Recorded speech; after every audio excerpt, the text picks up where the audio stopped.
All right, what is up, you guys? Um, no cam today simply because I'm just chilling, dude. I just don't feel like it, I guess. Got the lights off and I'm ready to grind the run, dude. So yeah, what happened yesterday is we had a run that was I think 8 hours 45 minutes in or so. And I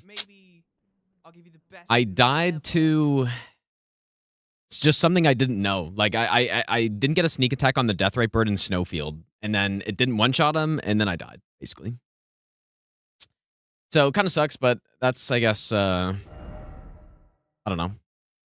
That's kind of the hit that I expect to get on these types of runs, because it's just, there's so many things. There's so many, like, little things, right? But I don't know. We started up another run. I wasn't actually expecting to get this far on that run. I just want to get past Godric, but we did finish Limgrave at least, so. Moist Potato, thanks for the 5-month resub, dude.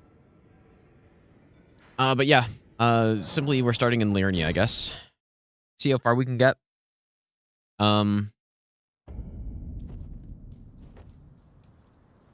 Yeah, the run was pretty clean. There was one... There was maybe like one or two things that were a little scuffed, I would say. Like, the Bloodhound in Liurnia I kind of messed up. I don't think the strat's bad. I think it was just like a stamina issue, basically. Or it wasn't even a stamina issue. It was just the timing was off. Which should be good this time, hopefully. Sasuke, thanks so much for the 3-year resub. Thanks so much, dude. Yeah, I kind of, dude, like, maybe I'll start streaming with no cam more. I definitely like it more when I'm doing runs, because then, I don't know, like, it's just one less thing to think about, I guess. I kind of like that. Maybe I'll give you the best nut ever.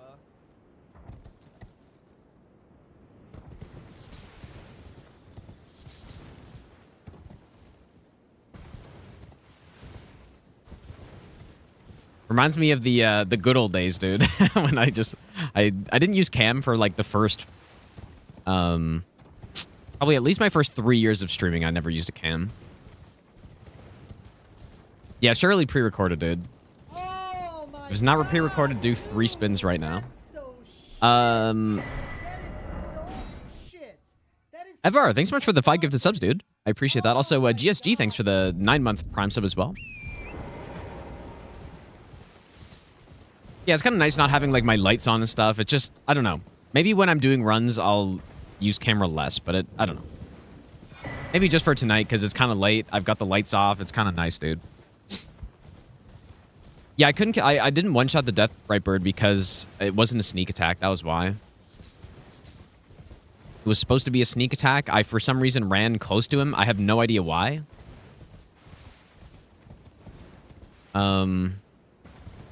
I don't know why I did it, but I was too close, and he didn't get one-shotted. I didn't even realize until way after. It was like, oh, it's... I thought I had forgotten a buff or something, but it was... No, it was just that.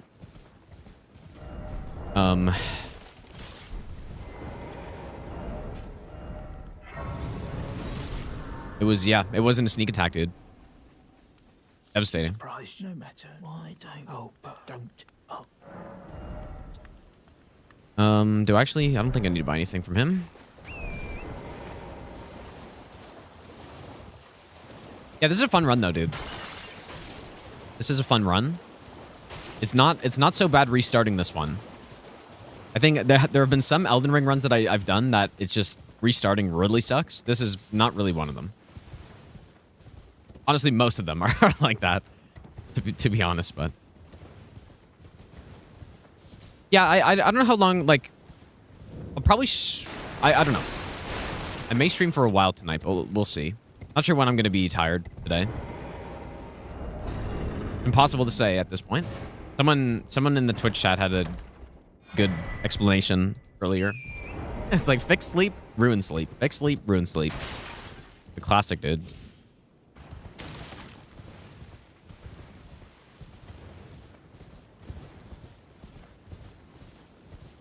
Well, yeah, I'll probably, like, realistically, though, I'll have Cam on next stream anyways, assuming, you know, if this actually turned out to be the run, then, like, I just felt like it, so.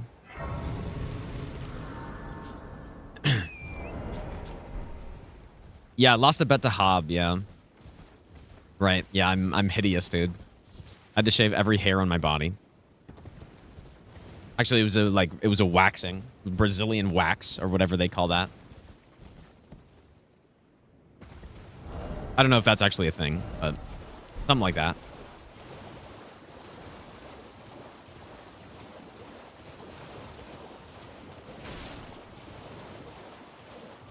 Surely this guy's not about to kill me.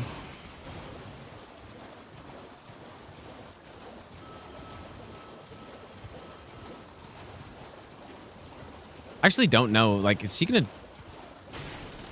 Guess we're good. Hello.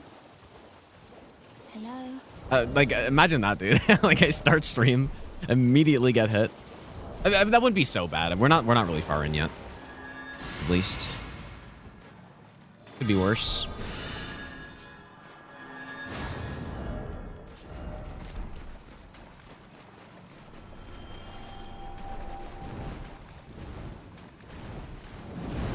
Someone made a good point, though. Like, had I had holy pots equipped in my inventory when I was fighting that Deathrite Bird, I would have easily saved that. Like, part of the problem was I started attacking the Deathrite Bird with my, you know, my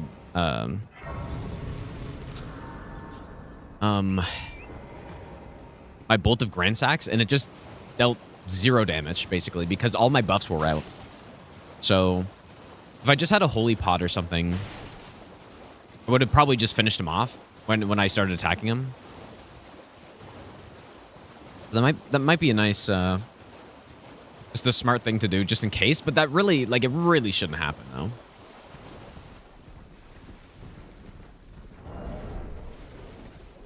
Let's go above water, by the way.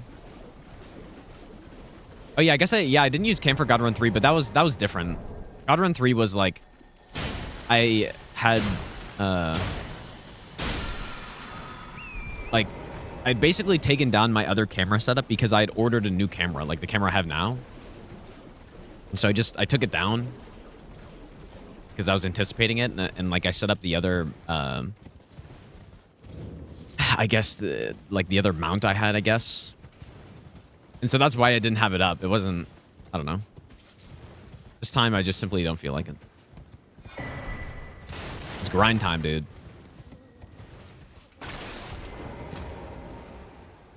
I'm gonna get the run. Surely. You're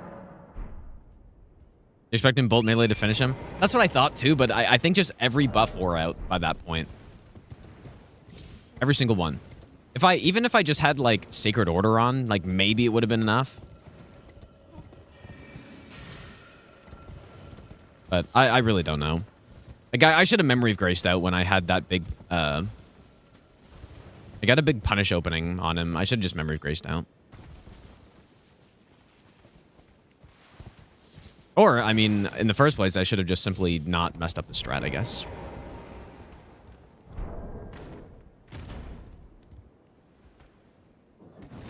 Okay, so in this case, we're going to reset the strat. So he should port back at some point. Here it is.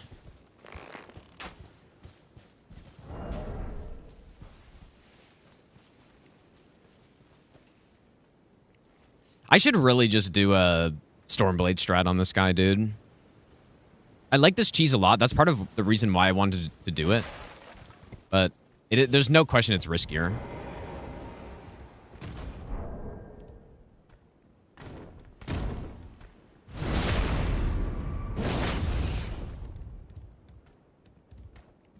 Oh, he didn't even fall. Interesting.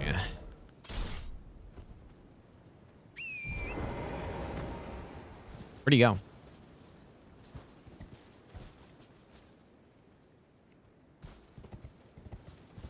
Oh, he's up there. Oh, God. Okay, well, maybe I just... Oh, no, he's gone. Okay. Shit. Oh, my God, dude.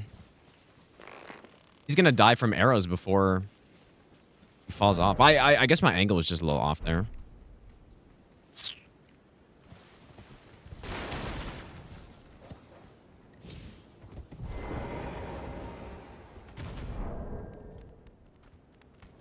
I thought it looked good, though.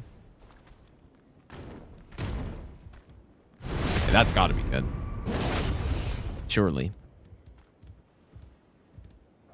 Okay, after this run, like, if I don't get it on this run, then I'm gonna come back here and just figure out the right way to Stormblade him.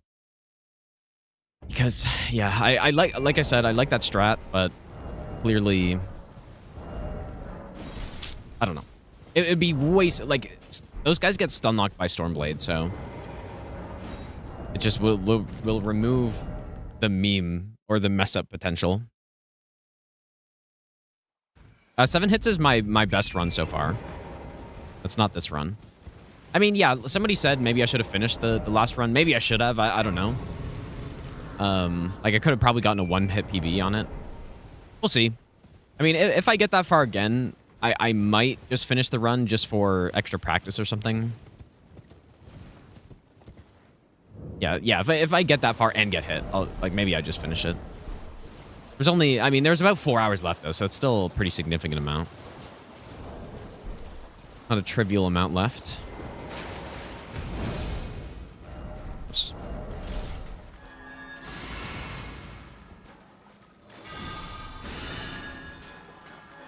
Yeah, I got hit on the, like, or I guess the last hit command probably doesn't work on YouTube, but got hit on the Deathrite Bird in Snowfield.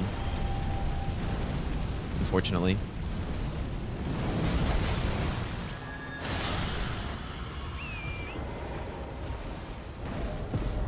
Wasn't really unfortunate, I just messed up, I guess. Messed up a few things.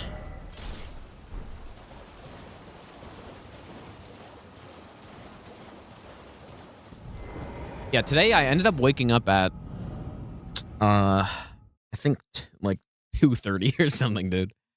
Up at, like, 5. Classic.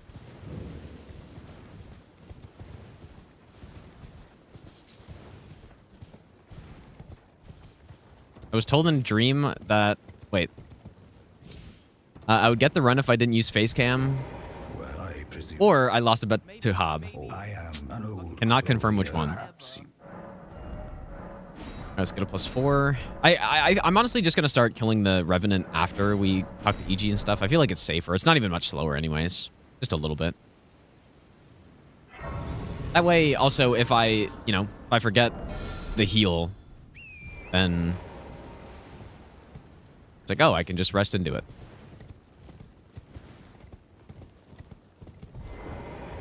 Mostly I'm scared of getting shot by that guy. After I'm running to, EG after. Let's go, like. Yeah, I really should have saved it, dude. Like, there were a few things that I did. There were a few things that I messed up. The biggest thing was that I don't know how. Like, I think it's just because I haven't fought the Deathrites in a while, like, properly. That's my own fault, but when he was doing that star attack, I don't know what else to call it, like just the compass attack, I fought them enough where I know the spots to be, but I got it mixed up. I got it reversed. Like, I was thinking that I had to be, because I saw north on my compass, right? I was thinking that, for whatever reason, that I had to be, I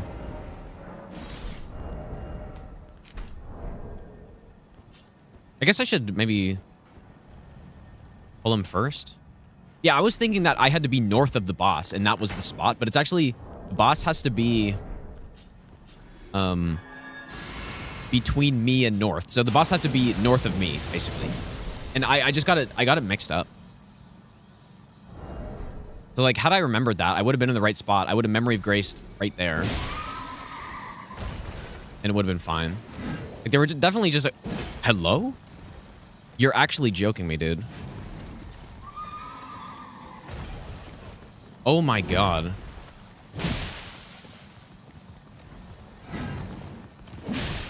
I nearly get charged by him.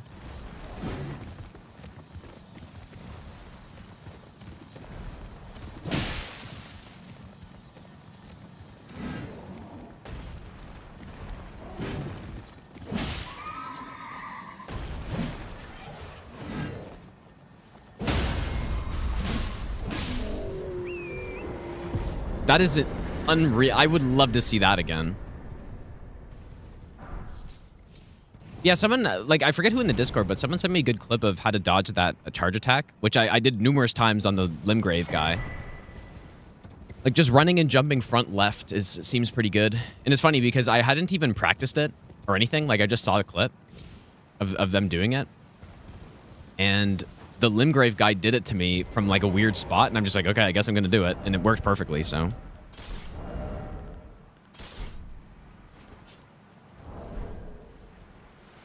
Because, yeah, rolling through it is, like, it just simply doesn't really work. Unfortunately.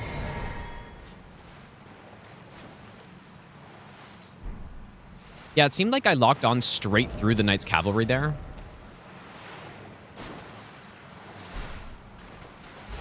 You know, getting the multi-hit talismans for these guys would probably be pretty good.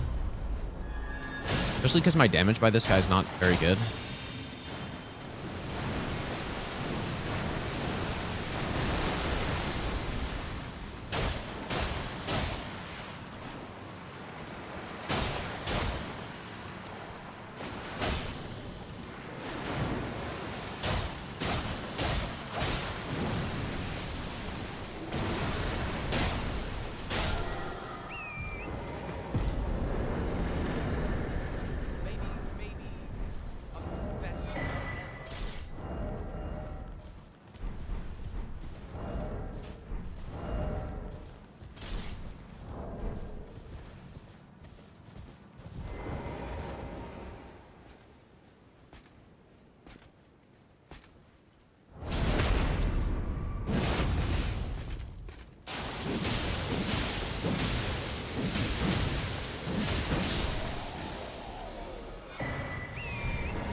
Mickey, thanks for the 6-month resub, and Slice King, thanks for the brand new Prime sub as well, dude.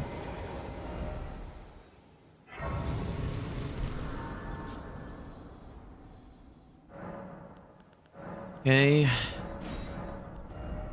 We go like that, I guess. A spear. That's right. You know what? Another thing I probably should have done is, like, I don't think it's that big of a deal. But when I was fighting X-Sykes yesterday, that was so scuffed, dude. So, I don't really know what I should do instead, though. Like, his head just goes too high in the air.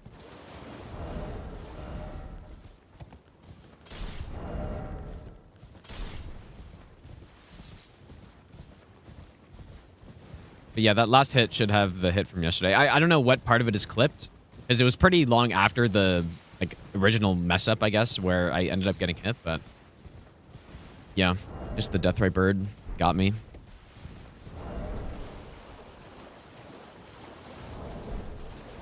Cam, thanks for the good luck, dude.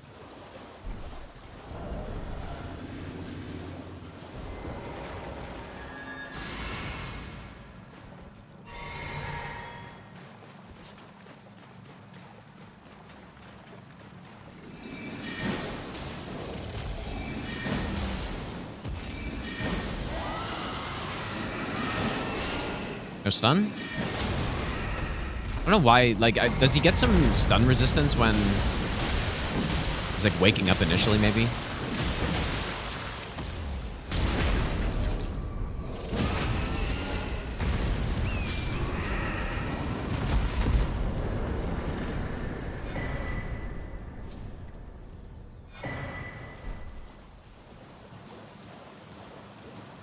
Yeah, the run is, yeah, it's probably like 12.5 hours if I do this efficiently. The 2 practice runs, like the second one was about 13 hours, like on the dot. I don't know if that was in-game time or not. Probably in-game time.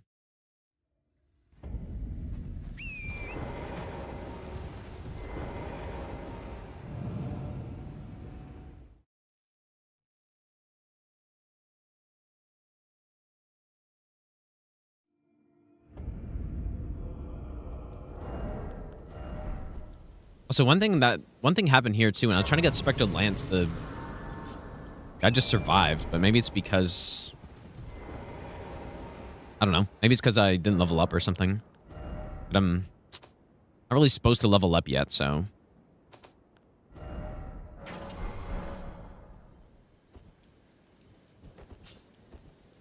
How's it going, Hunter? Is that cam, like, that cam command, is that pinned or something? I can't even see it. Must be.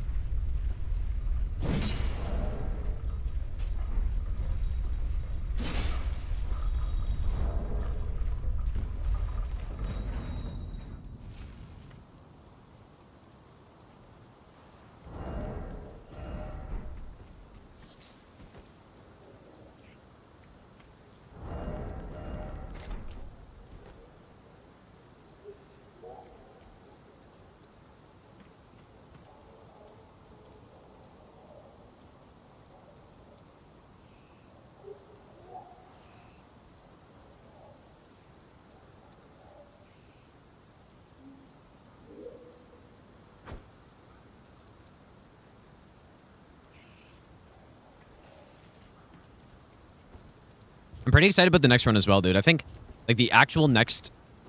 At least the next big run I'm gonna try to do is the quadrilogy quartet. I don't know. All bosses no hit. That's gonna be fun because I did do DS1 no hit all bosses. I did it off stream. I'd never uploaded it anywhere.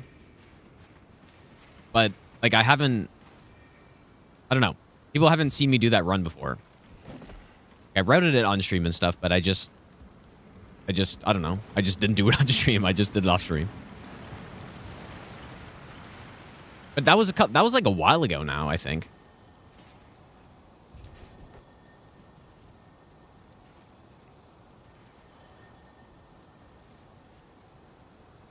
So it's been... I mean, when actually was that? I think it was earlier in 2024, so it was over a year ago.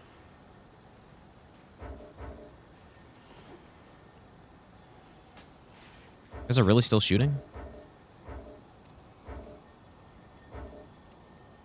It must be done, surely.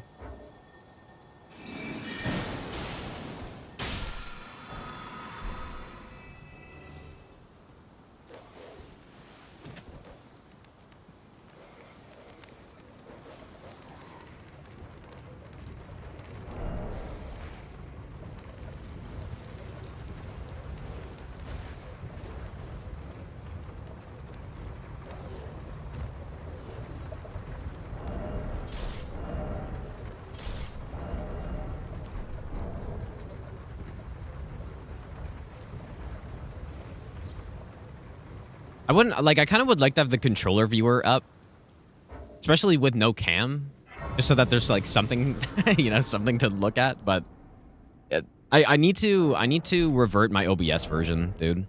I probably should have done that. Maybe I'll do that. I mean, I probably could do that on stream really quick, but probably just for next stream, if I remember, I'll do that. Because, like, it's confirmed that it was the OBS update that is causing that to not work anymore, right?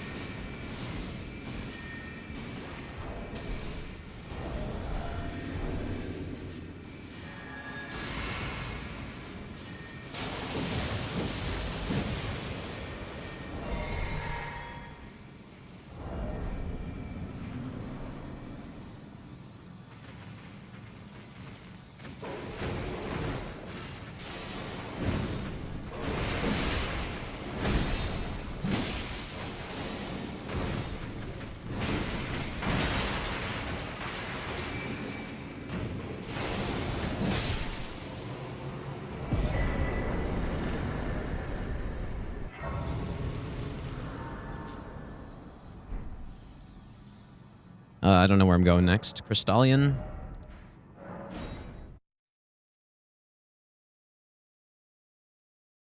Let's go and recycle. Yeah, the classic Subway Surfers, dude. The Zoomers. Perfect.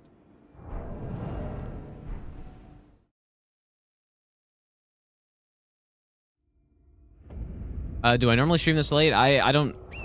The problem is, there's no normal at this point, so... There's no... That's like a...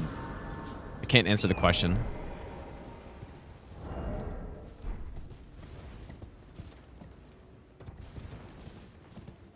Because Usually I would say no, but I don't know now. Because it kind of is the new normal a little bit.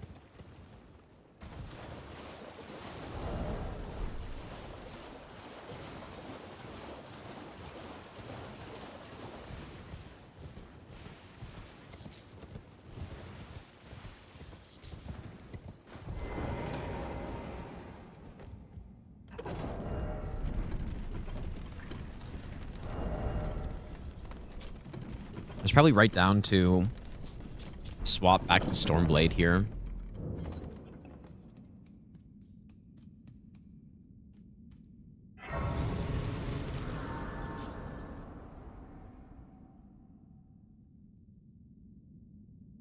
Okay.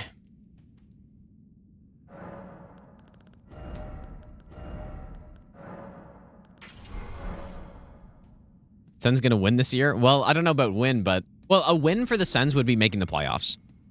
And it does seem like, unless they choke hard, that they're gonna make it. Like, they're in such a good spot right now. They would really have to choke hard to miss at this point. Like, if I mean...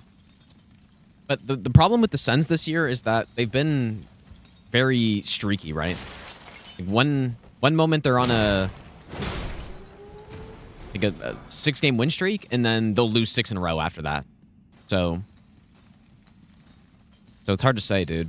Because right now they're on another hot streak a little bit. I think they've won 4 straight, or they won 4 straight. I think they're like 5-0-1 in the last 6 games. So they're on a hot streak. And last time that happened, they immediately lost 5 in a row after that.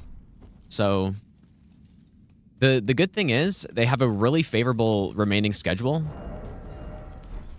Like, they're playing teams that they should beat for the most part. They also, like, more importantly, are playing at...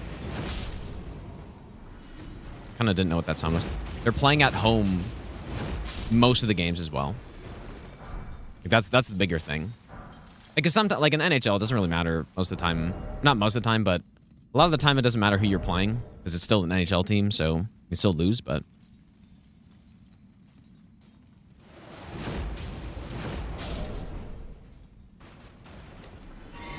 But at home is big. I don't know why that one-shots him and doesn't one-shot this guy. I really don't understand. You would think it's a sneak attack, but then why do I not sneak attack the other guy? Or maybe he's aggroed, but he's just... I don't know. There's some script where he falls, and that's the only way he can actually properly start attacking you or something.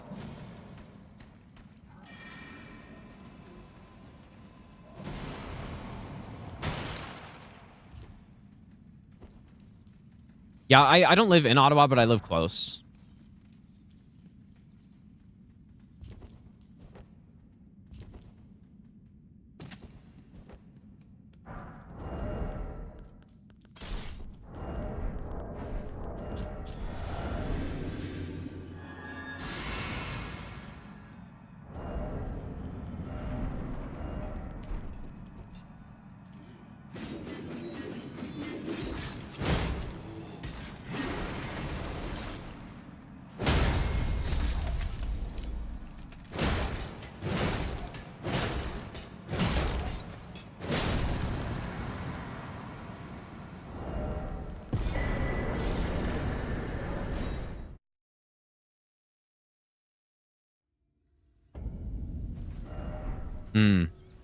I'm sure if I was, like, as efficient as possible, I could keep it nighttime for this guy, but last time this happened as well.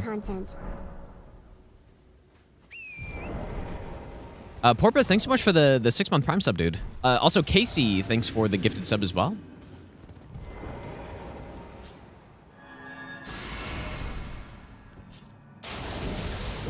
I guess I may as well distract this guy too, huh? As long as I don't, like, pull some... I guess that's the concern. Maybe I, like, pull some other random enemy.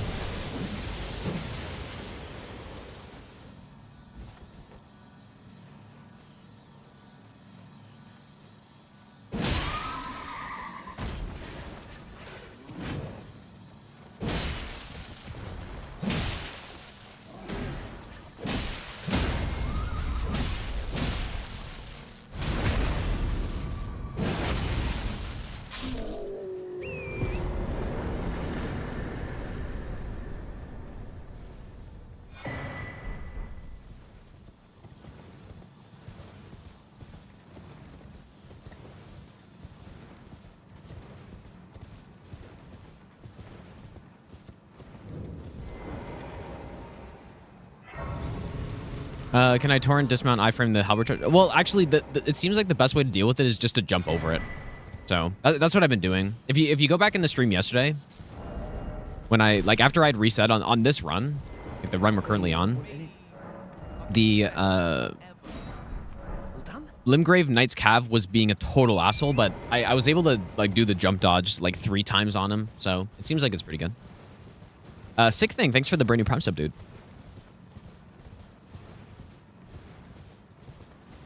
One thing the Sens need to do, though, is play Zetterland more.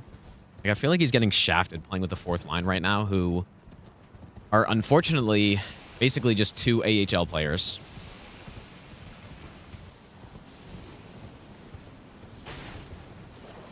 Like, they're not, I mean, they're not doing so hot right now.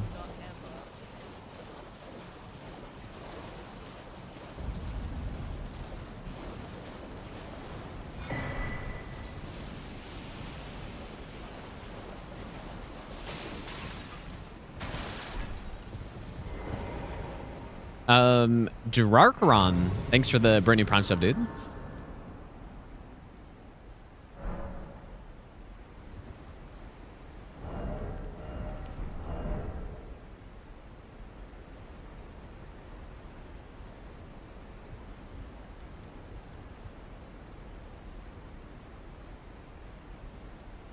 I think on this run we were an hour and 29 minutes finishing Limgrave, which is not bad. Like, I feel like that's pretty good. It is one of the regions with the most amount of bosses in it. And I think, I don't know how long Liurnia is. I mean, Liurnia is pretty long too, but...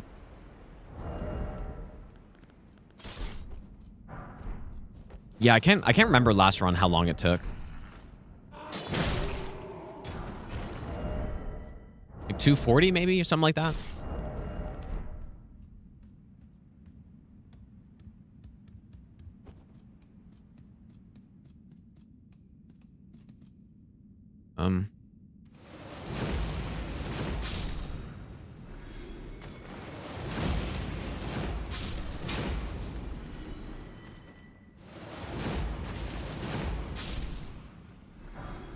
Ah, 5 cuckeries.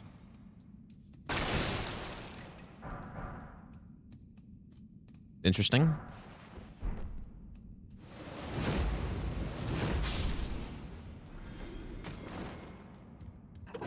Okay, Woody, how's it going, dude? This runs about 13 hours.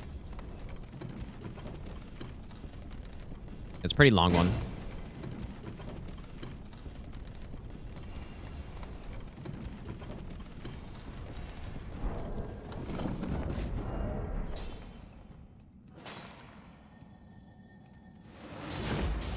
Luckily, though, it's not like this is a run where each boss is an insanely hard boss fight, and you know, like it could be worse. I probably almost for sure will do a harder run than this eventually, where maybe that'll be the case. But like a 13-hour run where most of the bosses are pretty chill isn't too bad.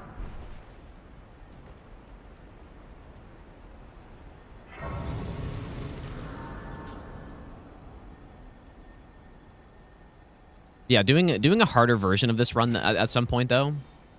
We're kind of talking about what that would be yesterday if it's like true level 1, region locked, all bosses or something like that. Like that will be different. Like that'll be significantly harder than this because not only is it also just going to be longer, but the boss fights will actually be boss fights. So it's not going to be all in one go. Now it's probably going to be likely 2 or 3 streams, at least 2 streams, probably normally 3.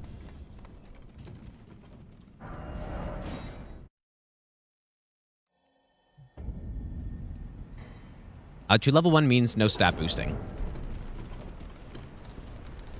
Yeah, the problem with actual boss fights in this game, though, is that some of them you actually just can't really do it. Well, you can, but it's inconsistent. And a boss like Borealis comes to mind. Now, true level 1, even true level 1, I feel like you would still script that fight, probably. But man, this game has some really unbalanced bosses in it that are just, like, are just inconsistent to fight for a long time. Even plus 0 though, I don't think those bosses would take that long anyways, but I don't know. That's why before I do that run, I'm gonna test and see what it's like, I guess.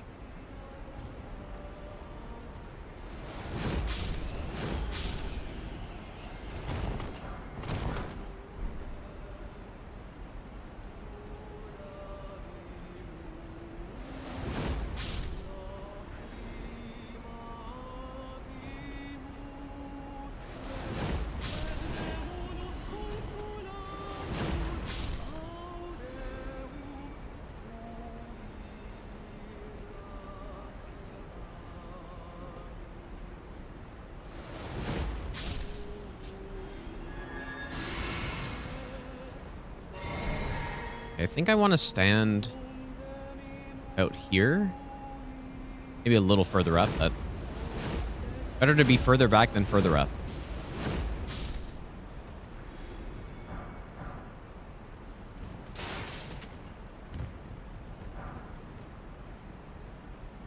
Yeah, Lamenter would be... Yeah, because obviously you can't do the strat that I do on this run with lower damage, so...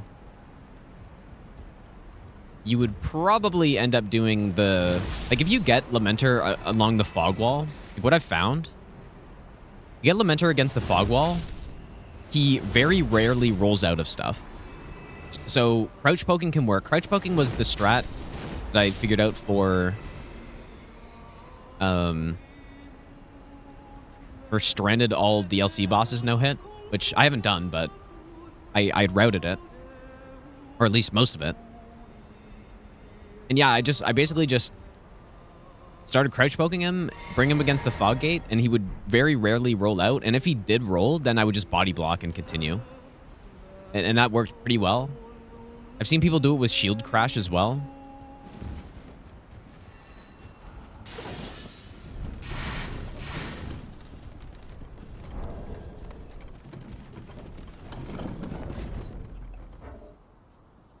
So there are things you can do. Yeah, there are things you can do.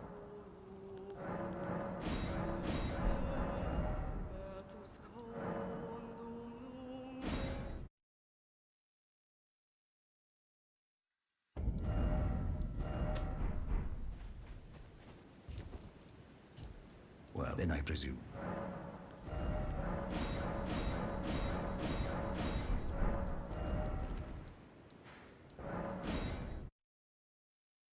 Yeah, I've been to Wakefield a few times, Denki. It's a nice little town.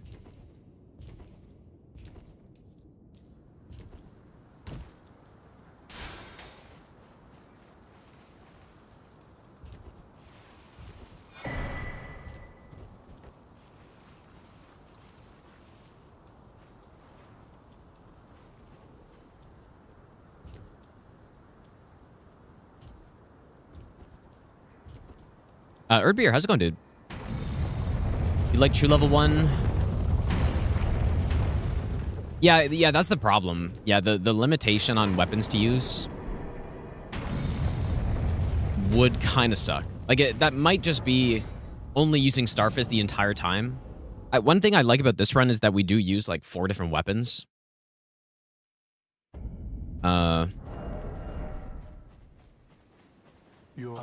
I think plus 0, dude. I would be leaning towards plus 0. Plus 0 region locked. Would it be region locked or not?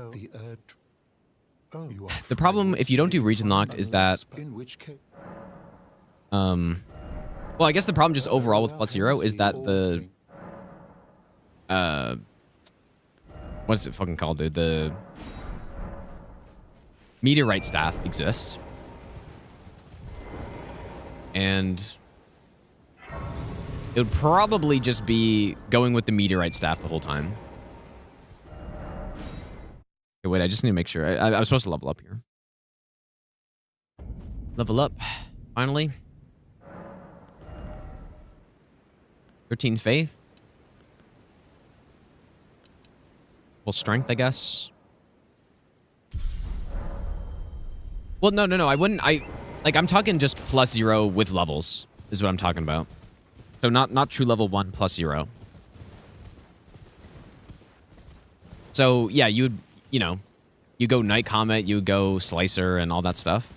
I still think it'd be cool though. Maybe.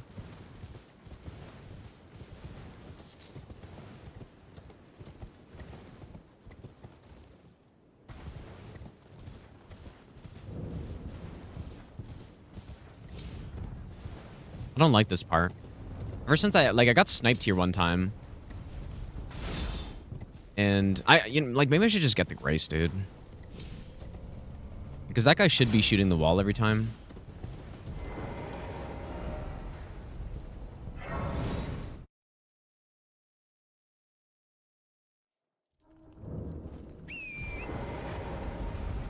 I do wonder, though, how an optimized... Like, I saw Bender had a strat for Bale. Where he basically... I don't know. I only saw the clip of it. I'm not sure if it's, like, 100% or something. Where he had, like... I might be mistaken, but I think it was a plus 15 staff. And he scripted Bale with Comet Azure. And I don't know. Like, could have...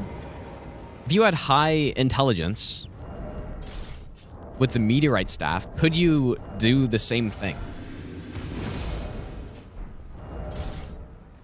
Maybe. I really have no idea.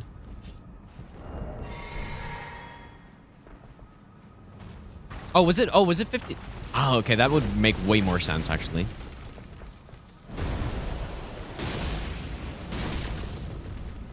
Really? Plus 15 blessing makes way more sense. Oh my god, dude. This guy, when he starts doing this... Such a pain in the ass.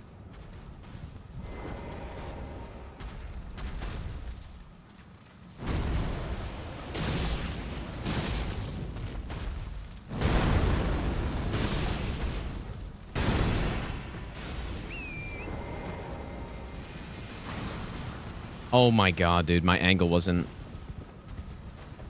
I knew that was going to be fucking really close.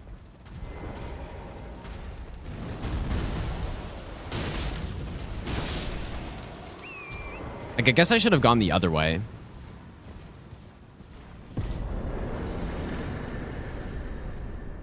What a nice attack that is.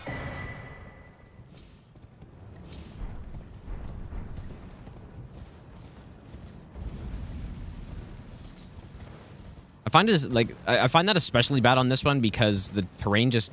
You got to worry about all the mobs over there. And then you don't have... You got all the pots in the ground. You don't have that much room.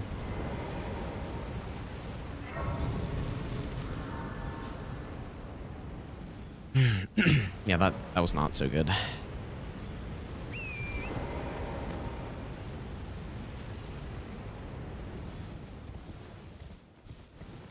A little close for my liking.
Yeah, if my health gets drained by the Madness Tower, that's a hit for sure.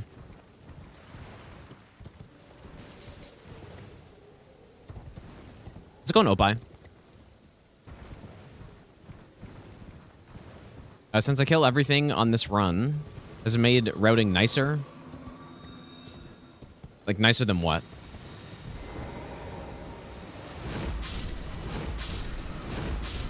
I mean, I guess the thing is...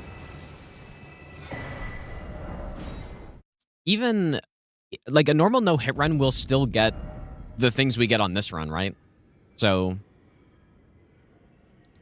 I guess it doesn't really change too much. Like you would normally still get Howl, and you would normally still get like Blue Dancer Charm and all that stuff. Like but yeah, I guess we're not going out of our way to go get it, I guess, right? I guess that's good.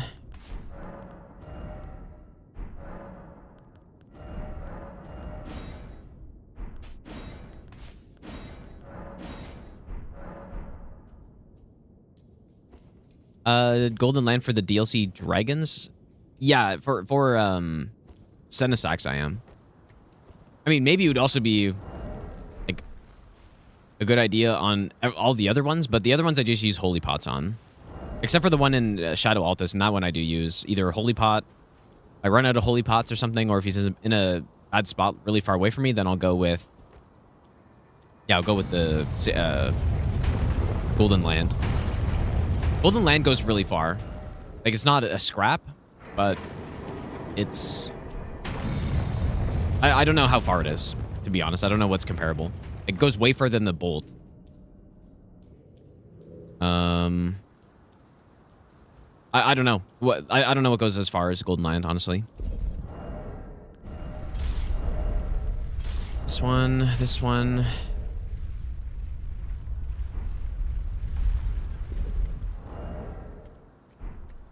But yeah, I guess arrows, yeah.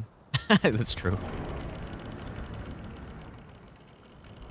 Probably the furthest range Ash of War, though, right? I would think so. Okay, so what I'm gonna do first... Physic. This one.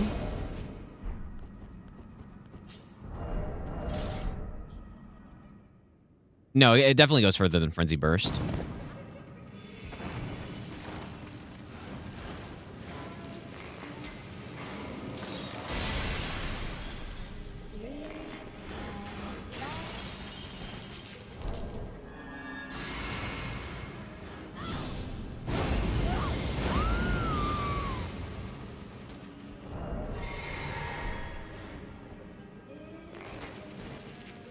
Controller aim.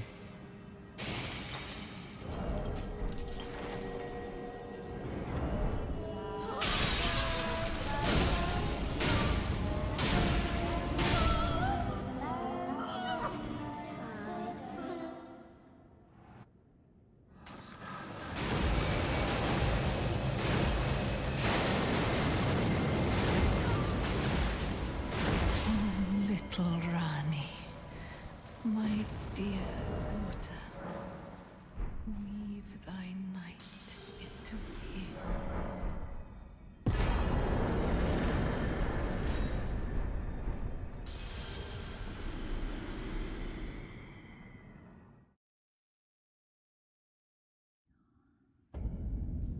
Where did he flee, my sweetings? Come out from whence he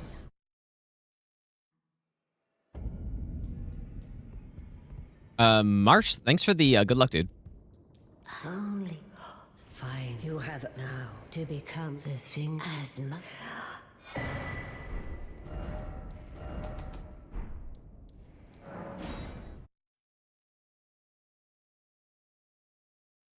On the other all bosses run, I used Frenzied Burst on Senesax, but Golden Land is significantly better. Much, much better.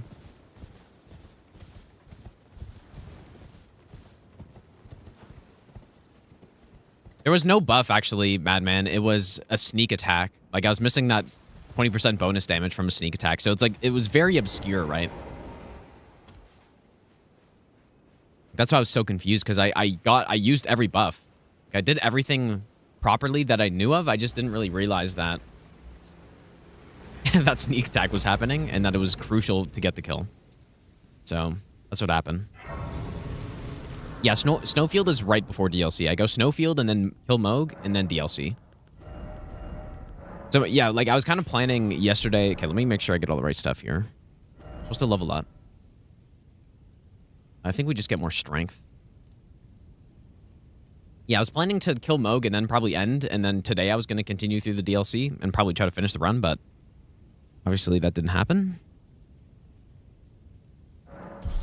This, and then we go... Yeah, because the last time I forgot to level up here, and then I ended up having to go on a journey, basically. I feel like I can get one more level, right? Nope. A Sacred Blade. I guess let's go probably Axe for now. Sacred Blade and Giant Hunt is what we need. Right?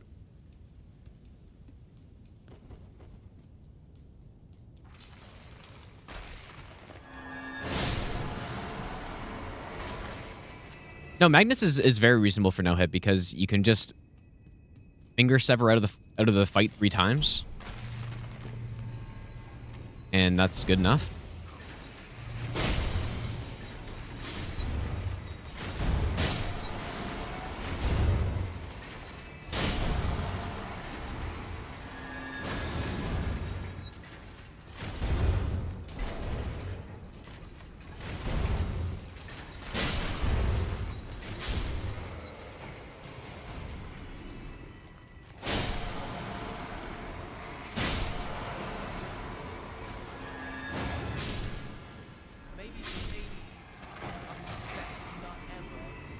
Machine of love.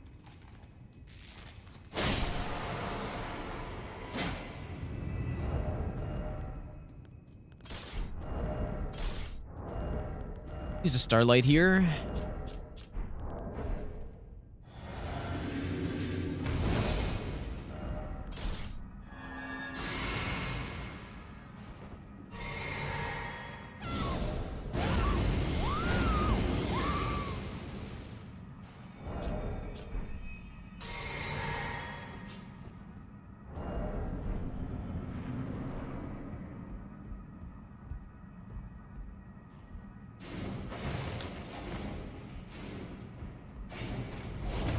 Ooh, that was... I kind of got stuck on a chair. And so I didn't get the distance I needed.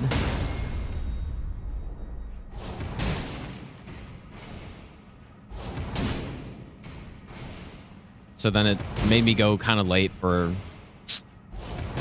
that opening hit. It was good enough, I guess.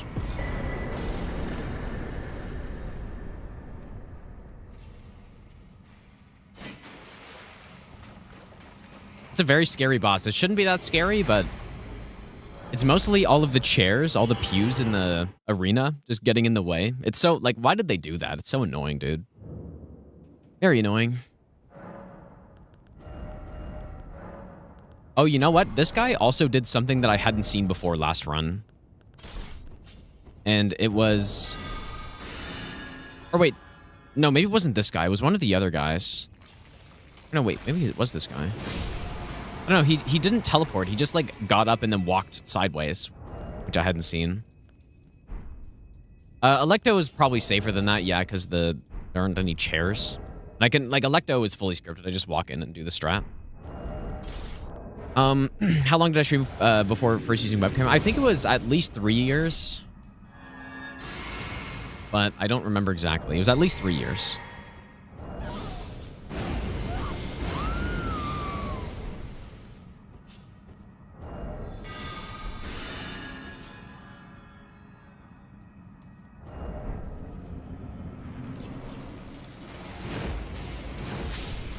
Yeah, see, that's what I'm used to happening. That's what's meant to happen.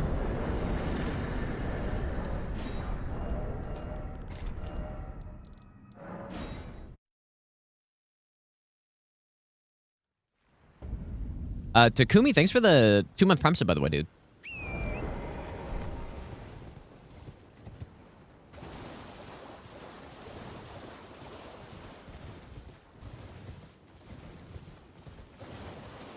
No, I'm not getting a new camera. I just didn't feel like using camera today. Simply.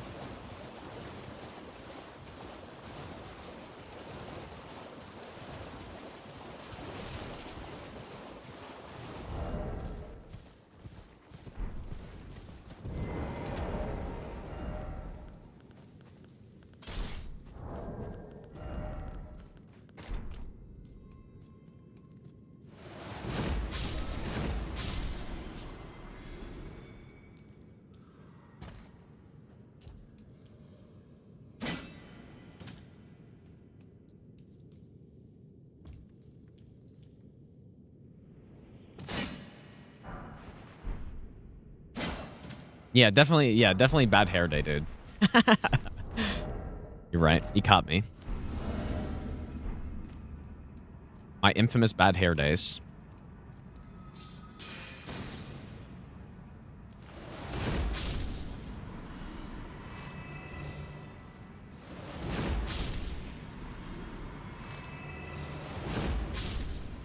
Okay, so I'm not going to use... I am not going to use, Armor's got good focus, right? That's better. Doesn't matter. I'm not going to use Grafted Blade for this. I think that's what got messed up last time I did this strat. I used Grafted Blade. I don't have the stamina, like, mapped out properly for Grafted Blade here. And so I just kind of, like, mistimed things, and it just totally messed up the whole strat, so...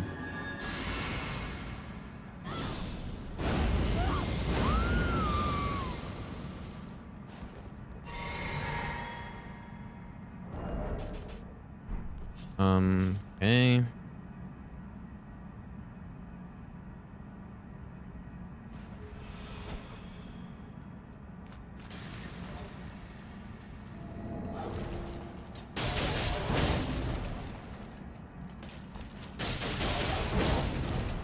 Best nut ever.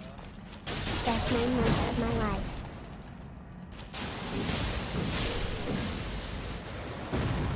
There it is.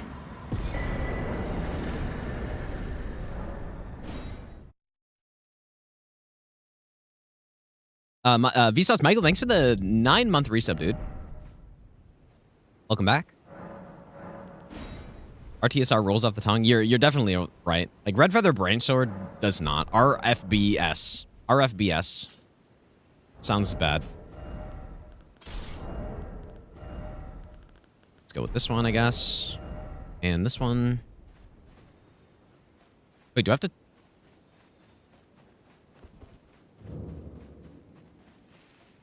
I gotta talk to him again. Lamenter should not be an issue on this run. But now that you said that, surely a huge jinx. Massive jinx incoming.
The classic,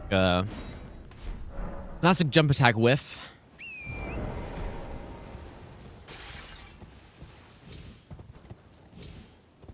I should really figure out a better setup for that kill, I think, because it's like what I do normally is jump attack, charge R2, charge R2. But the problem is that if I'm too late on the jump attack, I get hit by his fastest attack. And so I just don't have a good setup for it. Need a better one.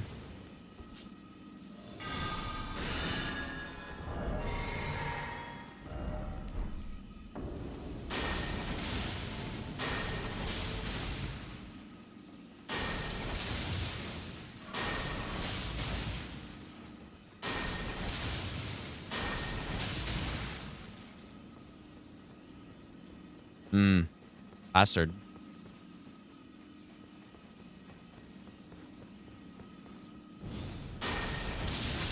Nice.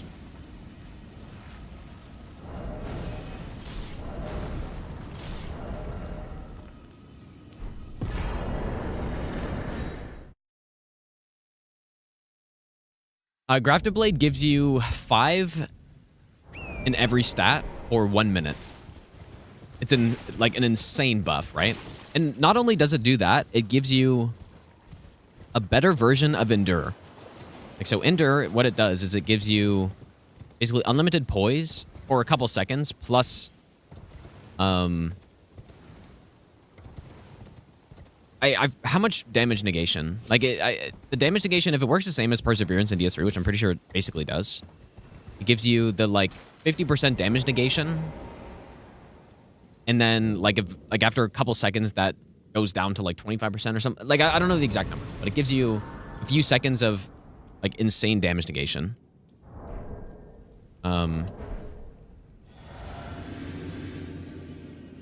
As well as poise. But, so Grafted Blade does that. It does what Endure does, but for longer. Like, it's a better version because it lasts longer, I believe. So it really is, like... Oh, it's 45%? Okay. Yeah, I honestly don't remember the number in DS3 either. But it, yeah, it's an insane buff.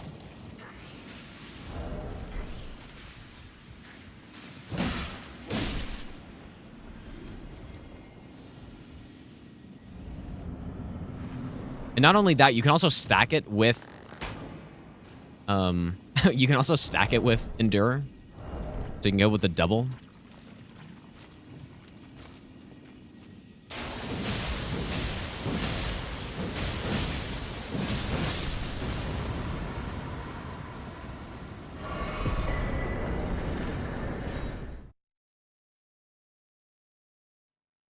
So yeah, Grafted Blade is really one of the better... I think it's one of the better weapons in the game overall. Because of that. What's unfortunate, though, is, like, the weapon itself is not very good. Unfortunately. Like, if you remove the Ash of War part, it is a very mediocre weapon. That's the unfortunate thing. Like, if that had a poke R2 on it, it would be so much better. Like, I would probably... If it had a poke R2, I would probably put it as, like, an S tier weapon. Maybe that's a little far, but... It would at least be an A+ weapon, but... At this point, it's probably just, like, an A- or something. Just because it is kind of... Like, it's only about the buff, basically. It does look... Yeah, it does look really cool. Or, like, if it was pierce damage as well, I would probably... put it higher. This pierce damage on like an Endure setup or a poise build is very good because you can counter hit stuff. Why is damage negation important? No, it's not important on no hit. It's just like I use it on this run to get the extra stats so that I can use mostly Howl, but it's also really nice to get the extra endurance and all that stuff. I get the extra endurance. I get extra mind, so I get more FP. I just get more strength and dex for more damage. Even on no hit, it's quite useful. This is the first run where I've, like, really made use of it, though.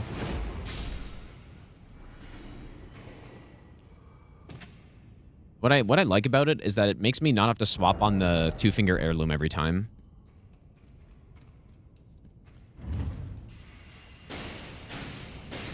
Yeah, that's another thing too. Yeah, we get the extra focus defense because because the increase in mind.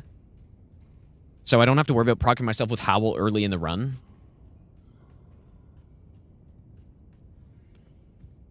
I mean, does what else gives you the madness resist? What does this give us? Extra int.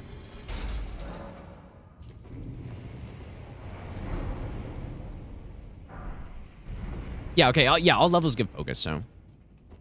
Because, yeah, eventually, once you get to a high enough level, then I just stop getting procced by it. But this early in the run, I would normally be getting procced by it if I wasn't using Grafted Blade.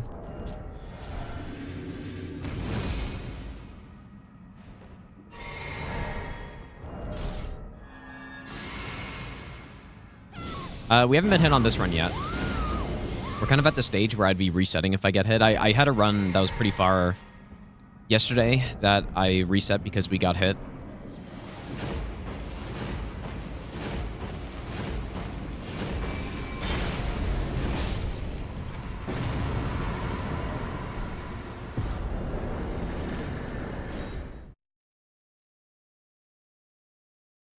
Hopefully, we can at least make it back that far on this one.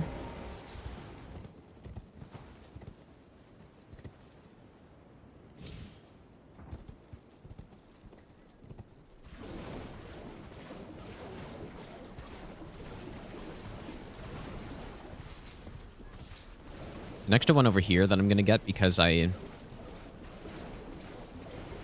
wasted like 2 extra sleep pots on this run for no reason.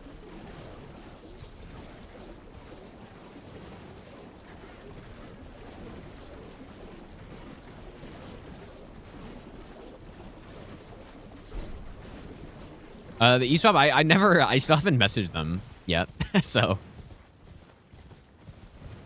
Yep, classic.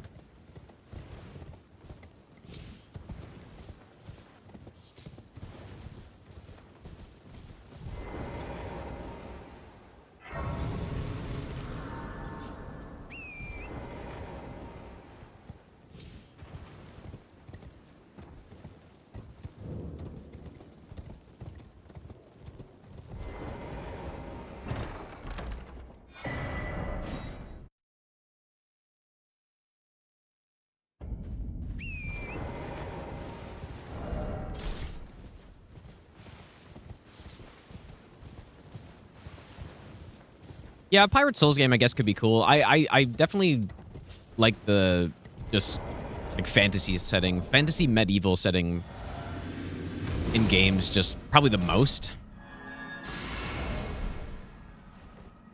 But I do think that'd be cool.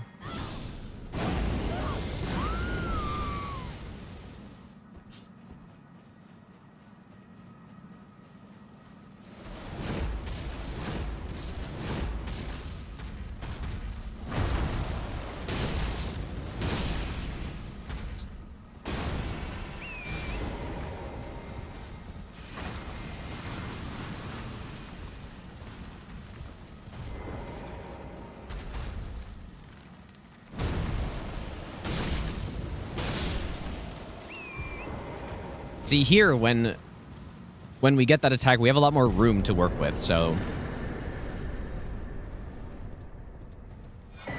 It's a lot less scary.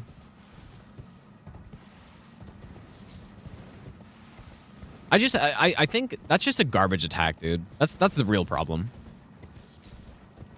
Like, making an attack that you just have to run away from is just not, like. I think it. I don't know. It can work. I mean, that attack's worse because it's not just you have to run away from it, but you also have to disengage completely, and then run to one side. So it's kind of even worse, and terrain just gets in the way. But there are very few attacks in Souls games that just make you run away that are actual good attacks. I will say one exception is probably Soul of Cinder's like big sword combo that he does. I think is pretty sick. Like that one I actually like because. I don't know why.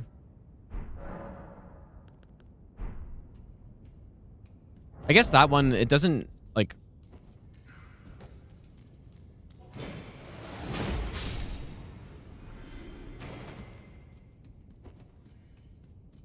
It doesn't feel like it's interrupting as much. Because you know, he's got a pretty big cooldown on it. And while he's doing it, you can, you know, you can do range damage to him, first of all, I guess, which is nice. But also, you can use it as a moment to, like, heal or do whatever you need, right? Use another resin or something like that. Like, that one's a bit more tasteful, I guess, whereas some of the other ones are just so obnoxious. You just, like Estelle, right? I think for Estelle, you get the big quadruple range attack, and you just run away, but it's not, like, enough delay where you can really do something significant. You can't... You know, like do another golden vow or something in time. I mean, maybe you can just fit it in, I guess, but it also happens way too much. Like Cinder's is kind of the right balance of doing something like that, I think. And yeah, you have an attack like Metter as well. What the?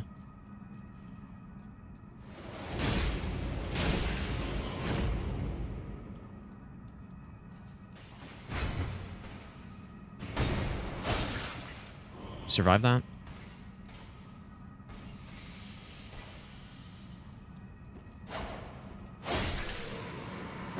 That was weird.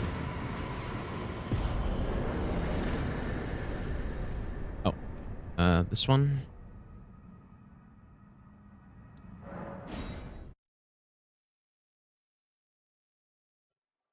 But yeah, the thing with Metter's big, like, AoE thing is that I'm pretty sure the boss... Does the boss, like, it's either the boss doesn't take any damage during it, even if you attack, or the boss takes, like, 50% less damage or something stupid like that. I'm pretty sure it's that. I think it's... The boss just takes way less damage. It's just not well done at all.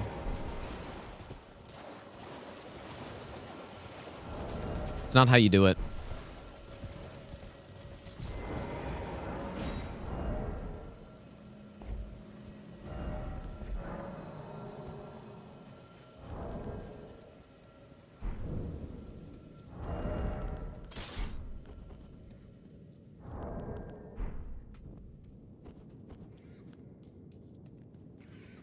What catacomb has the best reward? I'm going to go ahead and say none of them. Because, well, I mean, the best rewards in catacombs are ones that are not even from the boss. Like, Lightning Scorpion Charm is a good reward from a catacomb. But it's not even, like, the boss reward. It's just something you get on the way from a Stone Sword Key.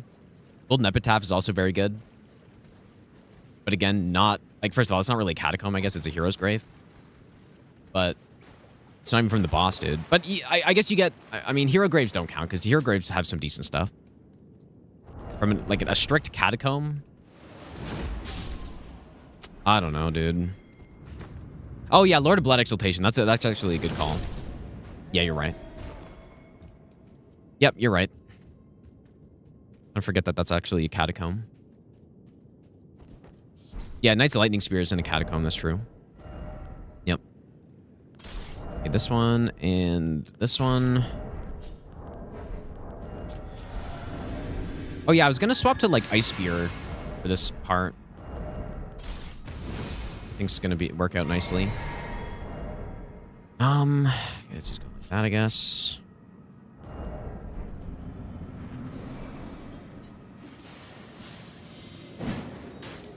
Really?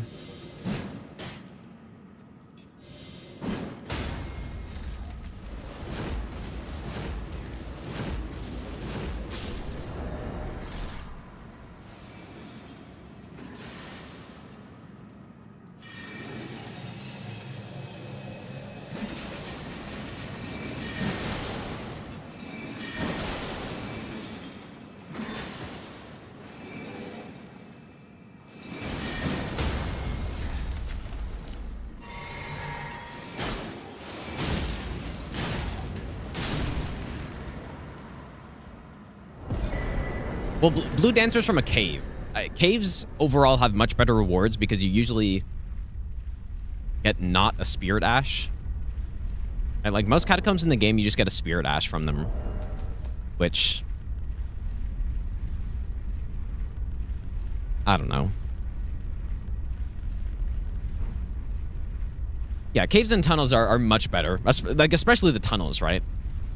Tunnels, you get like the bell bearings or yeah, you get bell bearings and like a bunch of upgrade materials. The tunnels are really nice and worth going to in most cases, I think. Tunnels are nice. Caves are pretty... I like caves, even in the base game. I actually think the caves are kind of decent for the most part.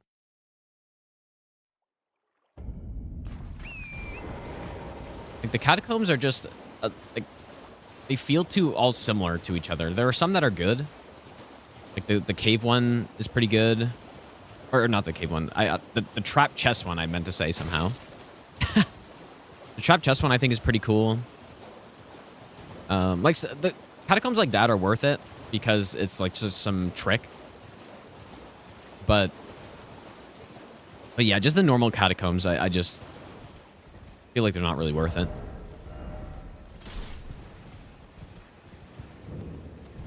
Unless you're summoning, which is a fair thing to do in this game, so... Just that's the way I feel about it, because I just don't bother summoning, I guess. I feel like I don't need Howl here. Surely I don't.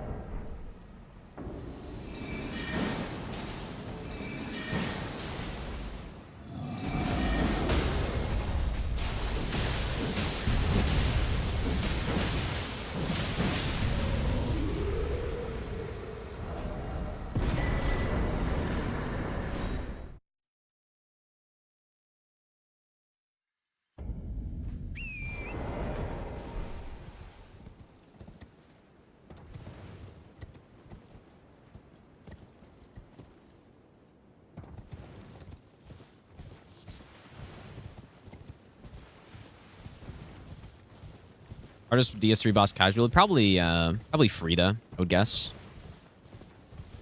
I think probably Frida. Triple phase boss. Decently hard moveset.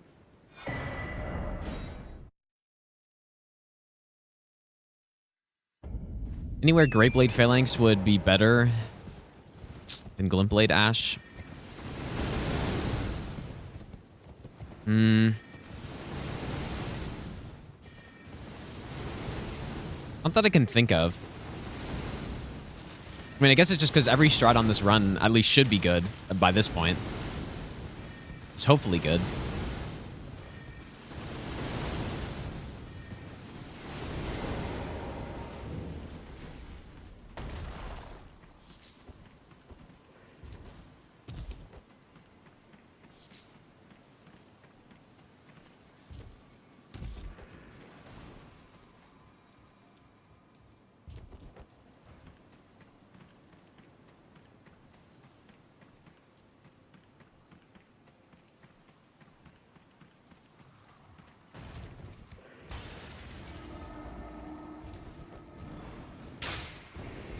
No, Frida's not an NPC boss.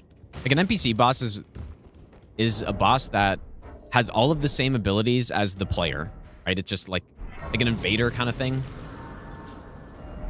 Like at nighttime again. Like, where they don't really have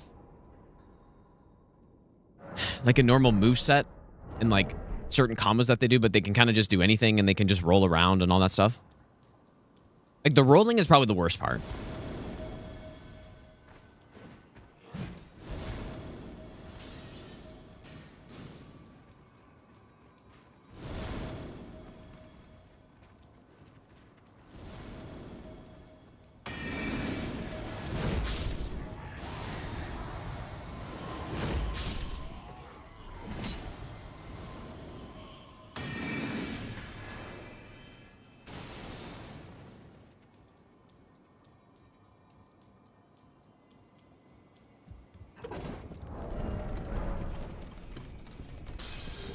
People mostly struggle with Midir plus Bale.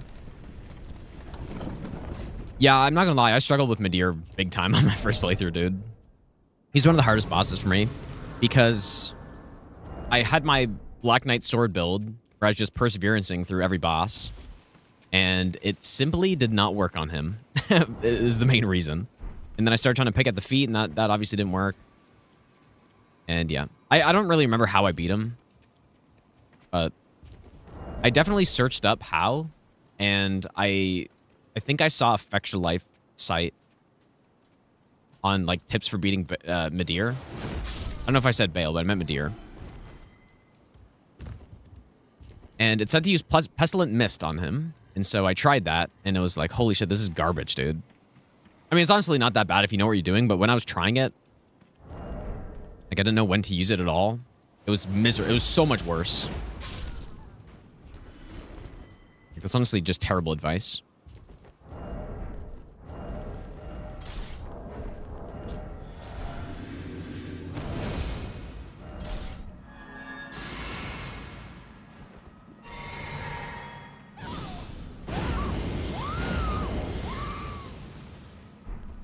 Yeah, because of, like, figuring out how good Perseverance was on my first playthrough of DS3, I didn't really struggle with too much. Once I got it, at least.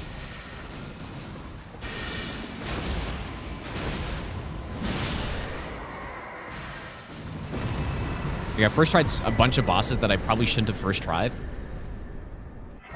But yeah, when I got to the DLC, that strat kind of stopped working a little bit.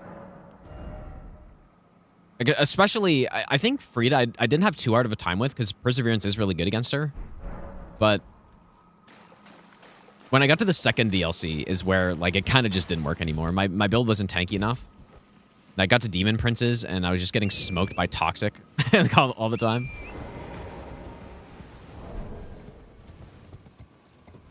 Yeah, and then after that, I beat them, and then I went to probably Midir next. I don't know how I found Midir, actually. Like, I probably just searched it up. I searched up a lot of things on my DS3 playthrough. and got smoked by him for a while.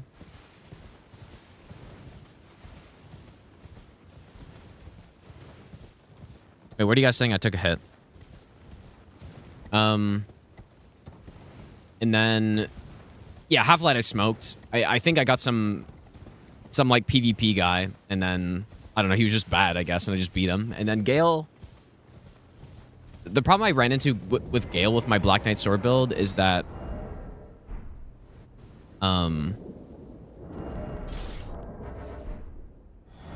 like he just had too much health. And so I didn't have enough heals to do the Perseverance strat like the entire time. So I kind of had to learn him a little bit.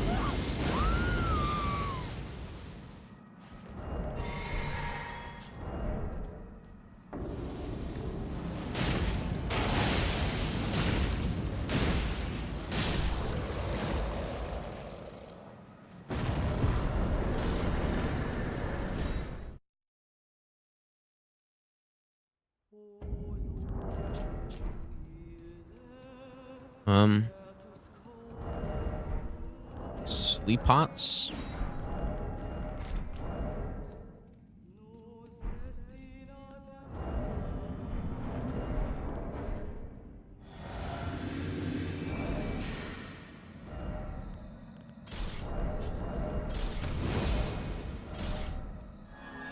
If you're talking about my health being lowered, it's just because of Rafted Blade giving me more max HP. Like, unless I somehow missed a hit and only one person saw it, so, which I don't think happened. Probably. Okay. Win. Go to here.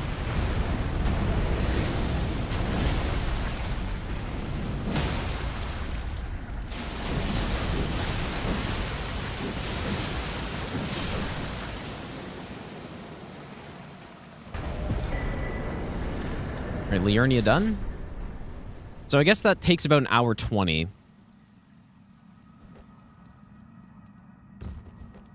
Of real time.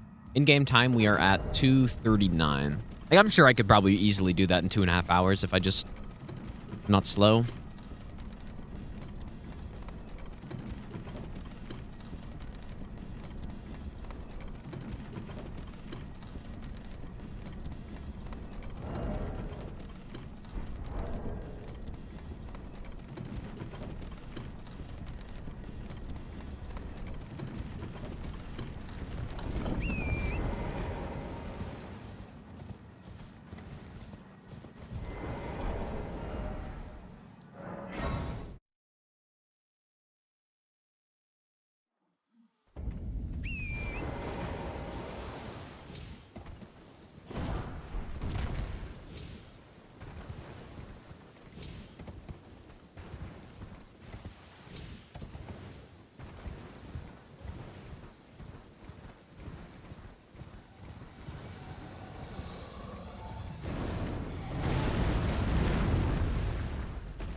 I guess, is that, like, Lanciacs down there making all that noise? Oops. Surely no one's going to come inspect that.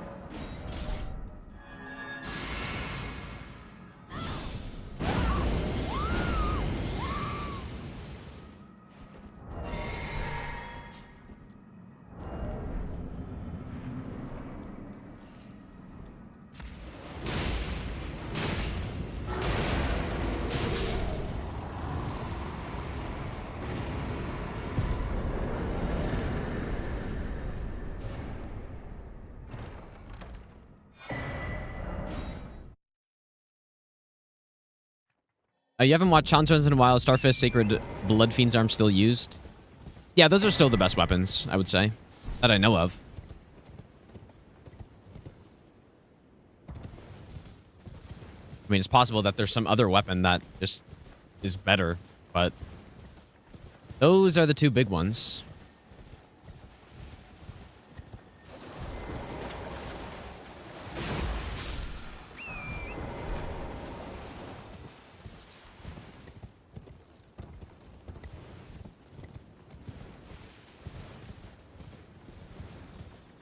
Yeah, and I specifically am avoiding them on this run.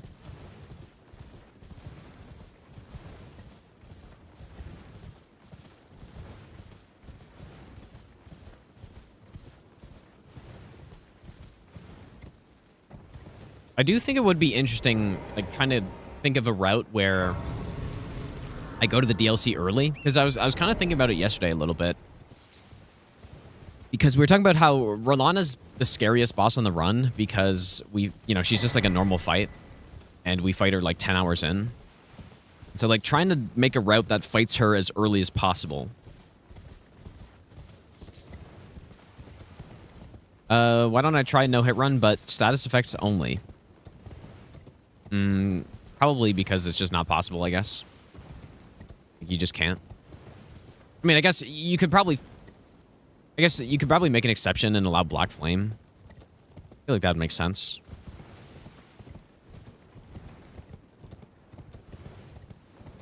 I don't know if I would do a whole no-hit run for that. Maybe just like a casual run would make more sense for that. Because a no-hit run means that I'm gonna have to like do it for a while, like at least a little bit. And I don't know if that's like an interesting enough run to have like fully routed, you know, rather than just go and do it. Cozy, congrats, dude.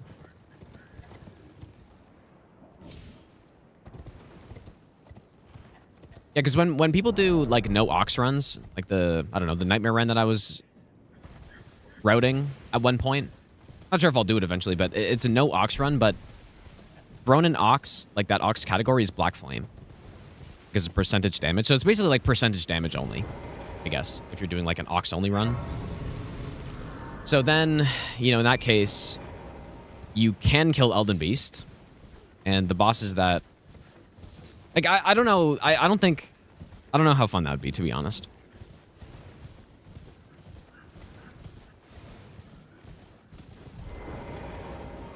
I'm not sure.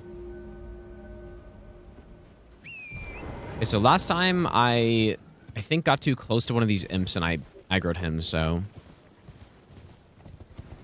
I don't really know how, though. I don't think I ran too close.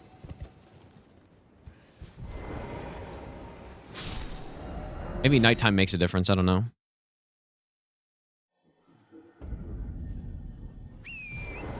This probably does. That's correct, Michael. It's also fresh start, though, which means you're on NG +7, but you don't start it with any gear.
I feel like I don't know, I guess normally I get lightning weapon, but I feel like I'm still missing something, like a spell.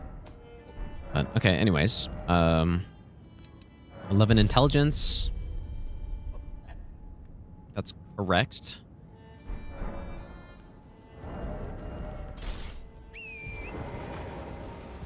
I do still do that strat. Bat single, yeah, dude.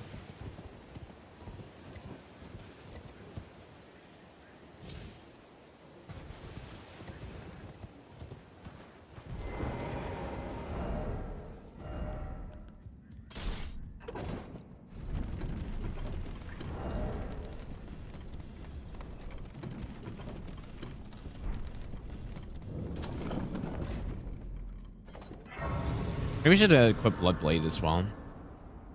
Before I forget. Just throw it on this thing, I guess. Do I play with music off? It's because I listen to other music, but that music you cannot hear on YouTube right now. And that is for copyright reasons, but...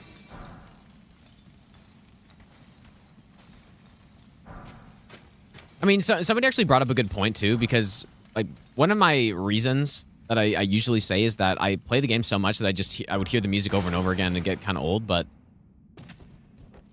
I literally listen to Skyrim music most of the time. So, I don't know. I just don't like the soundtrack in this game as much as a game like, or just the Elder Scrolls games. I like ambient more.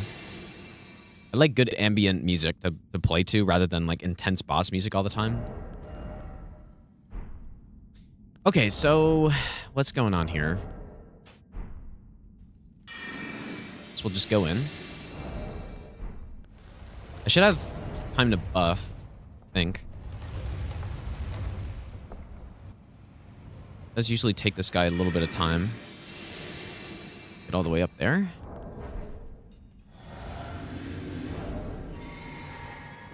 Oh, have this as well.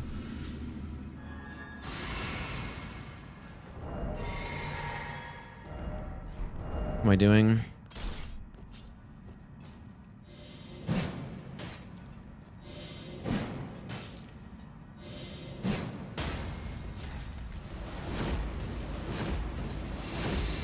That's not... Oh. Guess that worked out.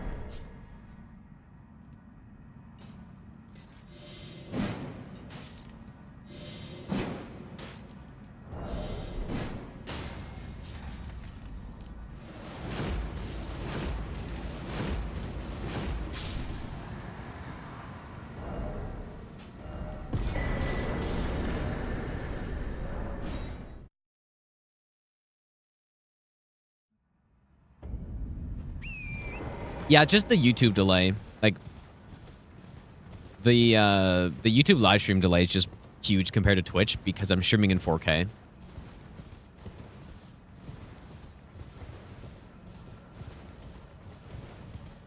So yeah, if you want lower latency, then you could just watch on Twitch instead.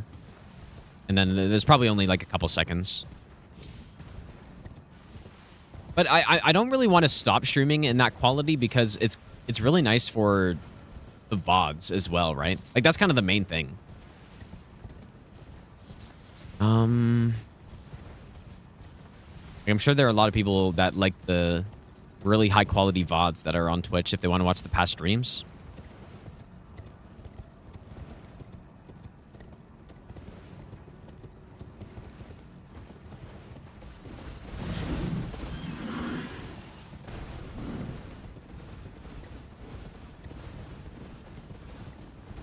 So that's why I just don't have the option to stream in lower latency if I stream at 4K. It's just not possible.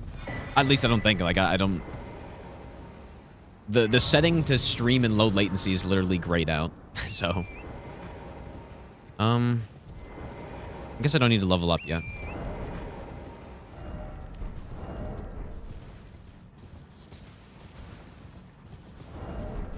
So yeah, that's the one downside.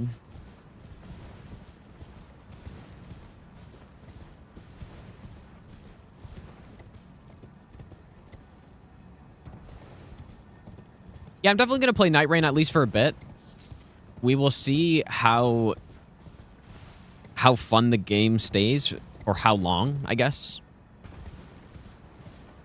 Or, well, I think the game's going to be fun. We're going to see how long that lasts for. That's the main concern I have. I could easily see myself playing that game for a week or two and then just, like, not playing it anymore, basically. Just coming back to Elden Ring. Smile. But yeah, I don't know.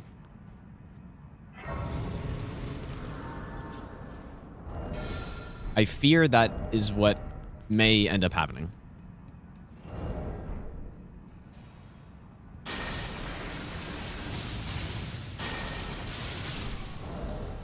Yeah, because Kazan comes out the 27th. I think AI Limit comes out right around the same time. Lots of Souls likes this month.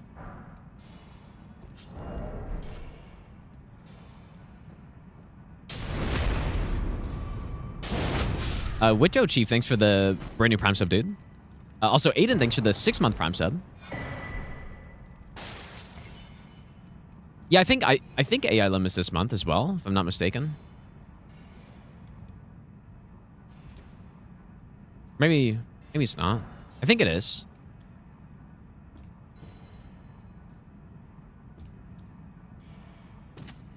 Oh, same day. Look at, yeah, well, there you go. Guessing I'd have to pick one. Not sure which one I'll pick. But yeah, I'll play both of them probably on stream. I liked Kazan. AI Limit reminds me of like Code Vein a little bit. Seems like it could be good as well. And this time I'm going to do the whole playthrough on stream so that I don't have another Lies of P situation where I just have hundreds of people asking me where they can watch my first playthrough of the game. Like, well, I did it. I did a lot of it off stream. Sorry.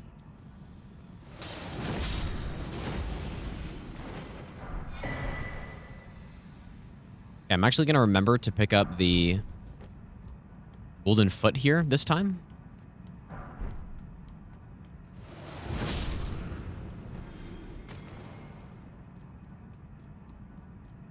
Yeah, I mean, we should have this run done before then, hopefully. Before the 27th? Like, I'm hoping we get this run in the next, like, week or two, basically.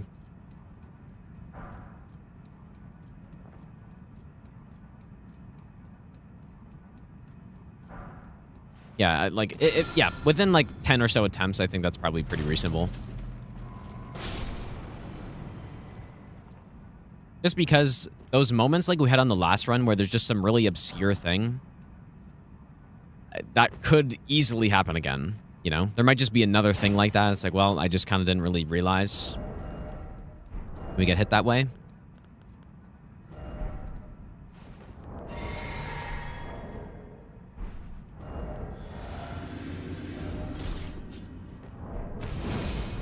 What am I doing?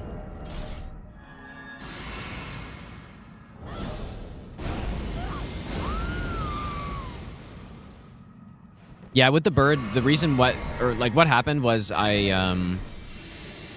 didn't get a sneak attack, which I didn't realize I needed. So that's what happened. Like, just such a simple thing too, right? In hindsight, like,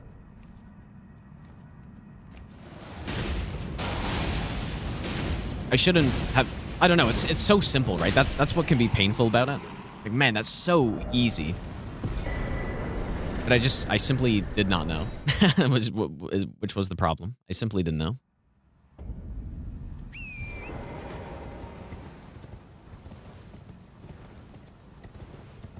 So yeah, one of those things that will never happen again. But the thing that's concerning is that how many more of those situations are there on this run that just aren't, you know, maybe the strat's not perfect or something like that.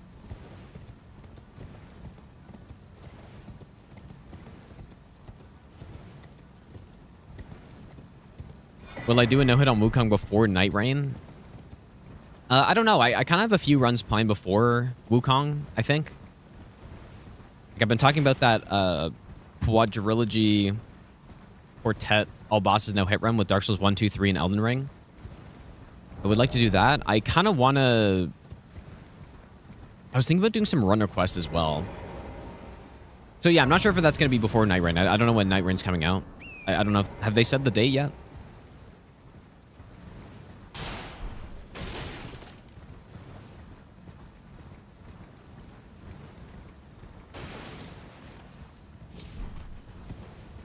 Yeah, the run requests that have literally been sitting for a year and a half now, basically. They've been sitting there. Oh, wait, actually May 30th. Okay, so wait, what the hell? Actually? I don't remember seeing that. I'm sure I did see that, but I don't remember seeing that. So May 30th is pretty soon. So Is some customer hell? so yeah. That's pretty soon. Which basically means that I'm not going to do Wukong no hit before that point, I would say.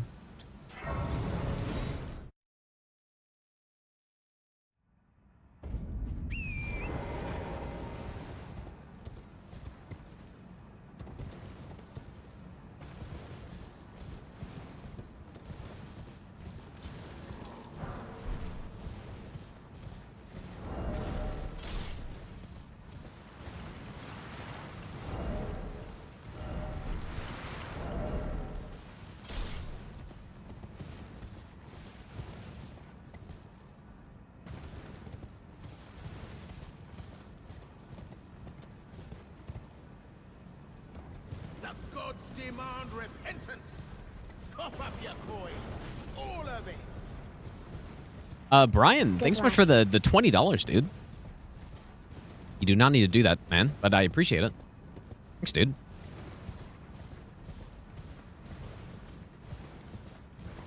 But I want a quadrilogy randomizer no death. Yeah, I also want to do that at some point as well. Yep.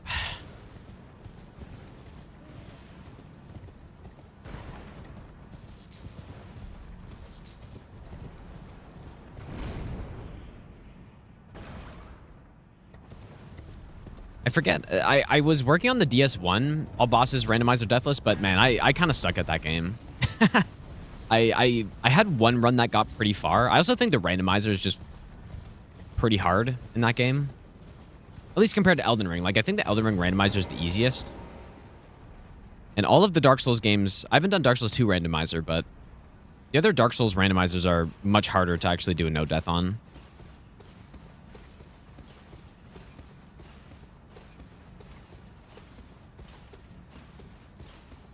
Yeah, I'm excited to try a DS2 randomizer. I haven't tried that, so.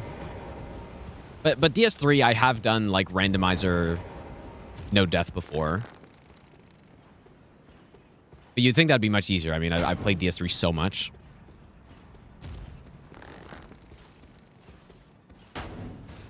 DS1, I just haven't played as much.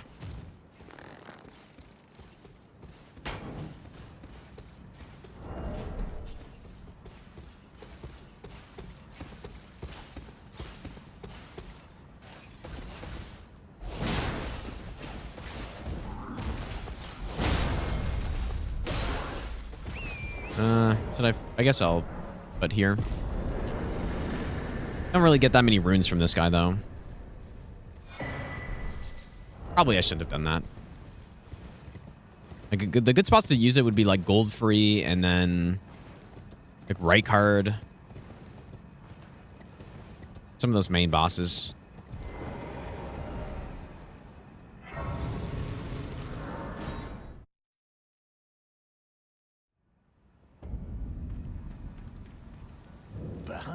This Buy that. This. Buy that one.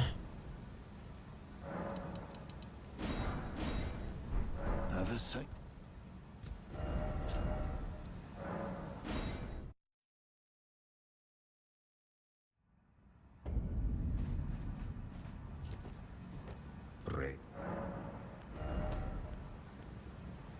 What am I doing?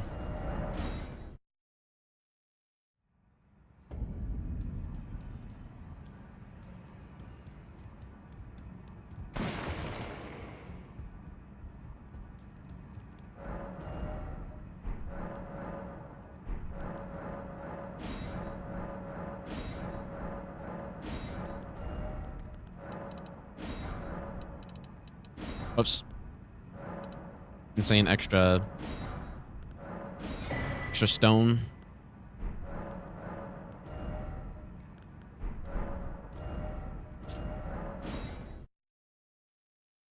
Did you beat Ancient Wyvern without plunge? You did. I mean, Ancient Wyvern without the plunge is honestly easier than with the plunge.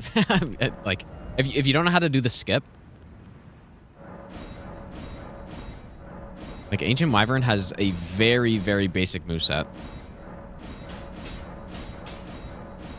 In some of my old no-hit runs, I actually, like before, I don't know if this is before the skip existed or before it was maybe that consistent as it is now with the setup we have now. Back in the day, I was fighting Wyvern straight up because it was way safer than going around and like fighting the Chain Snake and all those guys, which is what people did on the very old runs.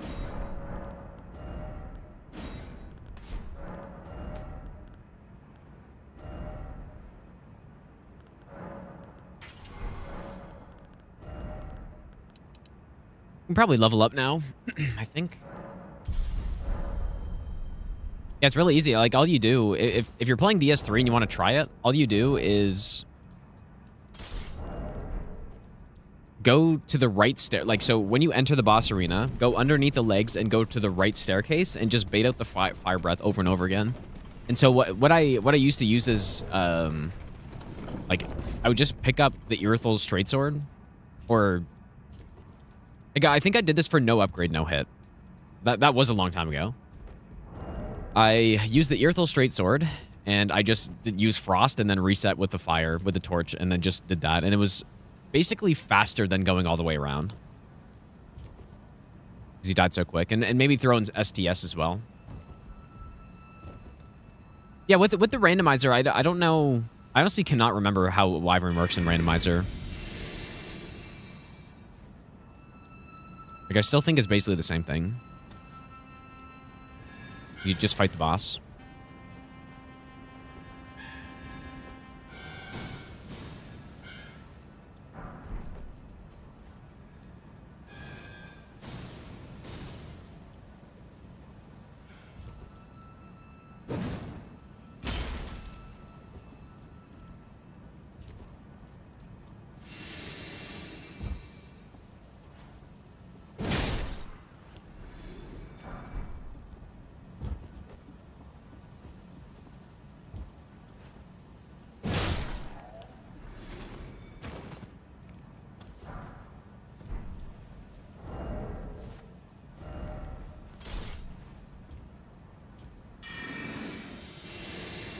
Someone told me that it looked like Gordon Ryan. I have no idea who that is.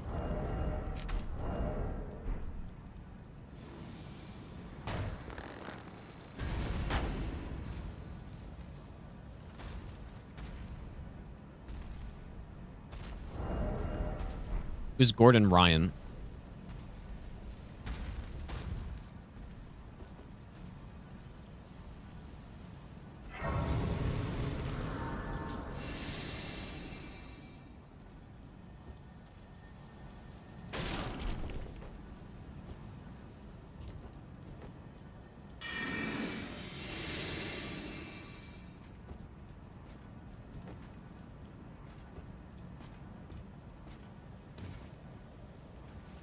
Oh, Jiu-Jitsu guy. Kind of random.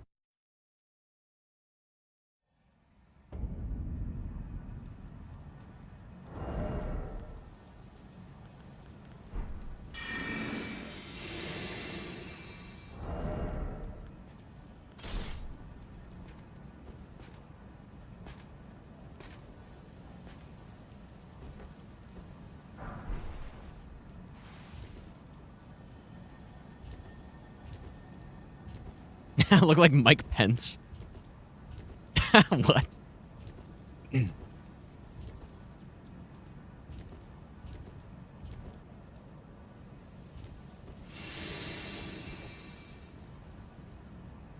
Yeah, people are just saying, well, like, I guess best jiu-jitsu competitor in the world.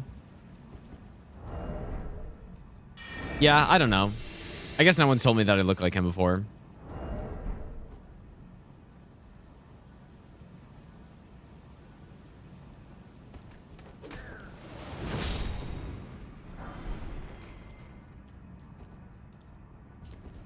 Like, I guess when people say I look like someone, I just assume that it's gonna be like jujitsu. I feel like is pretty niche, right?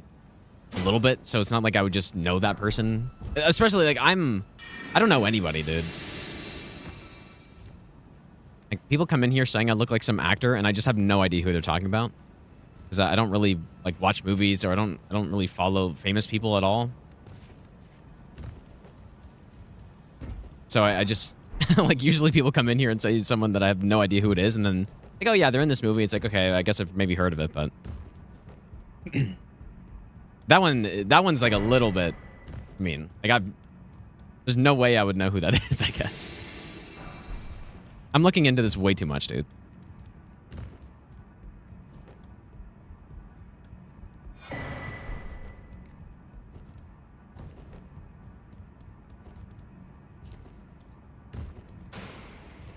Yeah, it looked like Nico Bellic, dude, yeah. Gotten that one a lot, surely.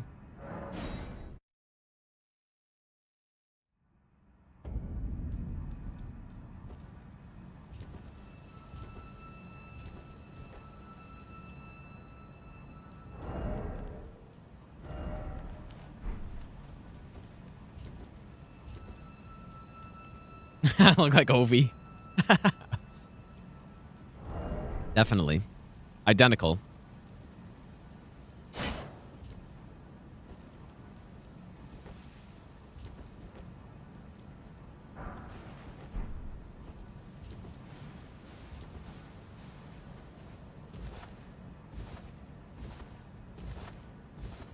Yeah, I have gotten the Ewan McGregor one a lot. Which, like, I can see that, I guess. I'm not gonna lie, I'd have to search him up again to remember exactly what he looks like, but like that one makes sense. The rest of them, I don't know. I've gotten that I look like who's the like the Aquaman guy? I forget his name. I've gotten that guy, which I mean, maybe that's a little bit of a stretch. I've also gotten the Thor guy. Maybe. Or maybe I haven't. Maybe I'm just totally making that up. But definitely the Aquaman guy, people have said.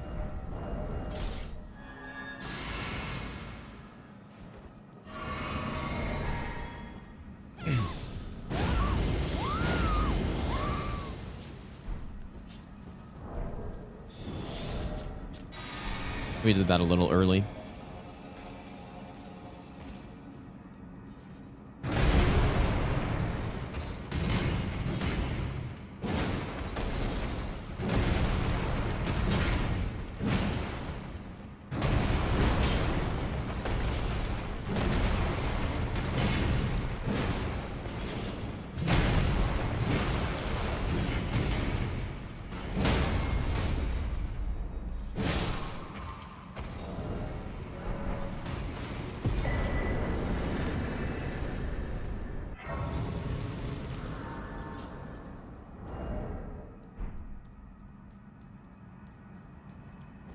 Jared Padalecki.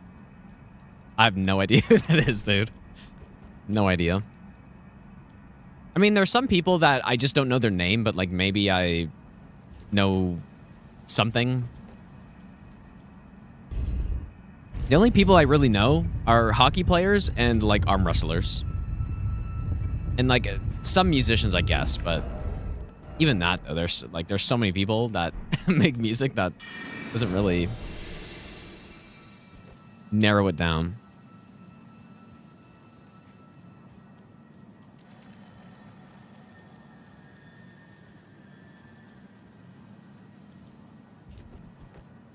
Hello? Gotta re-stealth for sure. Yeah, sure, I look like Brian Shaw, dude. Good one. Nailed it.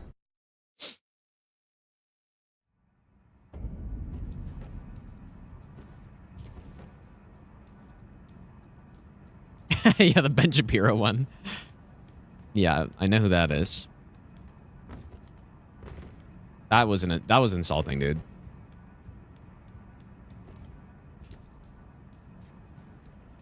Ben Hameki. I swear, this would be a really good time to bait me to say some name like Hugh Janus or something. It'd be a great time to do it.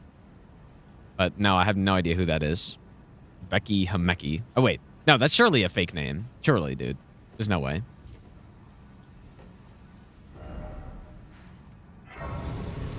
It must be fake. Tom Brady.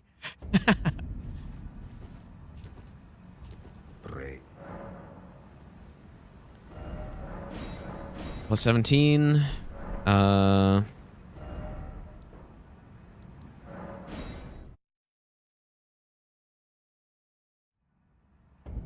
Look like Smith Master EG.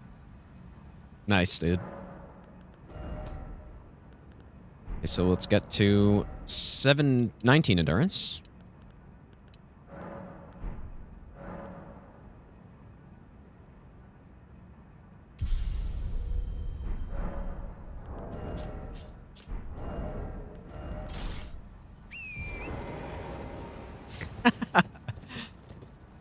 Yeah, my good buddy Michael Hunt, dude.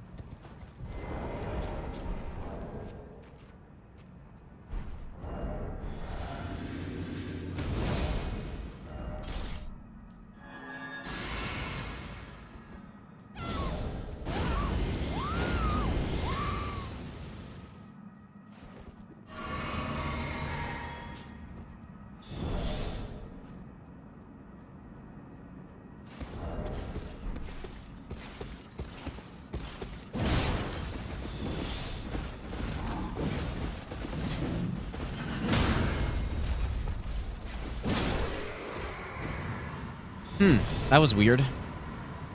But yeah, I guess that's the thing that they can do. I wonder if that could ever cause a problem. What if he just decides to run into his friend or something?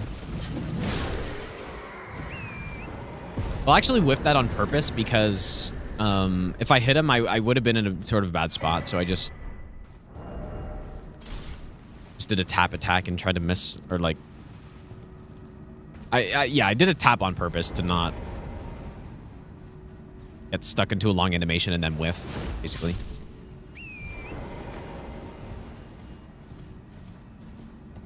Okay, so here...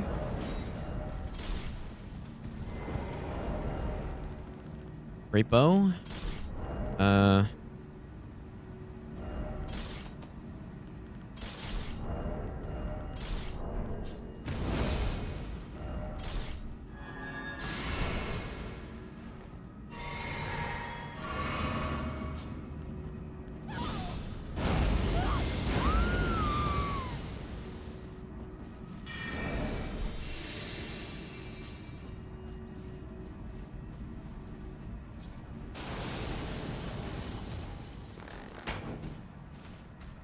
Dude, look at that bunny just looking at me. Kinda funny.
Wait, you're saying I look like Jack-Eye? Wait, really? Surely not, dude.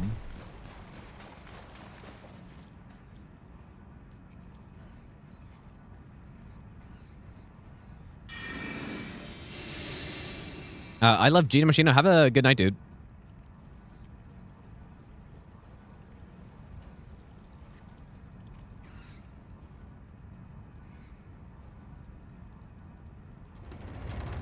No, that's actually not a fake name. That's a, that's a real name of an NHL player. Oh, that was a crazy jump I just did right there.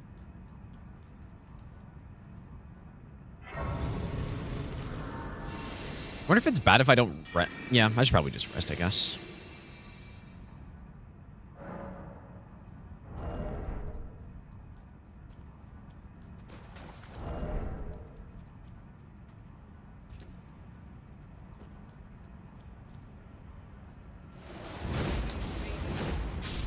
Best nut ever.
Maybe best nut ever.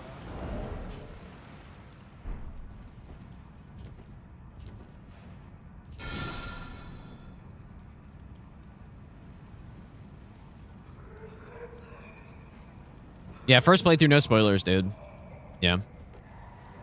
I'd appreciate if you didn't spoil things for me.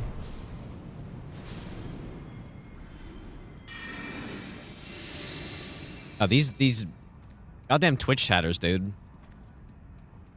Just so oblivious.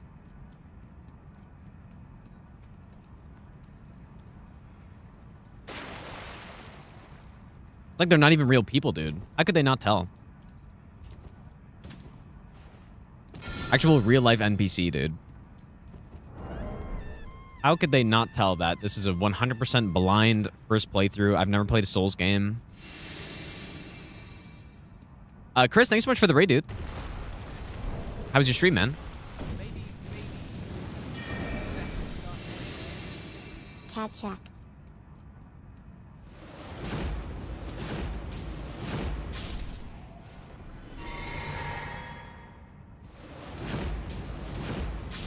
Novity, thanks for the 7-month Prime sub as well.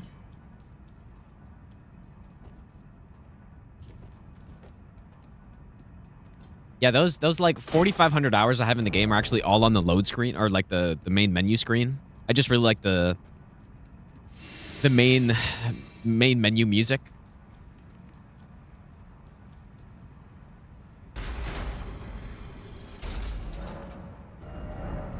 Never done an actual playthrough though, until now. Josh, how's it going, dude?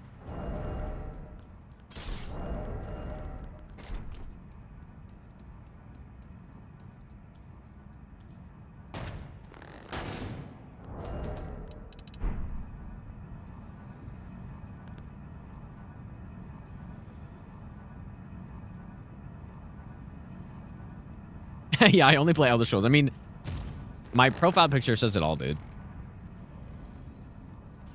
I really don't need 2 arrows, I don't think, but...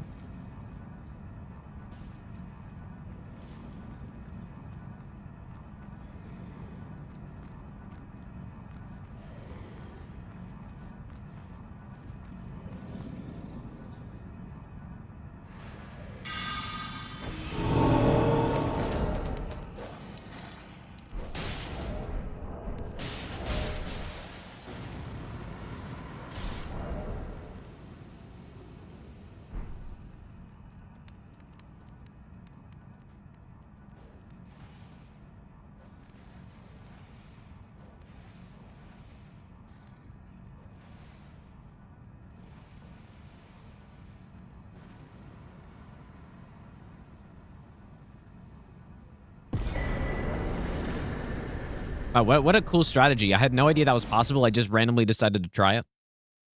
First playthrough. I don't know what happened. I didn't get to see what the boss looked like, but it was a really weird coincidence, dude. The boss just died somehow.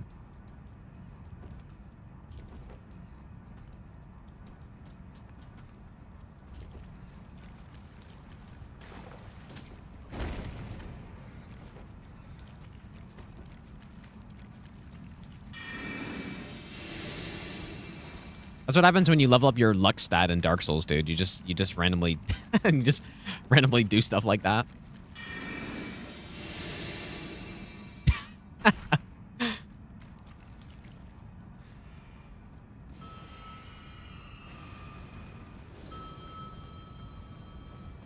Could you imagine though if luck actually like made the boss just do I don't know, like if it manipulated the boss attacks or something? They just have a 1 in 1,000 chance to just sit there for, or I guess, 0.1% times whatever your luck stat is to just sit there and do nothing for maybe 0.01. You just sit there for like 5 seconds and just do nothing.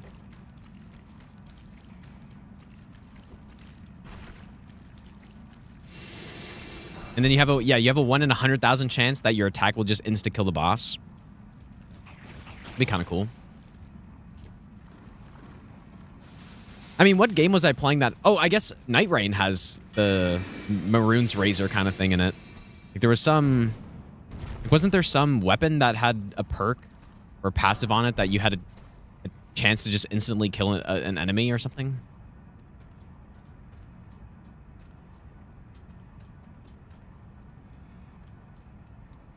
But I think it was a perk from a boss. Okay, yeah. And I don't think it worked on every enemy, right? Like, it was just... I assume they wouldn't let you one-shot the final boss, but I do think that'd be cool, though.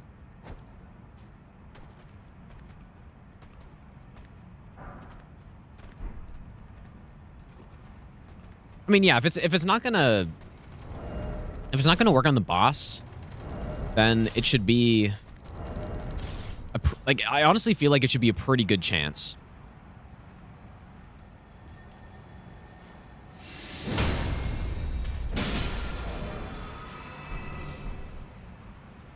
And by pretty good chance, I mean like 5% or something.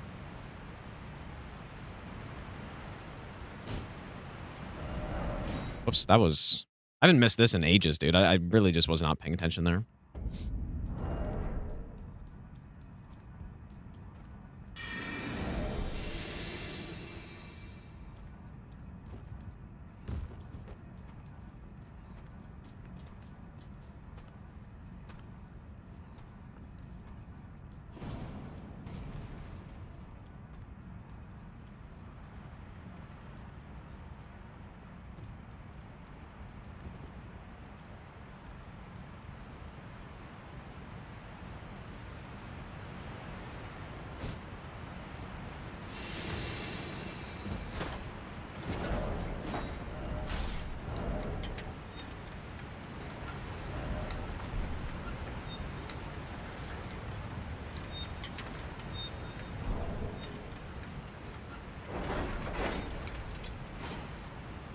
Yeah, first time I just, that ledge looked pretty landable.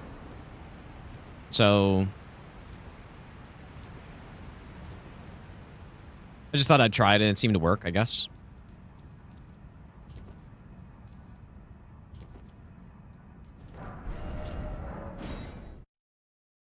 Yeah, Souls, I'm a Souls veteran, dude.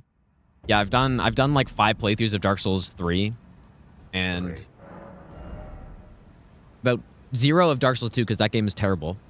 And I have 0 hours in it, but 0 hours is enough playtime to tell you that that game sucks ass.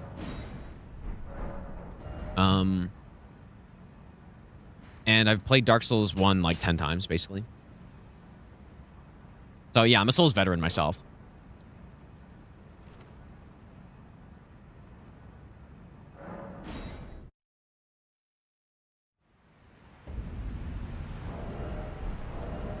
We should use some of these. Let's go on Potastic. So we spiked here, plus 20 and strength.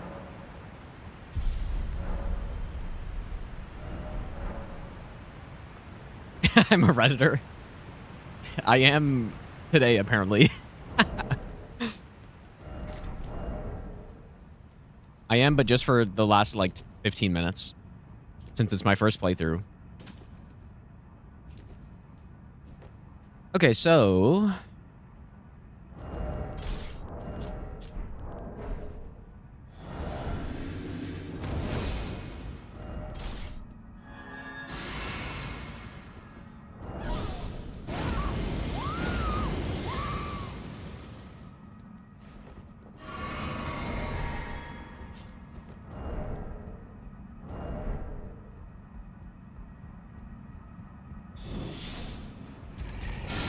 Imagine using the wrong shackle here. That'd just be devastating.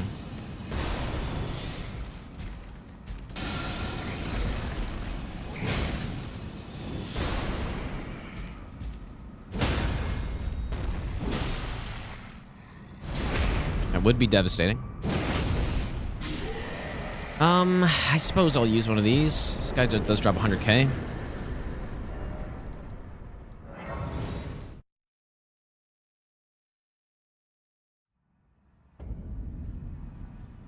Yeah, that's actually a good question, though. As a Souls veteran, what's my favorite Souls game? It's got to be Dark Souls 1. And my all-time favorite boss, the best boss ever made, is Ornstein and Smough, I would have to say.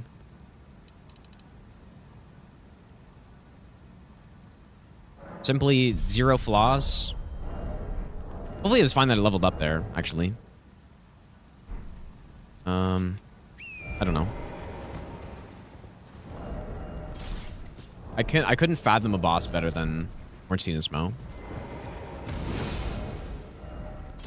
No one could. In fact, impossible.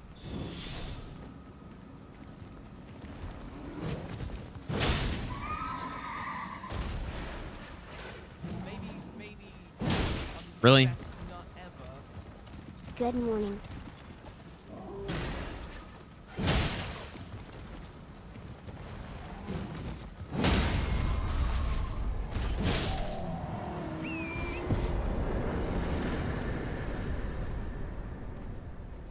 Heisman, thanks for the 52-month resub, dude.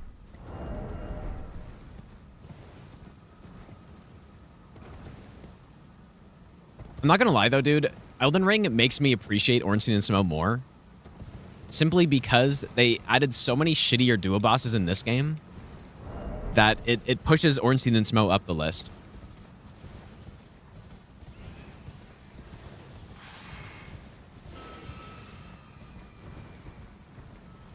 Yeah, the duo in Code Vein's much better. I remember not having a good time on that boss, but I also didn't want to summon the guy, so maybe that's just my own fault. The Code Vein with the companions, right? I just didn't really want to use the companion. And I was getting smoked on that boss, dude.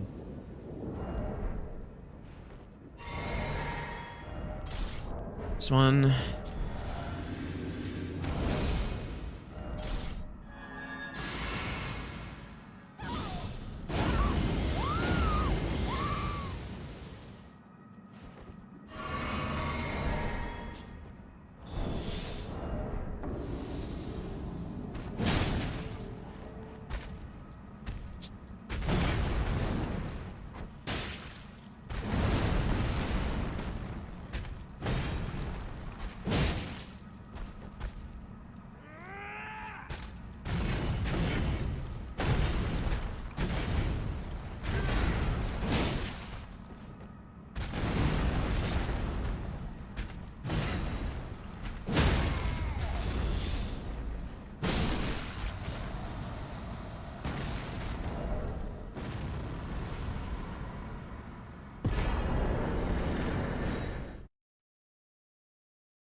ONS farted so Godskin Duo could shit. That's really funny, actually.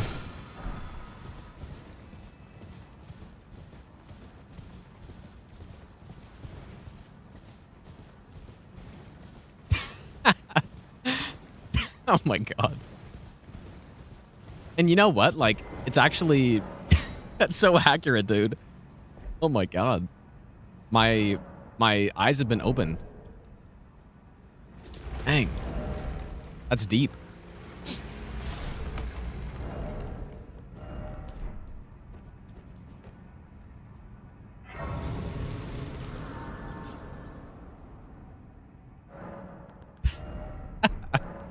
Oh my god. Oh, that's funny, dude. Okay, let me equip Sacred Order. Yeah, Blood Blade. Although I don't know if we need Red Feather here, but... Yeah, I don't think we do if we're going to use Sacred Order.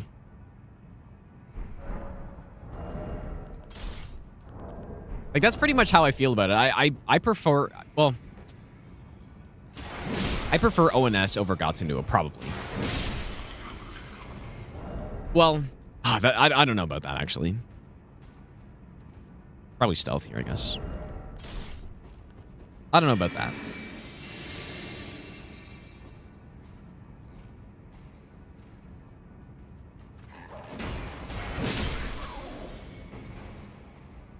I do think ONS is a better boss than Godskin Duo. With time as a factor. Like, with when the boss was made as a factor, because... No, you know what? I think ONS is better. I think ONS is a better boss. The main reason is... that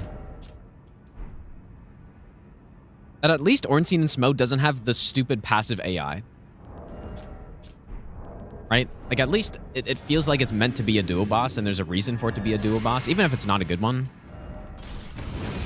But Godskin Duo, you're fighting them, and then you're kind of just relying on one of them just sitting there and just watching, which I think is so unfun.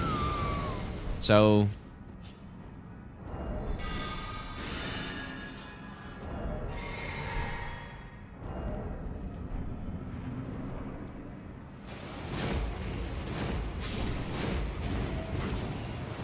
I should have gone for it for sure, I think.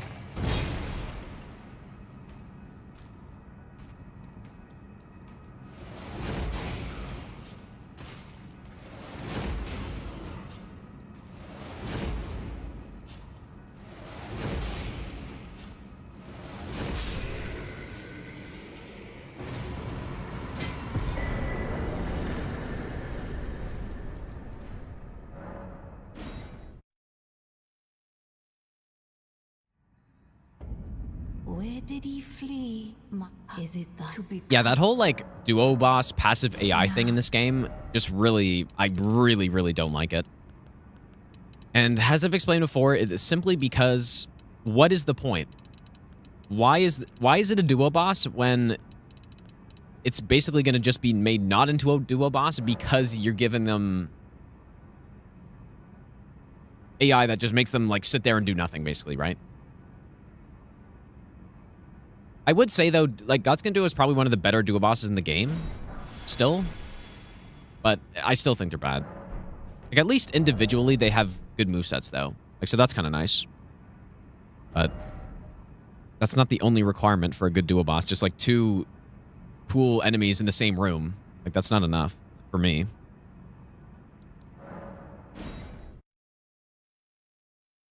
Yeah, Wukong does have good duo bosses in it. Like, they're duos that have reason to actually be duos, I think. They did a good job with most of them, I think. I can't really think of, like, the bad ones in that game. They did a good job. Not to say that, like, the Wukong bosses are all amazing, but definitely the duos, at least there's a reason for them to be a duo boss.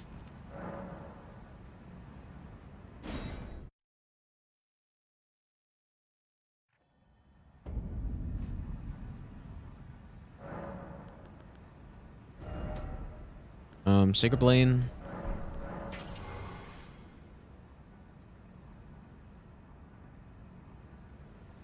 They don't do nothing possible. Yeah, okay, sorry. Like the occasional fireball that it'll throw, and yeah, the occasional jump attack if you get too close, I guess.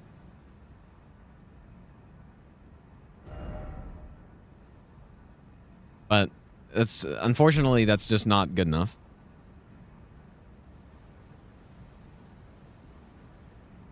I don't think we need sacred holy tier. Yeah, Nox duo. Yeah, the duos are just brutal in this game, dude. There's not, in my opinion, there's not a single good one.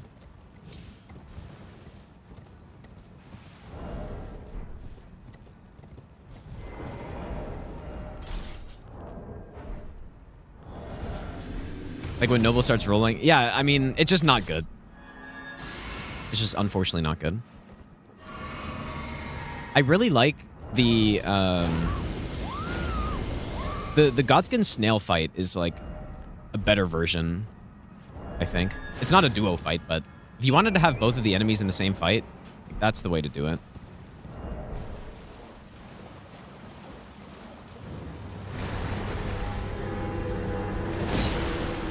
Yeah, like that's what I mean with Godskin Duo being one of the better ones in the game, because at least they have movesets that you can work with when you're fighting both at the same time. Like there are lots of strafes you can do, and you can use some positioning and stuff with the pillars, but Crucible Duo is just not like they're kind of, I don't know, they're just running at you. I mean, most of the time it's only one of them running at you, but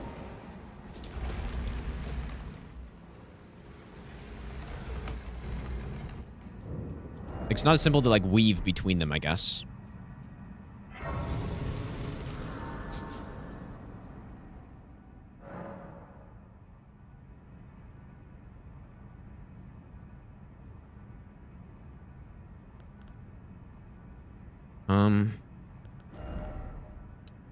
Okay, surely I can get another level here.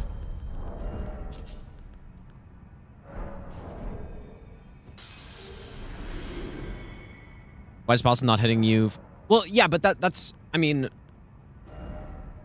you're right. Like, if Noble's gonna roll like that, then it would be annoying as hell for Apostle to attack you, but that's not, the problem is higher up than that. Or it's at, like, the problem is a more basic level. Like, Noble shouldn't be rolling at you for 15 seconds in that fight. Like, it's very simple, right?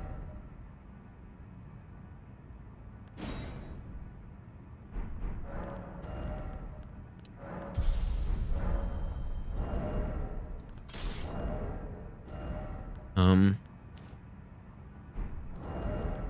sure I have stone swords.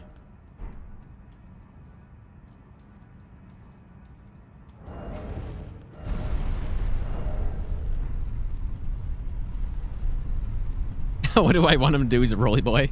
Yeah, I guess that's fair.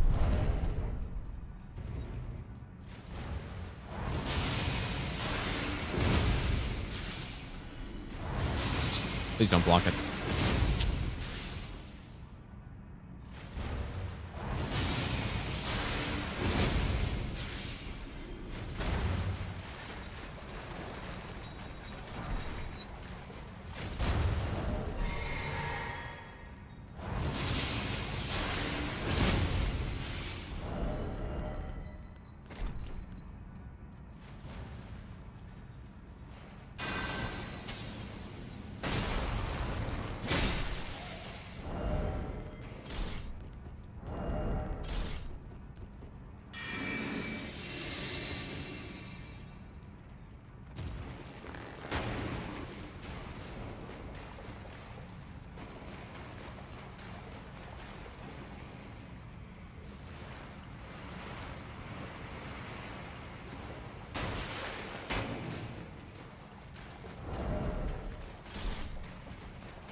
You'll have duo bosses over a boss that someone adds. I would agree with that for the most part. Would not disagree with that.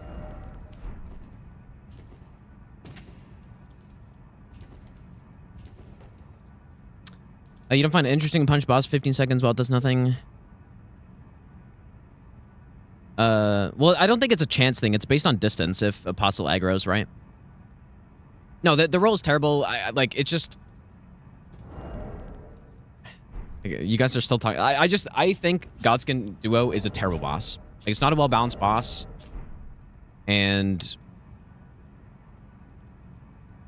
like, I think one other thing too, like, just because things can be dealt with doesn't mean it's good either, you know?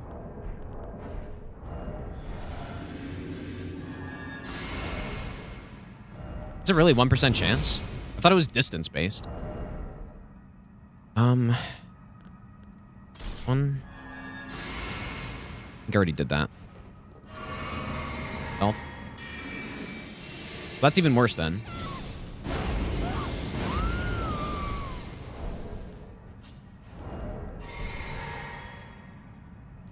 Guess I can actually go... I don't know if it makes any difference here, but...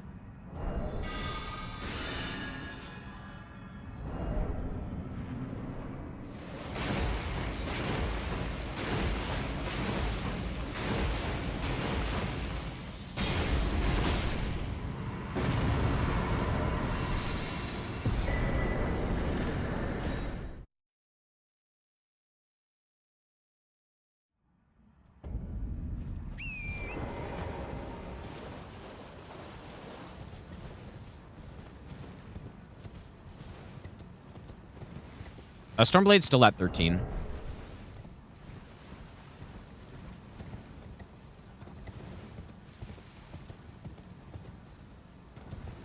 Yeah, I would not be upset. Like, if I was really disappointed with the DLC not having like a good duo fight in it. But I don't know. I guess the problem is the way I see it. The only way you like, because of the game's mechanics, because of the Souls mechanics and like how dodging works and how attacking works in these games, I just think you can't really have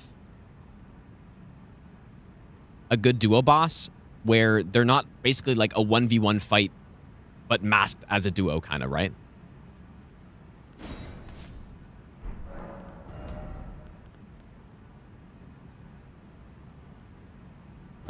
Giant Hunt.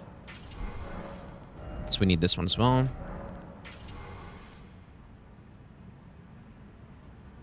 We should be good.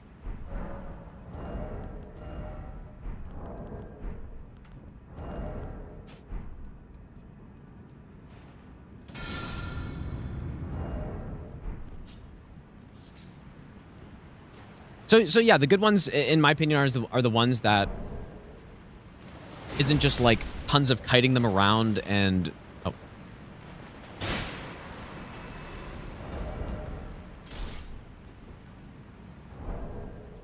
and kind of just like waiting, you know, waiting for the right opening or whatever.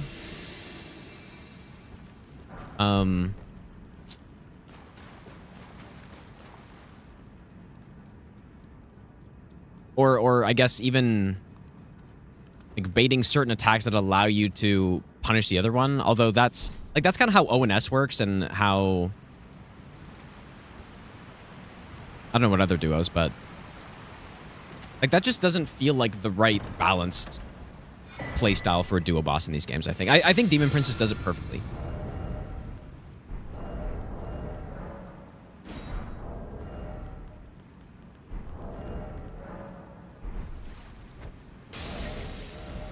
Where it's, you know, it's technically a duo fight, but the way it works is basically just a 1v1 in phase 1. Because a 1v1, but you have to deal with like a few extra attacks from the other guy. But they're not done in a way where it's just like kiting the guy around and then, you know, waiting for that punish opening that you get or something like that. Oops. Red feather. I'm not explaining this well at all because I'm doing this, but...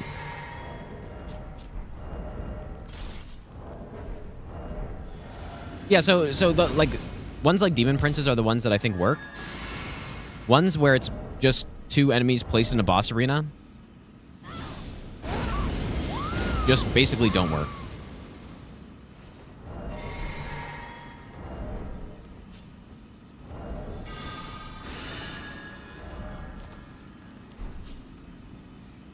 This should one-shot him.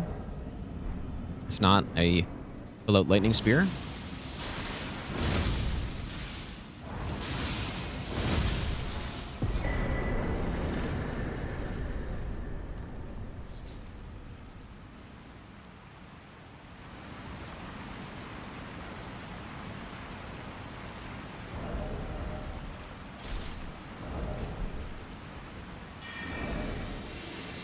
But yeah, I guess that's not to say that it's, like, impossible for a duo boss to work that doesn't have kind of what Demon Prince has, which is just like a passive one and like an aggressive one. Like, so I guess one that comes to mind that, like, I think kind of works is Dark Lurker. I think Dark Lurker, the movesets work well enough because the punish openings are big and it's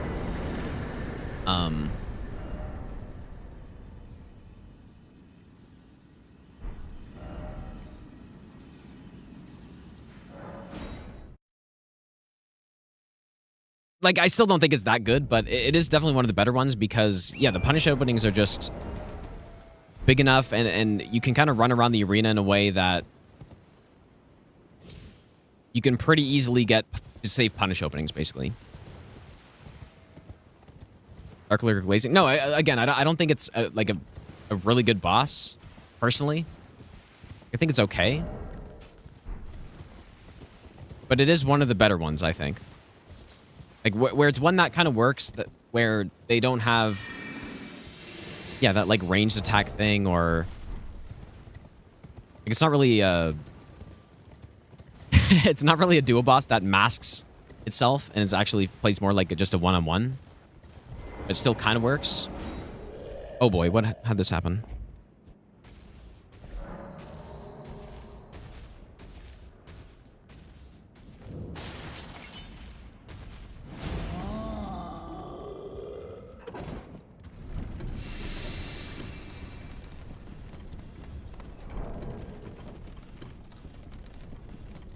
That's gonna do as a passive one and an aggressive one as Demon Prince. They also have some combo. Yeah, but I guess the difference to me is that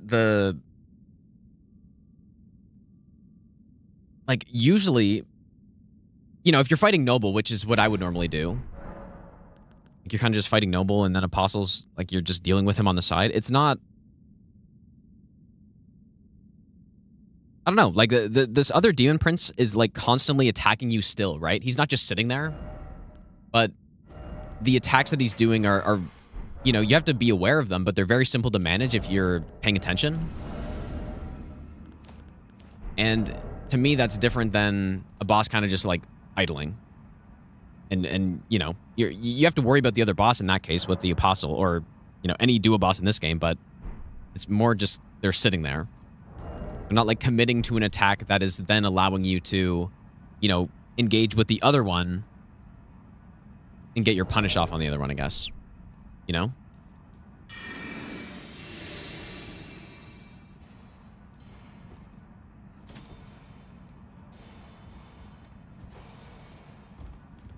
Surely I'm explaining this properly.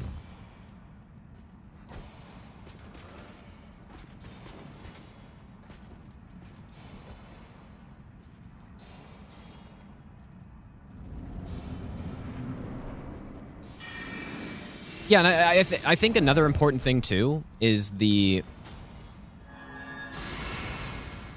Like, I guess telegraphs are important. When you're dealing with the other enemy,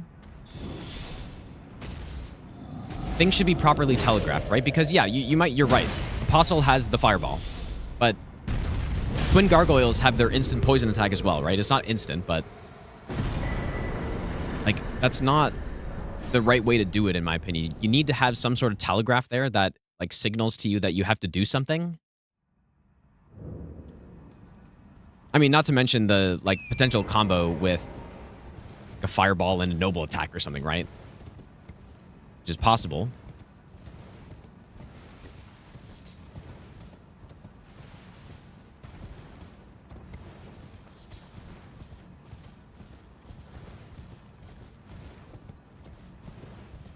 Yeah, that's part of why Gargs is so terrible. Because, like, sure, you do need to worry about the other gargoyle in the fight. He's not just, you know, sitting there passively the whole time.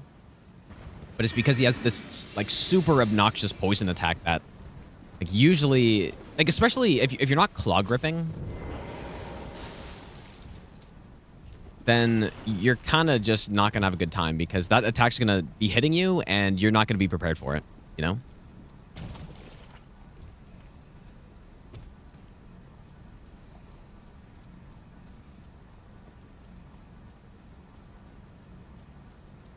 So yeah, I mean, like, it is a little surprising that people are defending Godskin Duo here, but it's understandable because there are certain bosses that, although are bad, like, at least what I would consider to be bad, it can still be fun when you know what you're doing. Like, Godskin Duo is potentially one of those bosses, but I still, like, regardless, I think it's a badly designed boss, for sure. Like, an example of a boss like that, I think is, I mean, it's not a duo boss, but one of my, like, I've kind of a weak spot for Osiris, who I think is a terrible boss, but for some reason, I just find him so fun to fight. I think Godskin Duo can be fun. And, like, same with ONS, too. Like, Godskin Duo doesn't have the bugginess, which is nice, of Ornstein and Smough. That's one of the things I really don't like. But, like, if you remove that bugginess from the Ornstein and Smough fight, like, it's kind of fun doing it, you know? But that doesn't mean I think it's good. I just don't think it's bad. But it's still, I still think it's a bad design overall, but it can still be fun. So we have this stuff. I don't think nighttime matters, but it may as well.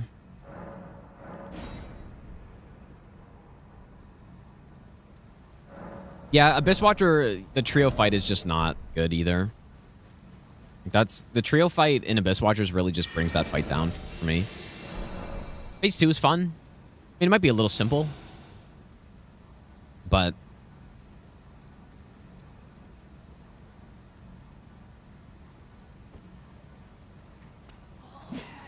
yeah, the trio sucks.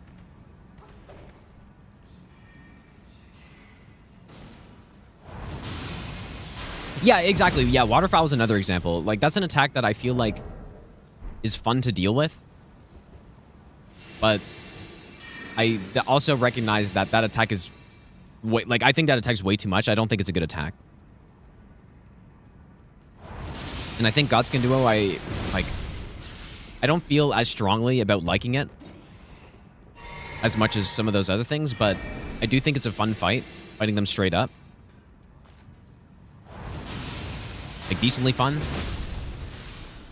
But I still think it's poorly designed for sure.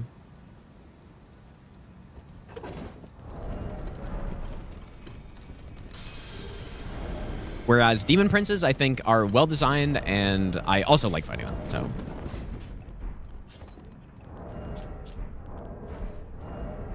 Which is what, that's what I'm, like, trying to discuss, I guess, here.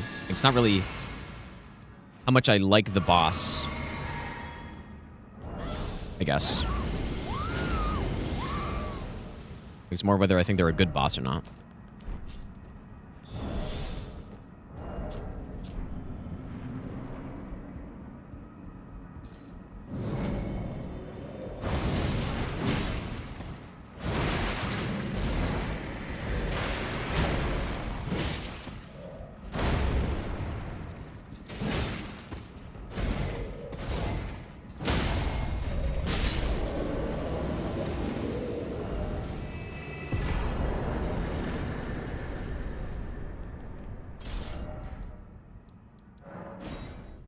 Although I guess I may have used like in that, or I don't know. I may have referenced my enjoyment of bosses when I was talking about that, but I more meant in a design type of way, not how fun the fight is type of way. That makes any sense. And that's why, like, with a boss such as Liurnia, I don't know, for a while I put her in A+, and it was because I just really find the fight to be one of the most fun, if not the most fun fight that they've made. But it's the design flaws that I have an issue with. So when I'm ranking Liurnia, I kind of wrestle with where to put her. I think last time I just put her as like number 2 or 1 or something. Because I just was like, yeah, I'll just forget about the design flaws and just the fight's so fun that it doesn't matter.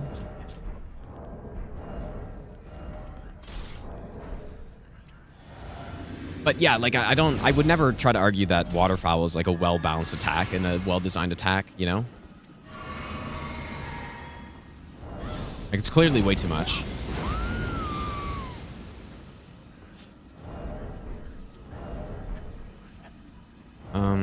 Guess I'll do this too.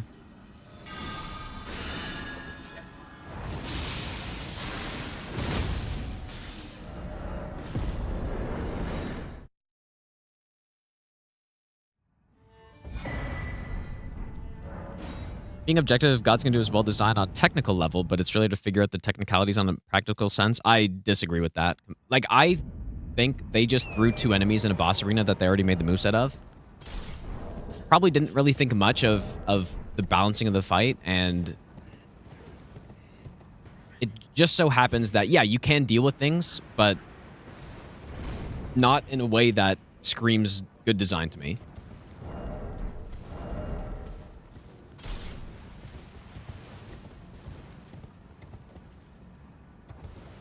It's kind of like, I don't know. Maybe I'm not giving them enough credit or something, dude.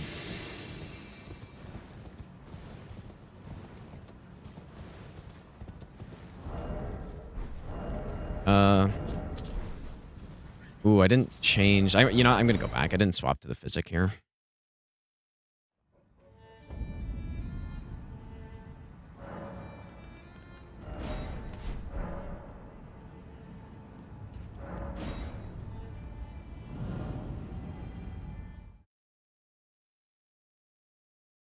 Do I think Redan Illusions or Waterfowl Point Blank was more intuitive to learn the dodge? I mean, I don't know.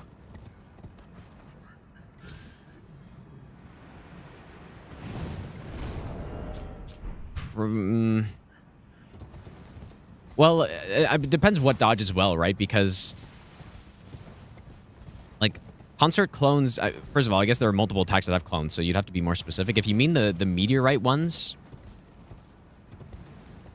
Like, one solution to both attacks is to simply run away, which I think is pretty intuitive. I think most players, when they're playing through Souls games, the #1 way to dodge attacks is to run away from them. Probably, right? But I guess... I don't know. There are numerous ways to dodge them, so... I will say for sure, though, the way... Like, the more... kind of practical way to dodge Liurnia clones, like dodging back twice, dodging forward twice, or whatever, that is simpler than the point-blank meteorite attack dodge by a mile.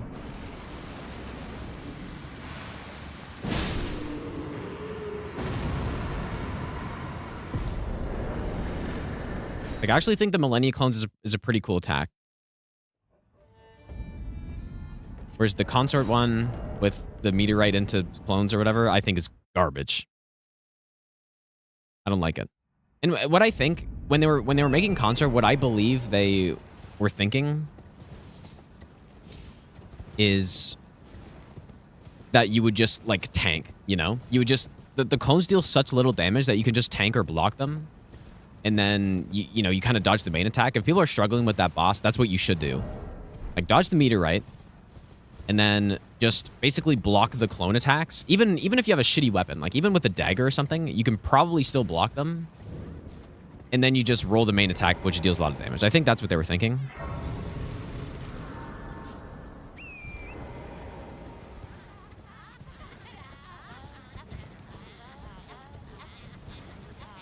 That's interesting, Recycle, actually. I don't really know about that. I mean, to that degree, I guess. Obviously, I knew there's some stuff going on.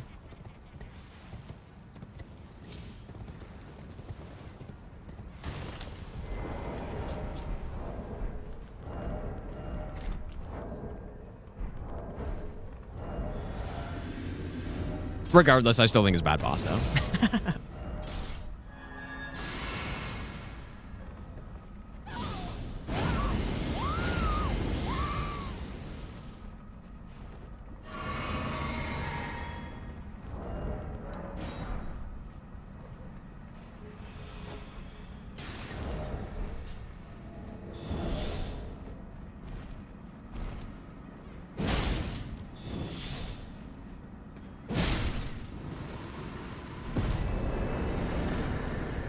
A fun one, though.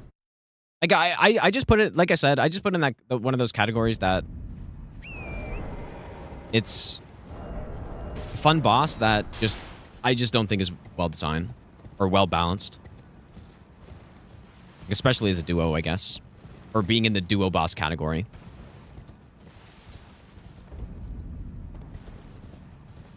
And yeah, like that. Basically what that means is I wouldn't be upset if they never make a boss like that again. Probably. Or at least I don't think they should make another boss like that again in their next game. They probably will, but yeah, I guess I wouldn't be. Best not ever. Like, I do kind of like the boss, I guess. I guess I wouldn't be upset about it, but I also wouldn't, like, be happy about it. Gonzalo, thanks for the 20-month resub, dude.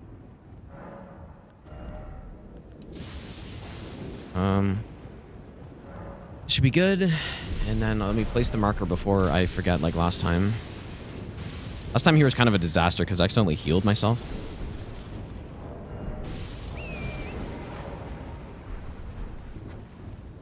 Yeah, no, I do. Like I said, I mean, it's not my favorite fight of all time, but I do enjoy the fight when I fight them straight up. At this point.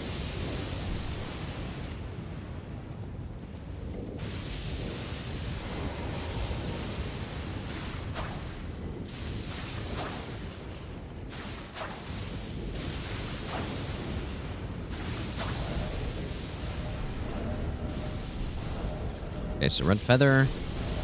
Don't heal accidentally.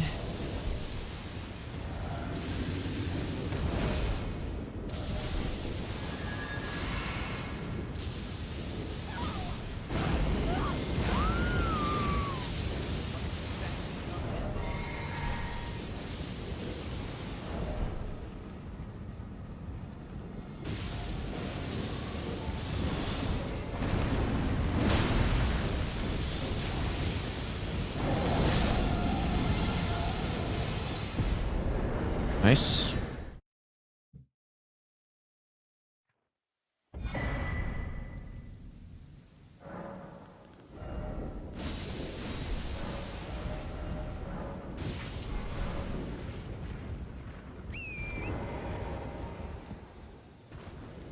Proof, thanks for the 14-month Prime sub, by the way, dude.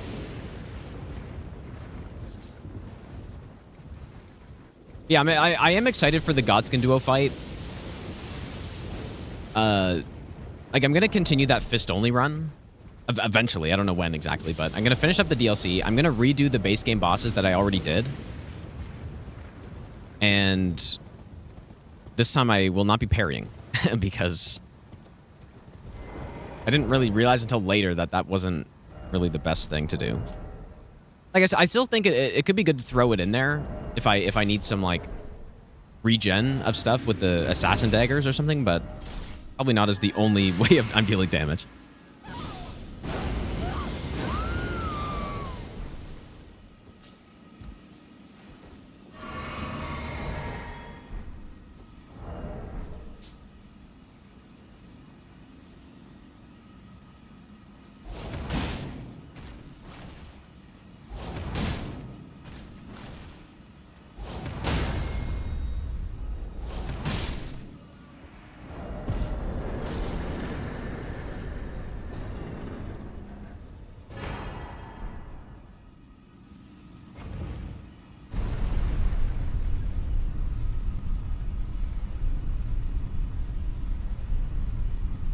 Yeah, Moog Fist only was pretty fun, except for when I died, but other than that, it was good.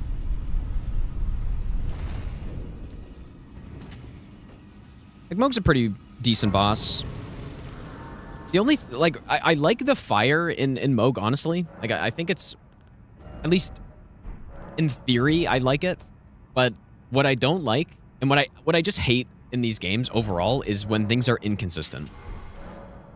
And unfortunately, the blood flame on Moog has some issues. Like, it's not the same necessarily every time. Like, you can get memed by it, which I don't like. That's the thing that kind of sucks.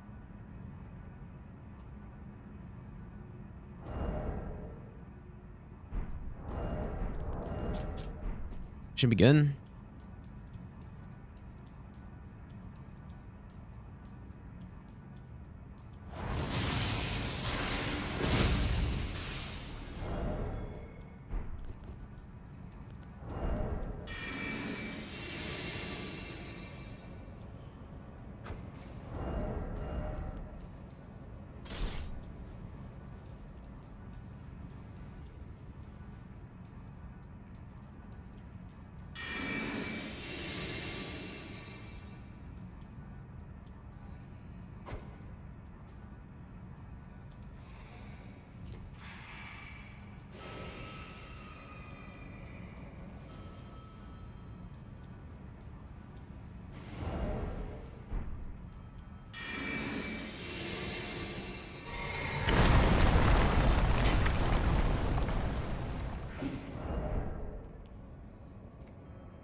Godfrey's the best boss in the base game, but unfortunately, I don't know about that.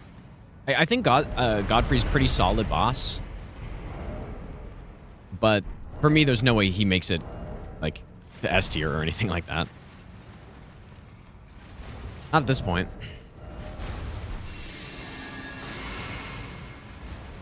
But no, I do think he's a really good boss, like, overall. I think when you, like, once you learn the boss, though, he becomes much less interesting.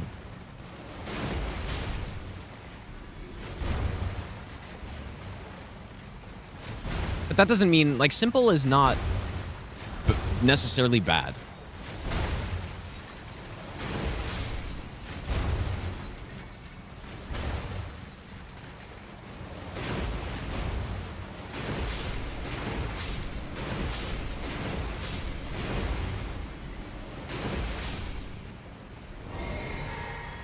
Like, I do like the boss, but I wouldn't...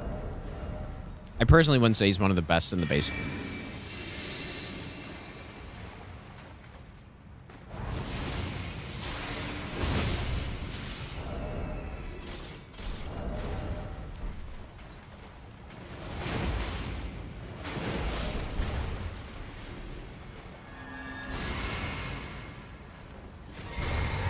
Wait, did I say God? I meant Godfrey if I said Godric.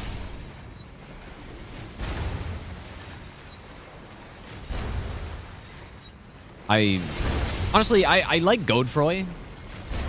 Like, I don't mind Godfroy. But Godric, though? Man, Godric sucks. Even still, I like... Godfroy's just... kind of not... I like Godfrey more, or Godfroy more than Godric, because...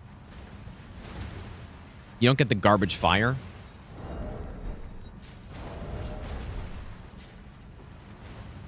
But it's still not... I mean, it's okay.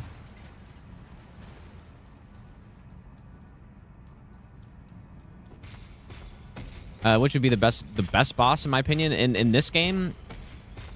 Like, the best overall... So not just how much I like them, but like how much I like them plus... you know, if I think they're actually just a good boss. I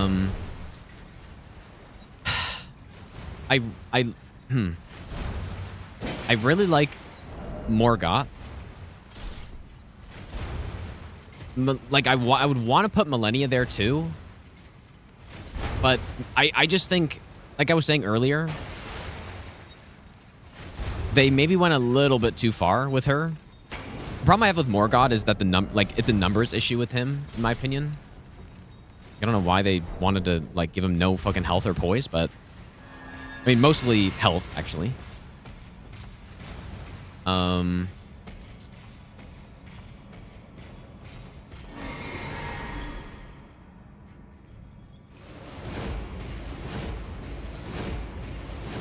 really like Malekith as well.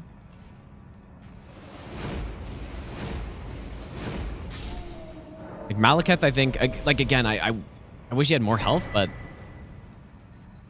think Malekith's really good. I think Rolana's quite good.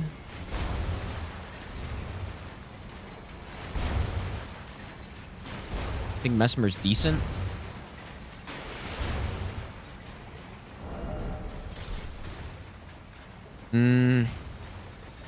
Who else is there? Those are the bosses I would think of, I guess, for the best in the game.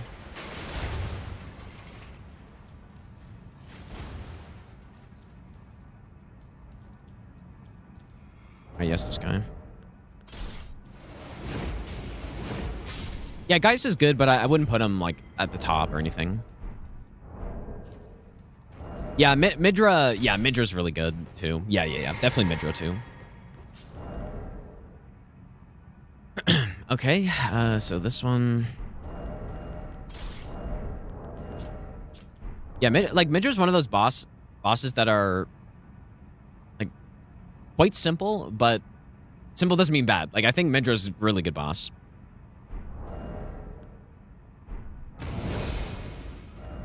Even though, yeah, the path to fighting him is... Oh, shit, I got no... Oh, boy.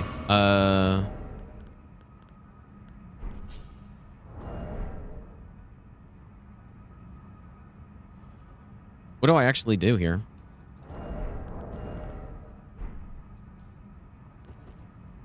Like, if I stealth, will I have time? Will I have enough for a bolt?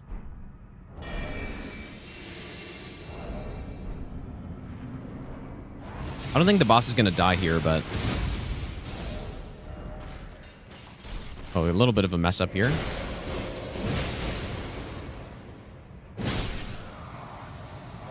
How did that happen? I guess... Do I normally just go 2 heals by this point?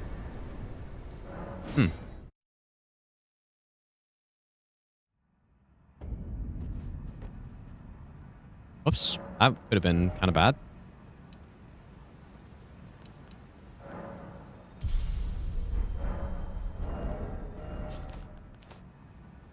Well, I mean, I guess it couldn't have been that bad. I would have just fought him. Oh.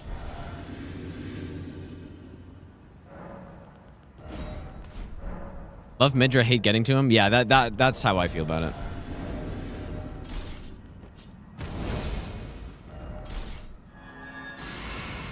Yeah, definitely think Midra is one of the best bosses in the game as well. Overall. I mean, his cancels are very annoying, though. I will say that, but...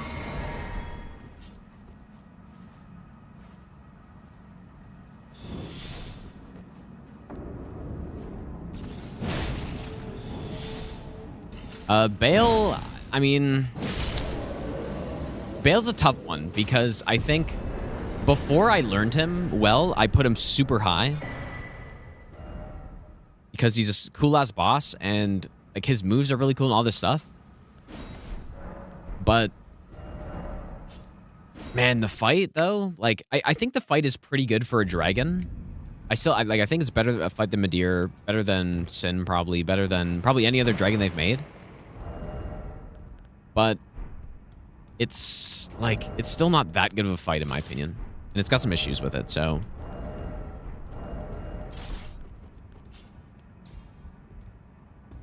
Those are the find them well. Like the fire deflection especially is quite annoying. And, you know, like random lightning kind of sucks. Sacred Order, duplicate.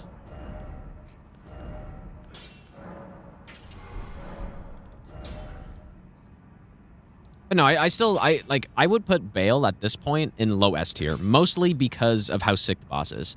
And I usually put Madeira in A, also because of how cool he is and the lead up to him. Like this isn't my, you know, my ranking of how good the actual fight itself is, but everything, like the fight plus everything else about the boss. But yeah, I think he's a tier above Madeira or Sin or like any other dragon, basically. So I put him in like low S tier probably.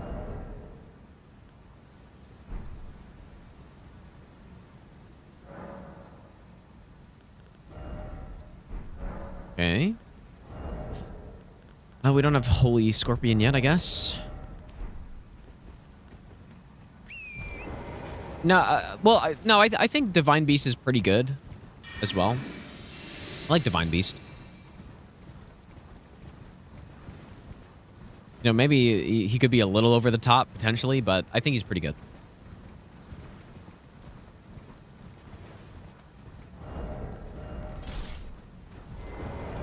How many holy pots do I have? Wouldn't say the fire deflection is a Bale issue, just bad game design. Well, you're right in that it's bad game design, but unfortunately he has fire breath that deflects. So it, like, yeah, I'm not saying it's exclusive to him though, right? Many other bosses in the game have that, but I see what you're saying, but unfortunately, like, I don't think he gets away with it. Like, it just makes the boss worse. Honestly, though, it's not like it's that big of a deal on him. Like, it is pretty simple to play around.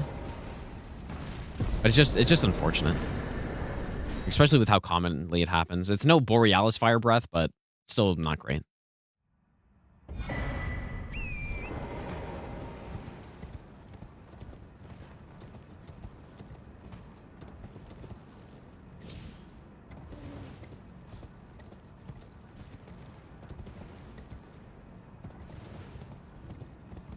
Yeah, Fire Giant. Yeah. Fire Giant is a horrendous boss. Like, Fire Giant is a boss where it's kind of so bad that even people on their first playthroughs can realize how bad that boss is.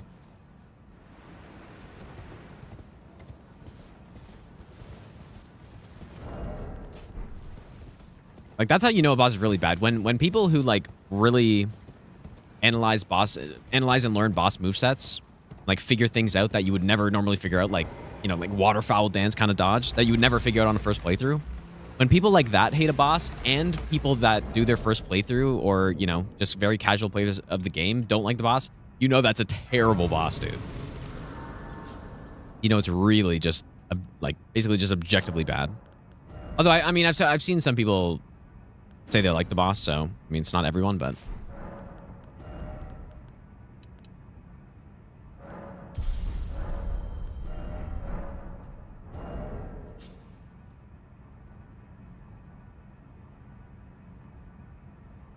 Fire Giant's so good they made a bunch of giant fires in the DLC. I think Fire Giant could have been pretty good if...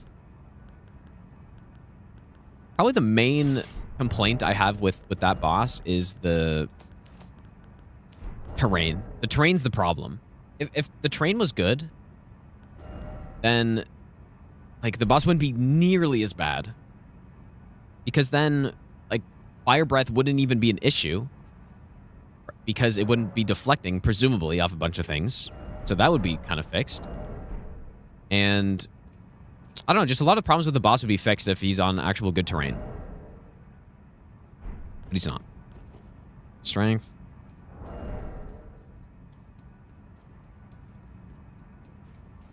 Placidusax is...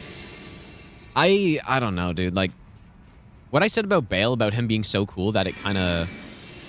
like, puts... You know, just him being cool alone is almost enough to put him in S tier. Placidusax is a less cool fight and a way worse one. so I just don't really like him that much. Put him in basically mid tier. I think he's okay. but I just don't think the fight is... Like, I think the fight is actually just kind of bad. Like, it's not even just like Bale where it's, you know... It's like, not... I don't know. I guess Bale's fight is decent. But it's not the boss like Midir where the fight is pretty average, I would say. And, you know, he's a super cool boss or whatever. I think that fight actually is like kind of on the bad side.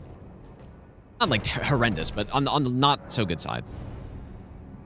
You know, you kind of just get behind him, you hug the tail. Like his attacks are very cinematic and stuff though, at least. So that's what does give him some marks for me. And puts him, like, I think I put him in a B tier. So he gets marks for being cool and having some like really cool cinematic stuff with his arena and like big nuke attack and stuff. The audio design's pretty cool. Like him flying through the air with lightning's pretty sick, but the fight itself though is just not very good.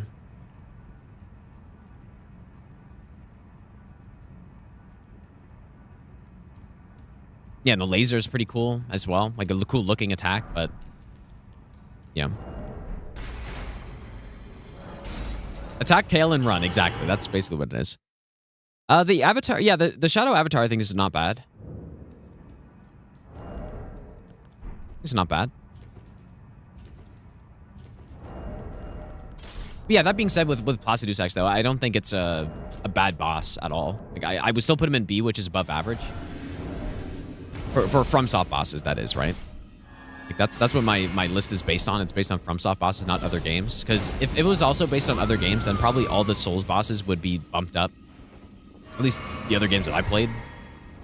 Which, to be fair, isn't a huge, huge variety, but...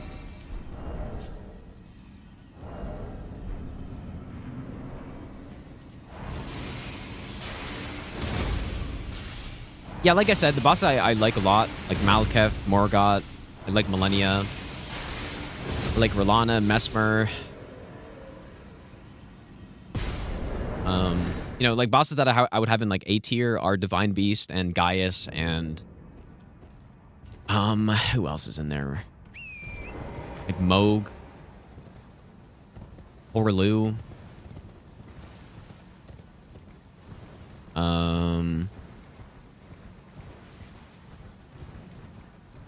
Who else is in there? I would throw the Tree Sentinels, like in terms of non-main bosses, the Tree Sentinels for me would go in A. Like the Shield Tree Sentinel is the one I like the most. The Torch one is okay, I guess. Like the Torch one I'd probably still put in A, but maybe like A-, and then the Lightning Tree Sentinel, Draconic, I would probably put in like A-, maybe. That might be... Is that too high?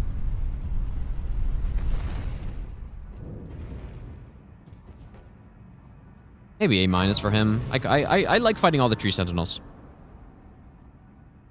I think they're all pretty good. What other A tiers do I have? I don't know if I said... Did I say Moog already?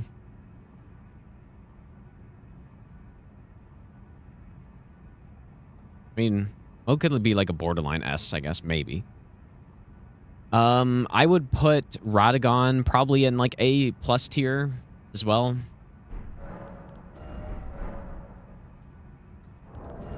Okay, let me just make sure everything's right here. Getting a little tired. Somehow. Maybe because it's 3 a.m. I guess that could be how. Elden Beast, honestly, I haven't fought him really at all since they added the horse thing in.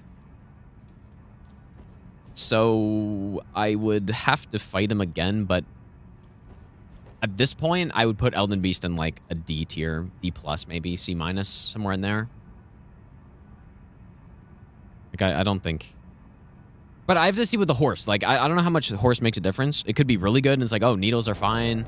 Elden Stars are much better now with horse. Somehow I still haven't done it. And I think the reason is because I'm so used to not using horse in that fight that I just don't even think to use it. I also, you know, generally at this point, like, I haven't really done any low damage runs, which I'd like to do soon, but I haven't really done any low damage runs, so I kind of just blast him usually.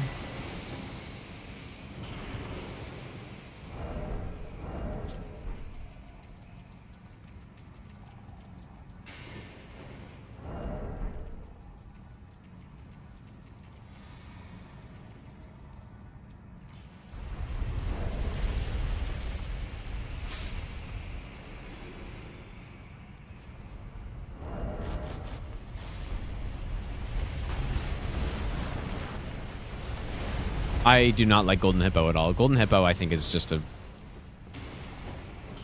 horrendous boss, unfortunately. I'd probably put Estelle in...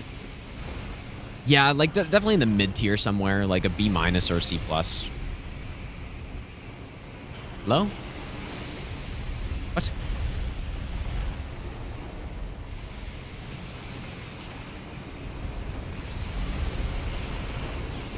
What on earth happened there?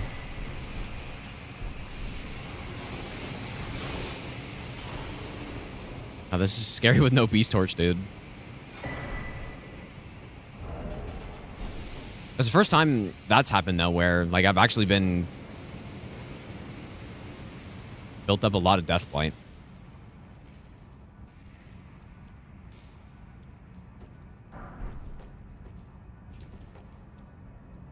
Yeah, I think Sister Frieda's a top-tier fight, I would say. Which DS2 boss would I want to see make an appearance? I mean, there are a few. I definitely, like, Sir alone would be sick. Obviously. Like, that would probably be the one that's like, the coolest. Especially, like, Sir alone with a couple more moves. You know, make him grab people just left, right, and center would be sick. Just, like, impale them. I think that'd be fucking sick, dude. Okay. So what's going on here? Grafted. I used Red Feather, right? Yeah. Okay, so let's do that.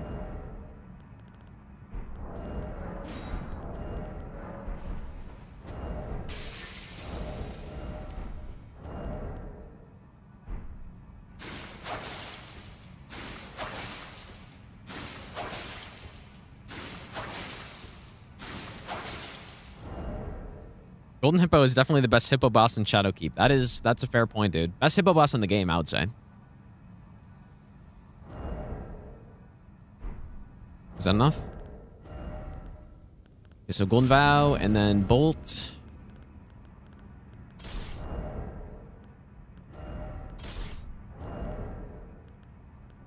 Okay. So we go in, Bolt, backstab Bolt. What I do? And the buff order is what?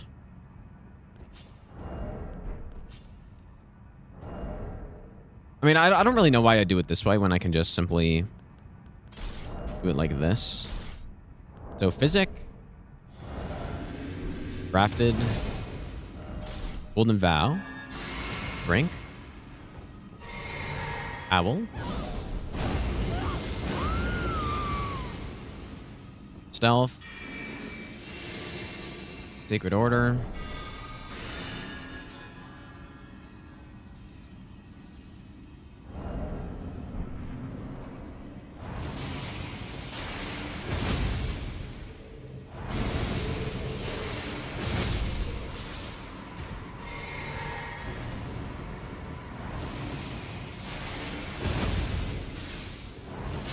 Mesmer S tier? I would put Mesmer in low S tier, yeah.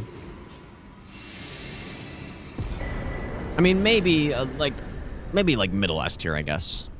Maybe. I think Mesmer is pretty good.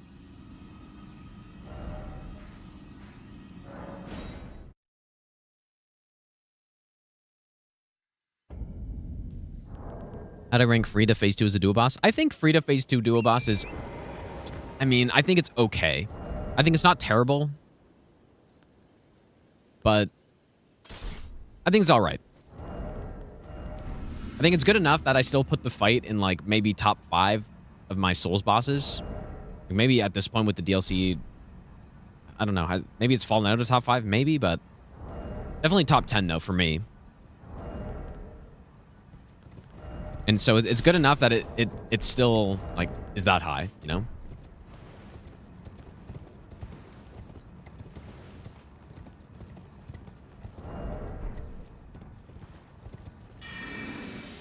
But yeah, I think it's...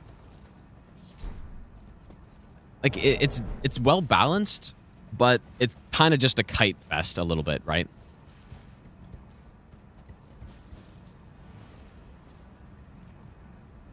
Hello? I guess I maybe shouldn't have stealth.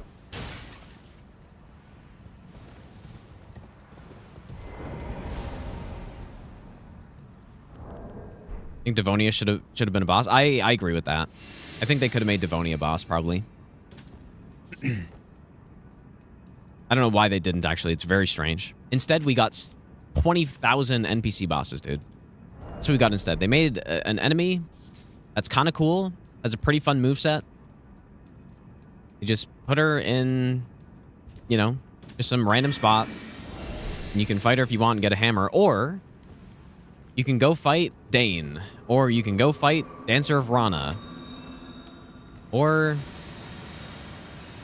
the 5th demi-human queen, Mariga.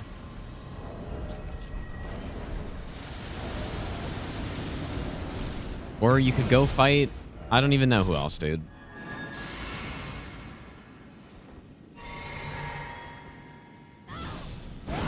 I think Artorias is a top-tier boss as well.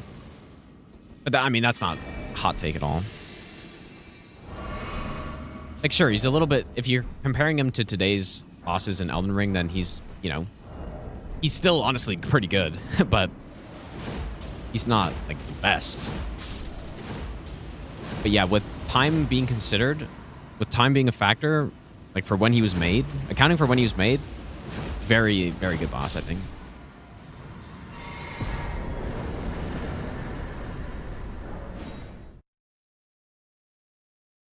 Yeah, and Rakshasa. I just don't really know why they made them bosses, I guess. But I think that's more of a... That's probably more of a me problem, right? You're doing well.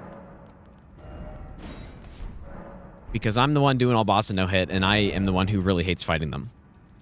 So maybe it's just a me problem, but... I just don't see why they needed to be bosses, though. I guess. Just make them invaders, and that's perfectly good. You know, maybe even like a quest behind them would have been sick, right? You get, like, the Rakshasa gear set after you do her, you know, her quest line or something. I think that would have been nice. I would have liked that. The correct shackle.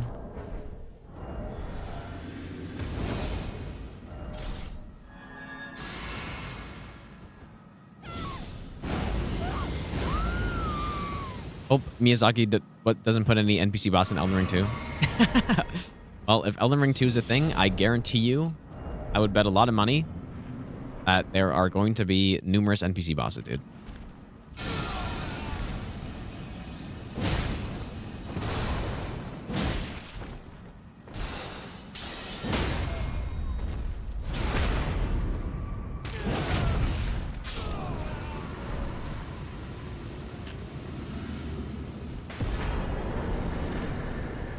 Yeah, here's my take on it. I've explained this before, but I think NPCs are... So these games obviously have PvP in them, right? So I think having those offline NPCs are good. I think they should be in the game. But I think they should all be completely optional to get through... Well, I don't know. I think they probably should be optional to get through main content. So I'm thinking of enemies like Ancient Dragon Man. You know, like they shouldn't be blocking main content. And they shouldn't be bosses. They should be just optional invasions, or ideally, you know, I guess in the case with the DLC, I would have preferred like maybe some of them have a quest and then you get in, you know, get invaded by them. I guess that does kind of happen, right? Already.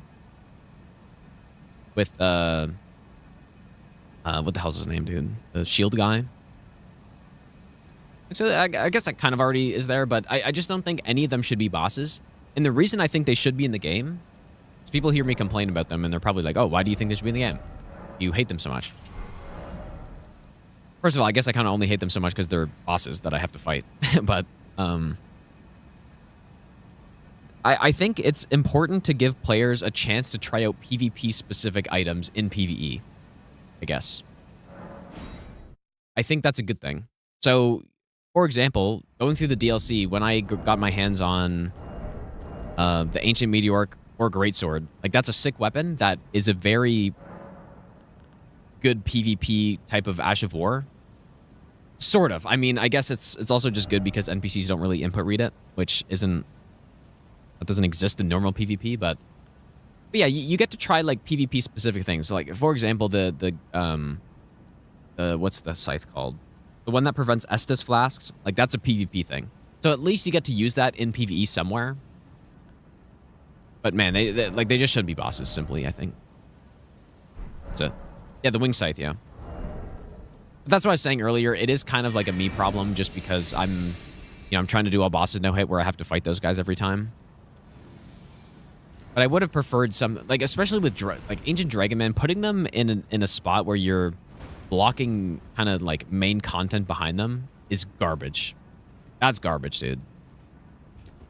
Although, to be fair, I do think Ancient Dragonman is one of the better NPC fights, probably. But like, that's garbage. He feels cheap to have them as evasions. Why do you think that? I don't think so. I think it's opposite. I think it feels cheap to have them as bosses because it really just makes bosses feel less special, right? So I would actually say it's the opposite, but I'd be interested to hear why you think that.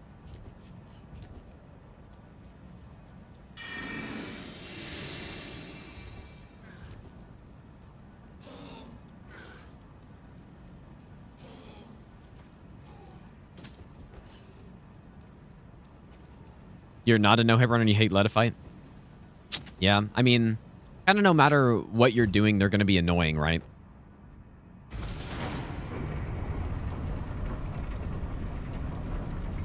But some people kind of overlook that because of some sort of like at least in the case with Letta, at least there is some sort of like story build up to it, which is kind of cool. But I just don't think they need to be bosses, and I don't think there needs to be nearly as many of them. That's another thing, because they really decided to put a lot of them, dude. In the DLC specifically. In the base game, there are a few, but they're not really that frequent, right? You have Dan is the first one. You have Vike. You have Esger. You have Gary, so that's 4. Am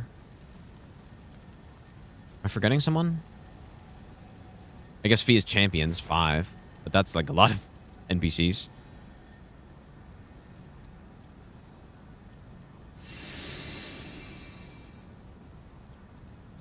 Oh, I see what you're saying, Gary. Yeah, like, I guess ideally it would be like that, but I don't think so. Like, yeah, I guess in a perfect world, everything would be like a sick boss or whatever, but just not realistic, I guess.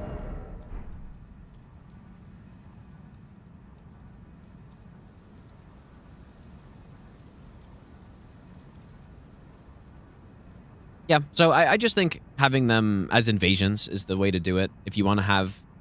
Again, I do think there should be... Since there is a PvP element in these games, and there are PvP-specific things in the game, player probably should have an option to test that stuff out, even if they're not actually doing online PvP, right?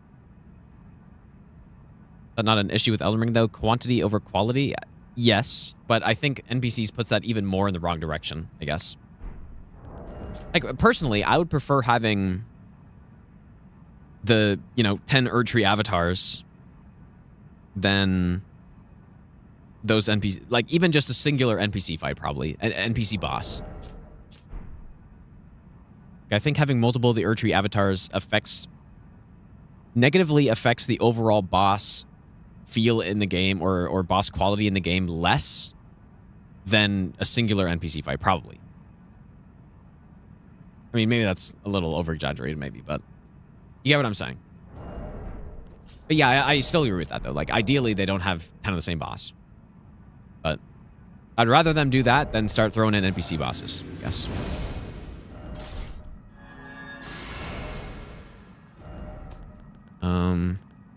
This one. What else do we do? This one.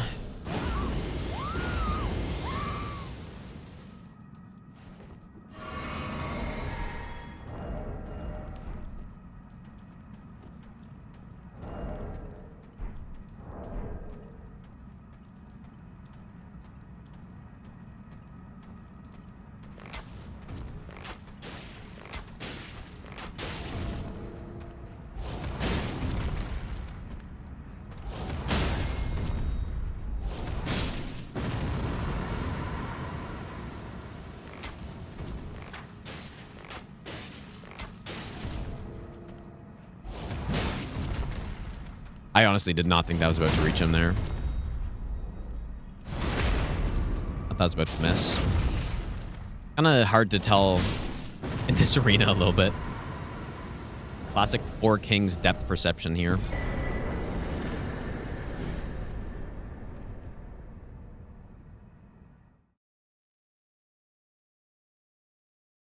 NPC bosses need more lore too. Yeah, maybe, I guess. That's what I was thinking, like, having, if they actually were going to do something like that, having some quests behind them could make it a bit more interesting. I don't really know about that, though. Okay, Altus is done.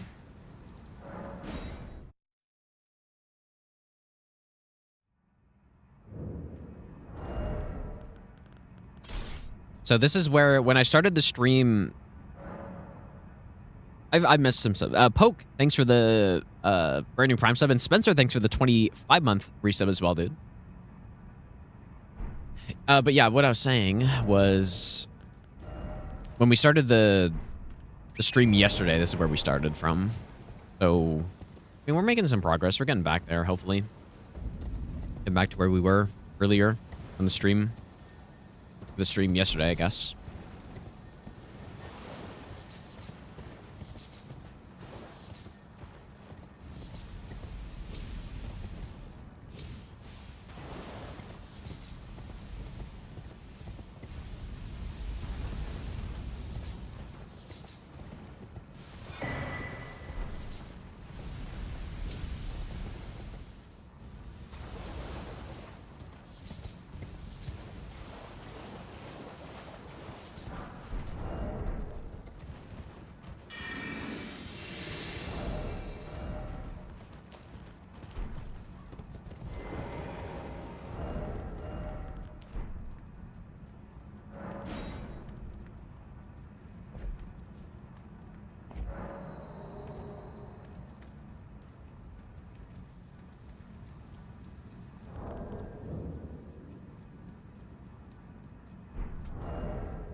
I'm really sure. Like today's Thursday technically, but I don't know in my clock right now what day.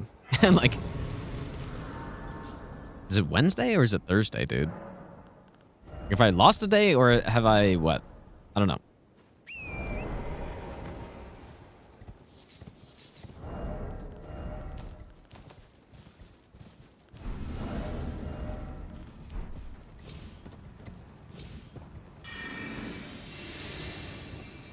I'm just on a delayed Wednesday.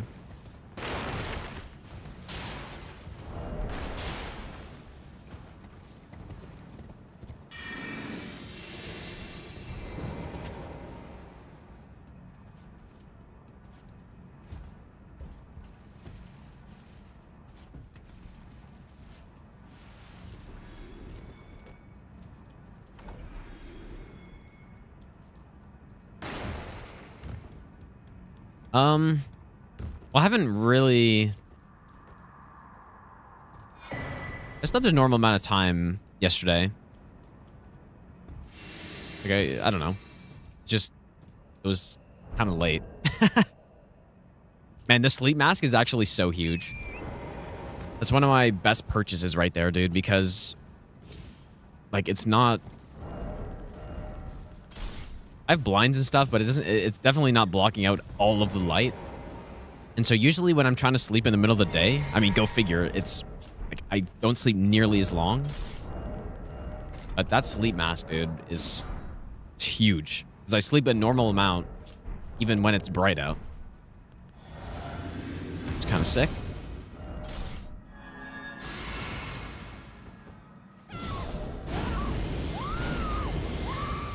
Probably should have gotten it a while ago, but I kind of like the reason I didn't.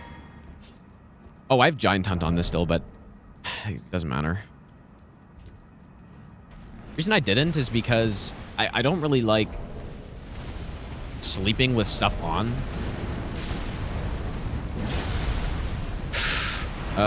Fuck me, dude.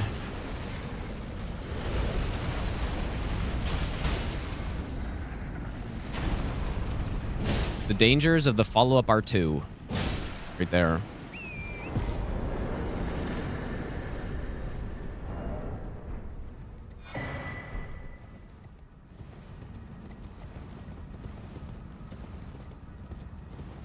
Yeah, first world problems. Yeah, that's fair, dude.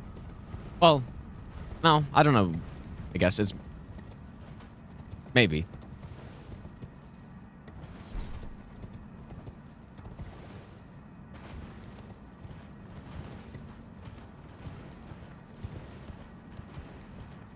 Although maybe not, though, because sleep issues are a thing everywhere, I would think.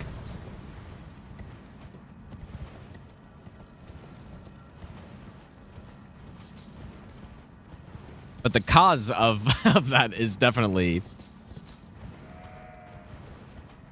a first world problem, I guess. Yes, I'm simply playing games too late at night.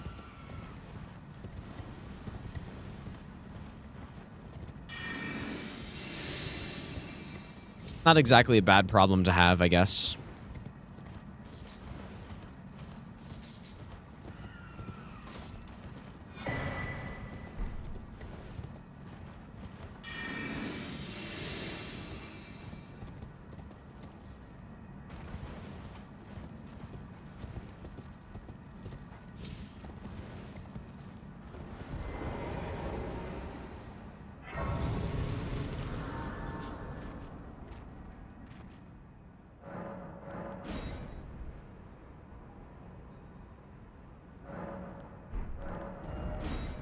I'll go lightning, I guess. Why not?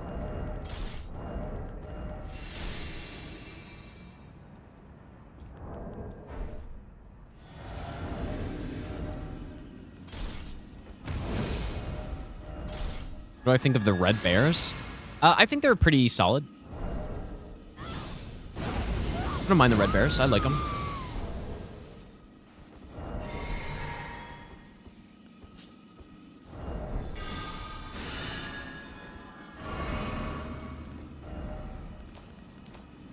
This one.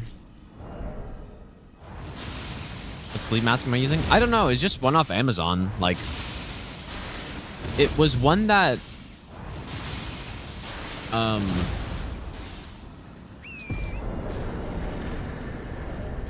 it has like spots for your eyes to go so that you can still like blink and stuff without, you know, like, I don't know if they're, like, I've had, like, I guess blindfolds before that you would just, you know, your eye would be kind of right against something. So if you open it, it would be super weird. But that's about it, dude. I'm not really an expert or anything. Yeah, it doesn't really get hot, but it's also winter right now, and it's not exactly hot in my house, so you'll see during the summer, I guess.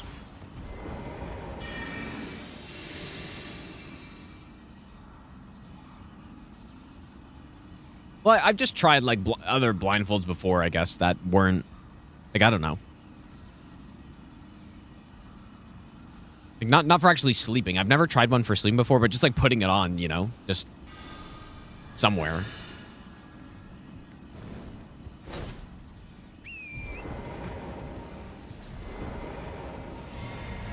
But yeah, I like I said, I don't really like wearing things when I'm sleeping, I guess. And what still happens, sometimes I wake up and I don't have the sleep mask on anymore because I just rip it off, I guess, but it's still overall been good.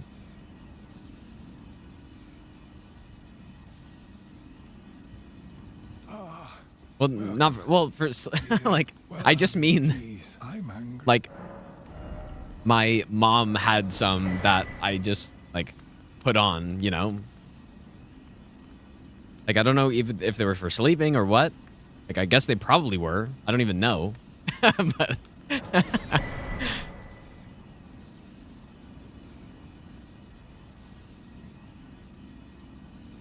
yeah, talking myself into a hole somehow here about sleep masks, dude, is insane.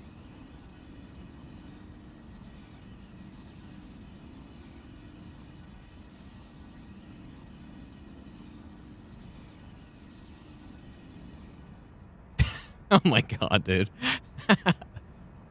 Like, I guess they probably were sleep masks that, you know, I'm trying to think of why. Like, I think I was gonna do a blindfolded run in Dark Souls 3 at one point, and that might have been why. I don't remember exactly, but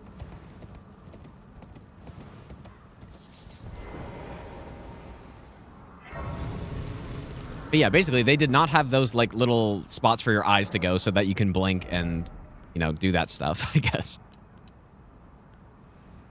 Oh. That's what I'm saying. The one I bought does have that. And, yeah, I mean, it's not perfect, but it beats waking up or trying to sleep when it's light.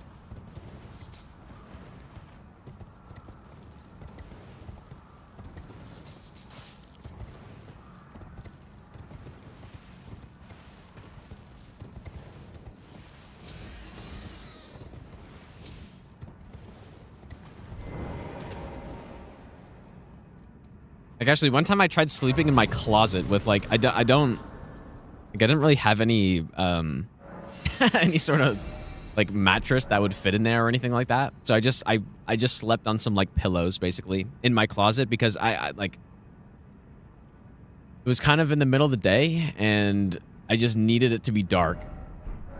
So I just slept in the closet, and honestly, it was pretty fucking, it was better than sleeping on my bed, but it was bright, you know?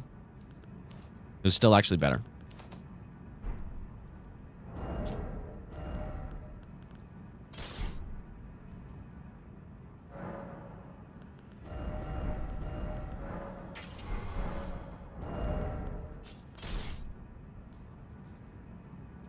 Tricky, how's it going, dude? Yeah, you gotta do what you gotta do, man. You're definitely right.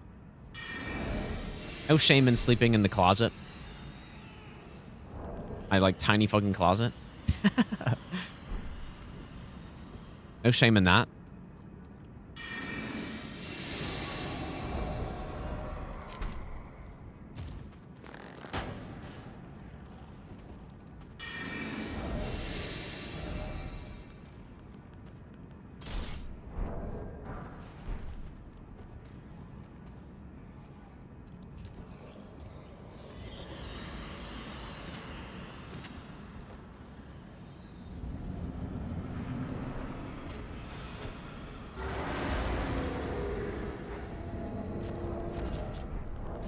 And for the strat, which shall not be named. Oops.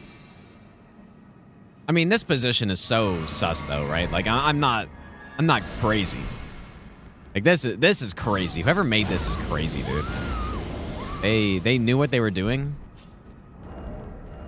And, I'm not full health. Doesn't matter. They knew exactly what they were doing. And they're a sicko. Basically.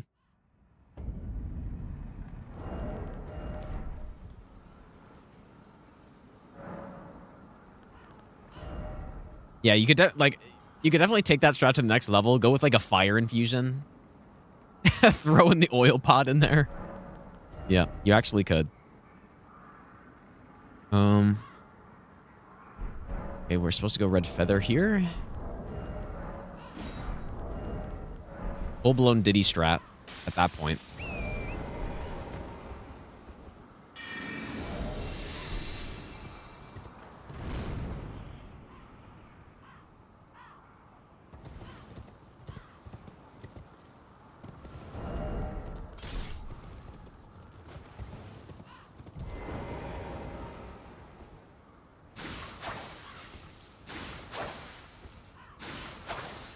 I think is it 5?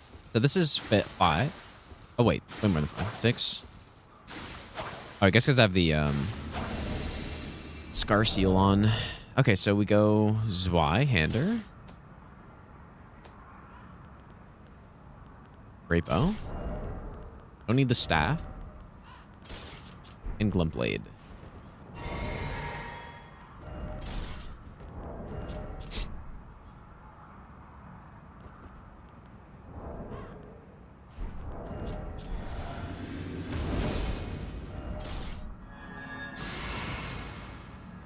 No, I'm not bored of Elden Ring yet. Maybe someday, but I think it's two things. I tend just overall to be able to do the same thing for a pretty long time. It's just overall. But I should probably pay attention to what I'm doing here. Really don't whiff.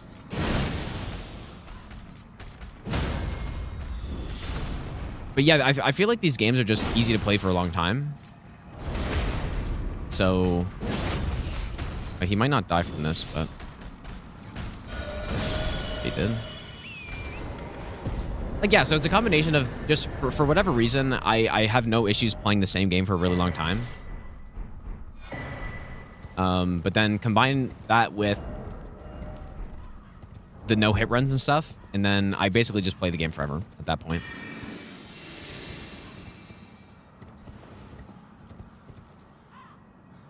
What do I think about Deathless Rando, but Regionlocked? I think that'd be fine too. I don't know if that'd be a big enough difficulty increase for me to bother doing.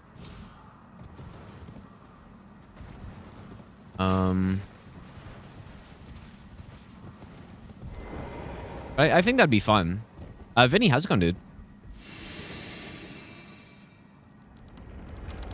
Yeah, I don't know. I think that'd be fun, but like, would it be different enough from the run I already did, though?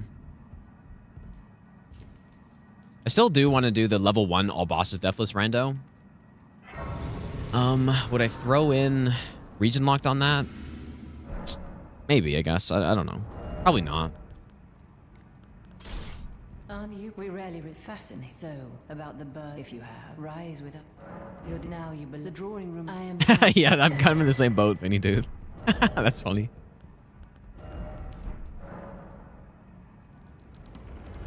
I'm in the same boat, but like kind of the opposite, actually. I woke up like 12 hours ago.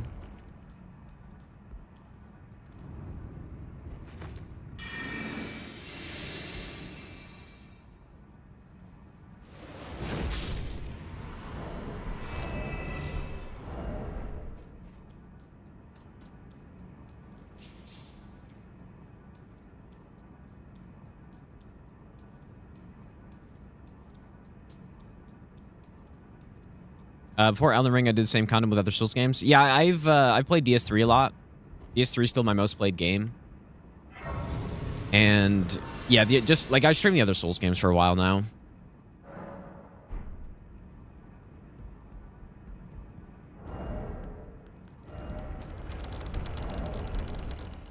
Yeah, maybe it's, I don't know, maybe it's surprising to people now because most people have found me through Elden Ring, but like, I've definitely played DS3 the most and streamed it the most so far. Like, Elden Ring is pretty close to catching up, though. I think, I don't know, you have to watch my stream hours, but I think Elden Ring's, like, really close now to catching up to my DS3 time streamed.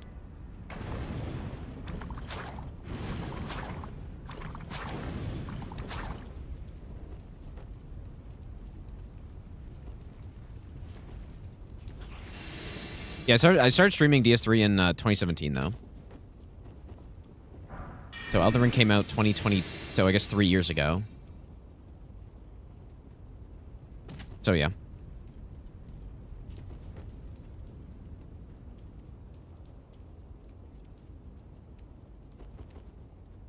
Huh.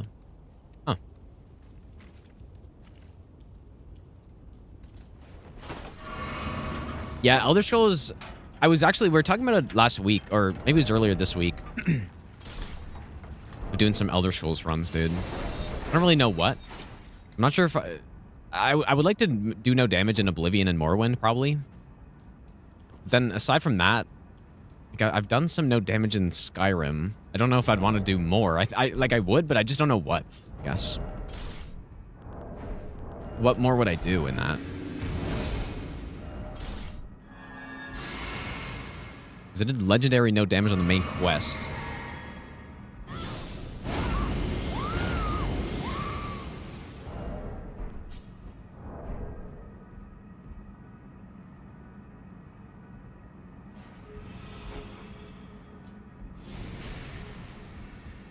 I crouch for the heal because it allows me to, so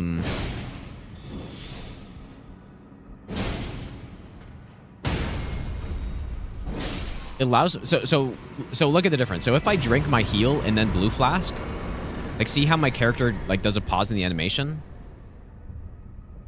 If I crouch, there's no break in the animation. So it's just faster. Right, so here.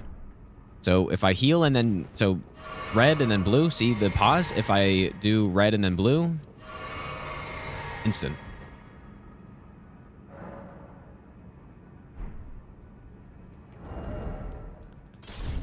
How hard is Skyrim no damage? It's completely different. It's more about like it's not really a run where it's like skill based where you gotta like learn a boss moveset or something, as you could probably imagine. It's mostly just routing and then not getting memed by stuff. That's what it is. In the boss strats, like fighting Alduin, I basically just sit underneath this little rock and this little ledge, which blocks the meteorites coming in and like gives me enough time to do clear skies while I like pick away at Alduin from behind the rock kind of thing. Like that's how the bosses kind of work. Like the first Alduin fight, you're just kind of chilling behind like the hill, and then you just pop your head up when you can, and then you hit him. It's still really, it's fun though. It is fun, but it's not like a Souls no hit run, obviously. But yeah, you definitely want to avoid walking into a skeleton the wrong way because that, you know, that damages you. So. And that's a legitimate concern on those runs. It's like, oh boy, there's a skeleton on the ground. Let's not, you know, make sure I don't walk over that because I'm probably going to get damaged if I do.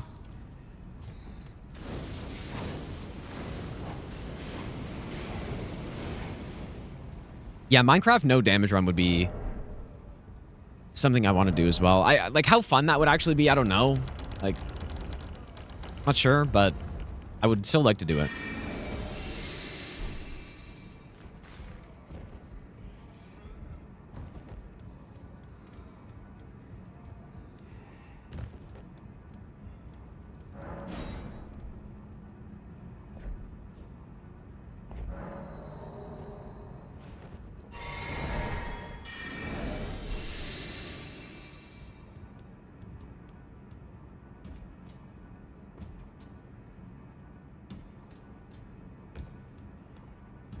Naturally, no Hob incident here.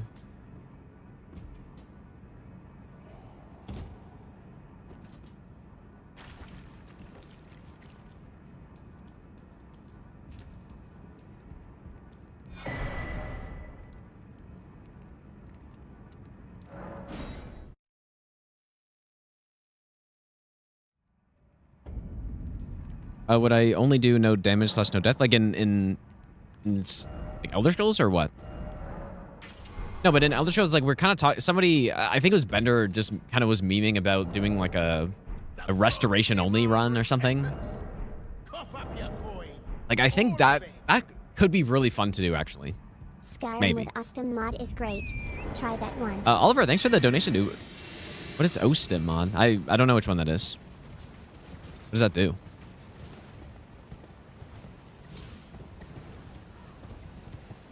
I mean, I'm sure I've heard of it. I just can't think of what it does.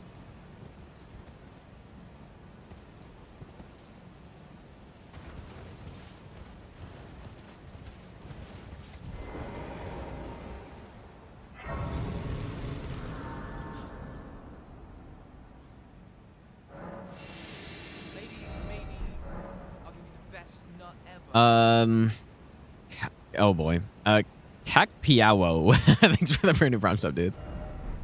I know for a fact I said that wrong, but guess we can get some faith. I think that's the next thing we level up, but got Knight's Resolve, Spectral Alliance. Am I watching Severance? I don't really watch. I assume that's a TV show. I don't really watch TV shows at this point. I've watched a few, but when I say a few, I mean like very few of them.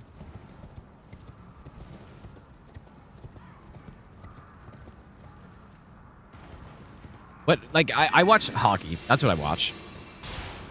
So anytime that well, I mean, even if I didn't watch hockey, I would probably not be watching a TV show. I'd probably be just playing games more or something. I just don't really like watching movies or TV shows at all. Well, it's not that I don't like it. It's that it's not... I don't prioritize it enough to actually just ever do it over other things. So... like, there are shows that I like, though, I guess. That I've seen, like, I don't know. Like Avatar and... I don't even know what else, dude.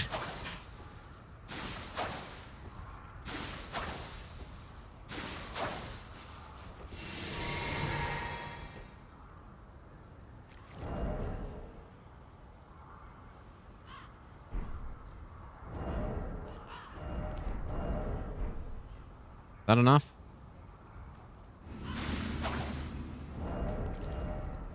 Okay, so...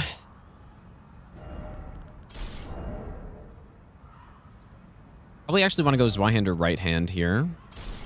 Or left hand.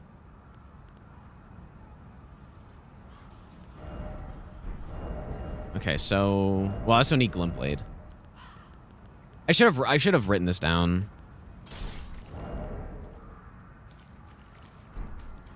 But it's okay.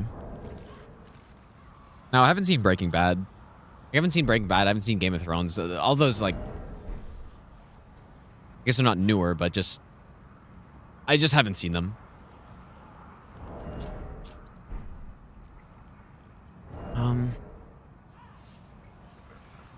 Okay, here we go.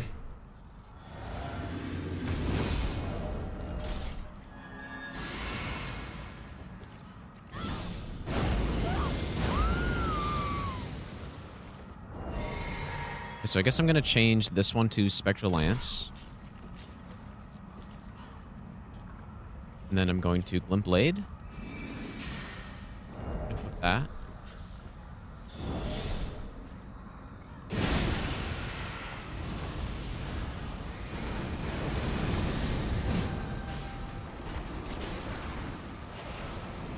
Nice RNG. Oh, but your head's underground?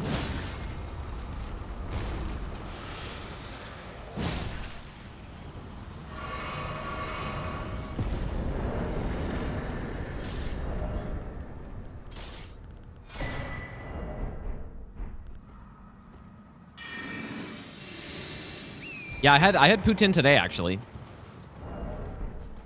So, so yeah, I've had it. This is the first time I've ever tried Costco poutine, and it was okay. I've had worse. Wasn't life-changing or anything, but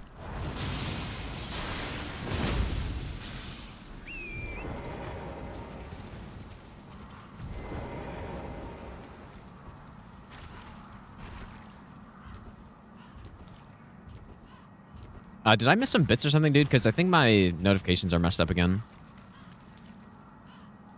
Like, my notifications are just not showing bits for some reason. And last stream, when somebody donated some bits, it just repeated the sub, like, on my recent events thing, so.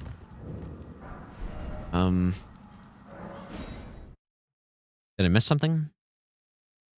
Can anyone confirm, or is my thing just... Oh, Wags, thanks for the 100 bits, dude. Any games excited, interested, doing no hit? I mean, not really. I guess just Souls games. I guess. I know that's maybe not the most interesting answer, but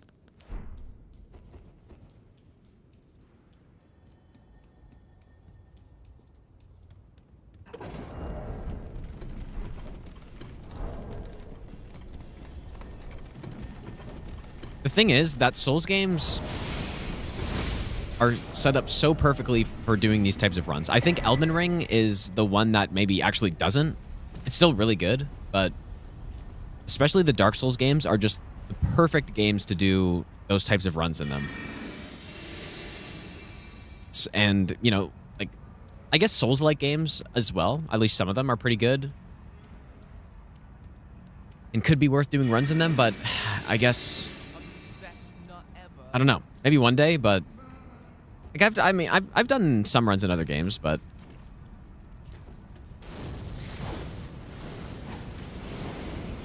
just feel like these ones are the best, and like the original Souls games are the best, and there are basically infinite runs you could do in them, and I have not done them all. And there are a lot more that I find interesting still, so. That's why I still do them in these games, even after all these years. Nightshade, thanks for the 2-year resub, and also Wags, thanks for the 100 bits again, dude. Sorry for missing them earlier. It just, yeah, for some reason my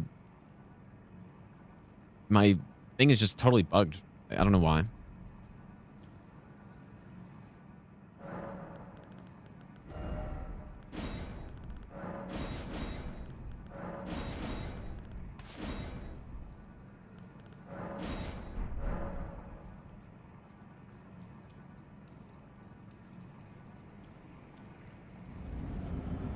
Yeah, I've played Remastered Demon Souls. Yeah, when I did God Run 3, I played that version. I quite like Demon Souls. I honestly think it's underrated still.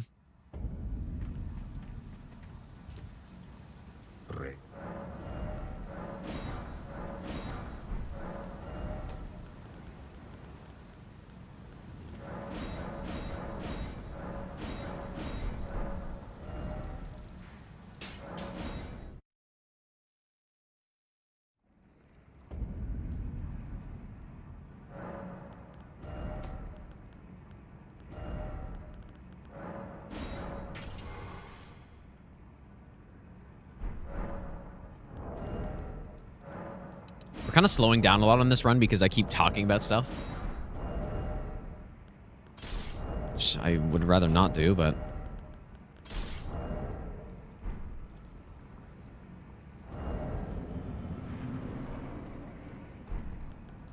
well, I mean, I'd rather not slow down, is what I'm saying.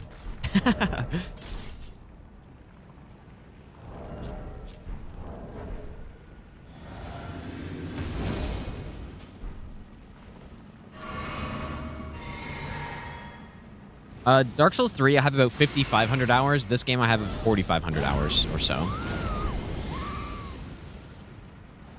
So yeah, between the two games, I have 10,000 hours alone, which is kind of insane to think about. Yeah, but first playthrough, though. Still first playthrough in this game. It just... I've spent a lot of time sitting in the main menu. Basically.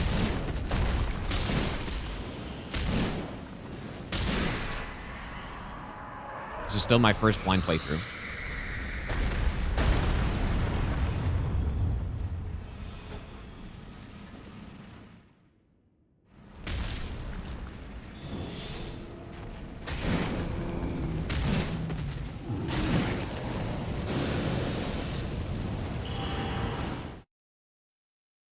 That's probably the first time I've ever done that.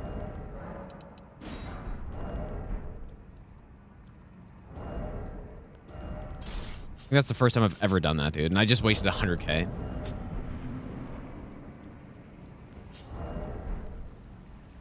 Whoops.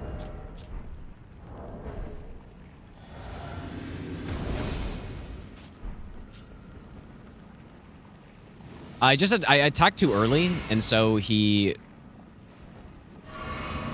like, he didn't get slept, basically, because I attacked too early.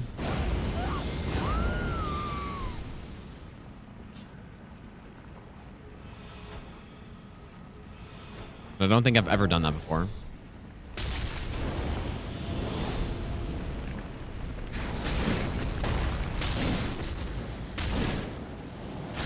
Well, that's even more sleep pods wasted. I've wasted 4. So I've wasted 6 overall on this run now. It's not ideal.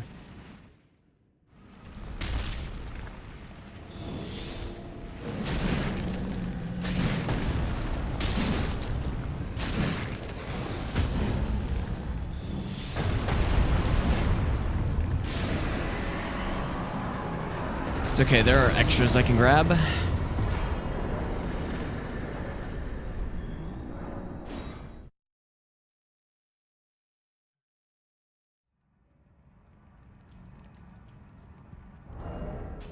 Guess we'll see if that, like, that probably shouldn't have any impact anywhere. But...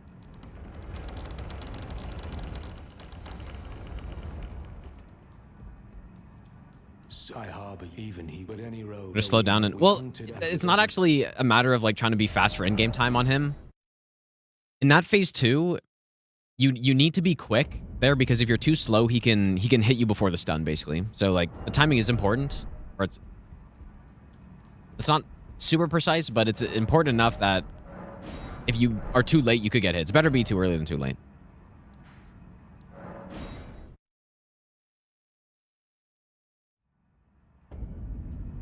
Okay, so... Assassin's Gambit. Lightning. Let's put Quick Step on something as well. Lightning tier. I mean, either way, I'm pretty sure I'm still a higher level at this point than I am on... Like, normally I hit 17 Faith here, so let's see. If I pop both of these... Okay, we're probably going to be 1 level short, I guess. Maybe not. No, we're definitely short. I don't think I normally pop that right card soul by now. But... Lightning tier, Gambit, 44. Okay, we should be good.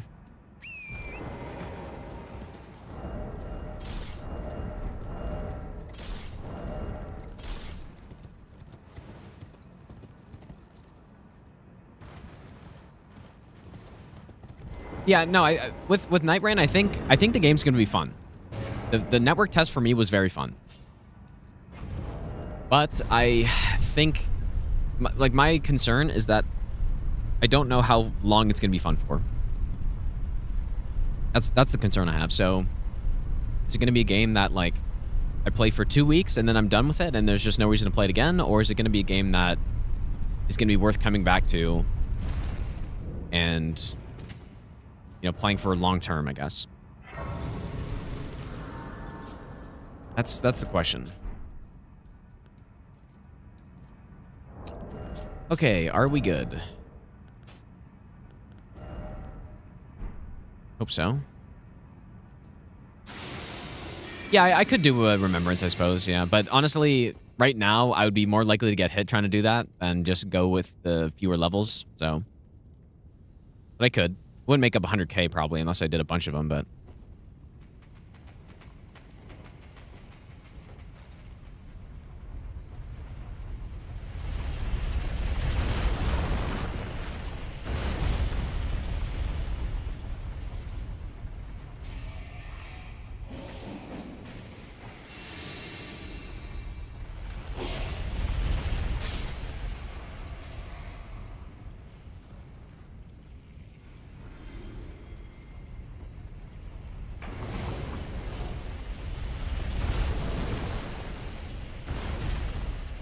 Yeah, that's what I'm hoping for, right? Or I'm hoping they're gonna. They said it wasn't going to be, but I'm honestly hoping it's gonna be a live service game that they continually update with new maps, new bosses, new characters, new game modes. Like I think there's a lot of potential with that game. I mean, just think about it. Like across the Souls games, there's so much good stuff, you know. So if they start like making new things with that game and like adding on to it, I think it could be really good. And I when I bring this up, people get so mad, dude. But I don't really understand why, because I just don't understand it. But if they add PvP game modes into that, that would also be potentially a huge hit as well. I don't know why people get so offended, because if you don't like the PvP, you just don't do it, right? But whenever I say that, there are always some people that are like, man, PvP is horrible and they should never do anything about it. But I think they absolutely should. In Night Rain. Now, that's not saying... That's also not forcing players to participate in PvP. Like, that's not what I mean. I don't mean that you're coming into a world and it's like there's a chance you're invaded by someone.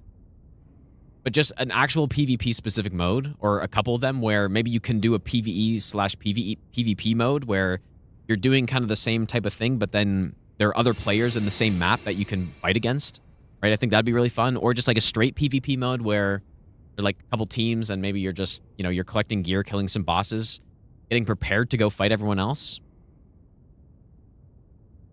Like that type of stuff would be really sick for the longevity of the game, I think. Yeah, Battle Royale mode would be nice as well. And again, I don't know why people get so angry when I bring that up. Like, you just simply don't have to do it if you don't want to, which is perfectly fair. But that being said, I still think it's a no-brainer to add to the game. I think that's a no-brainer, dude.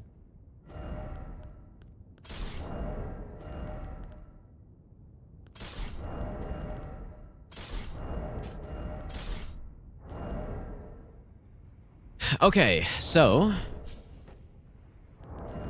got the lightning tier. Everything should be correct.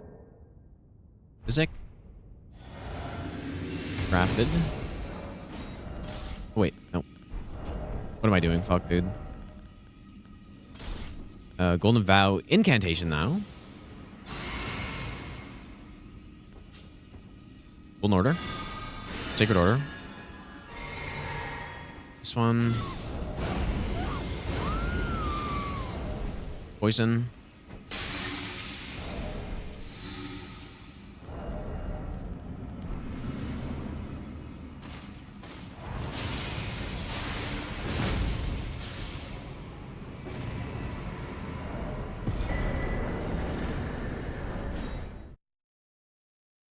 You make me imagine in a PvP situation. Yeah, I honestly think that's what it is. I think people just... They have had really bad experiences in PvP in like Dark Souls 3, just as an example, where, you know, you're embered after you kill a boss and maybe you lose a bunch of souls because you got invaded or something. Like, I actually think that is why.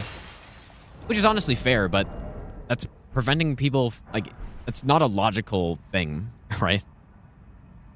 That's not logical. That's purely just an emotional opinion on something, which is not helpful at all.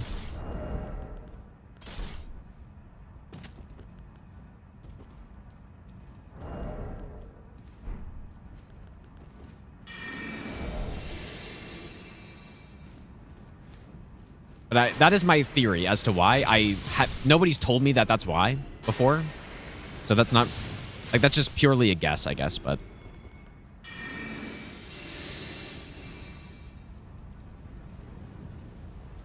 I don't know what else it would be, because there is no other reason that I could possibly think of. Different maps for each Night Lord and different enemies in each area, you'll be happy. I think that's almost a given, right? Even just based on what they've showed already. Like, they pretty clearly have showed a Volcano Manor map.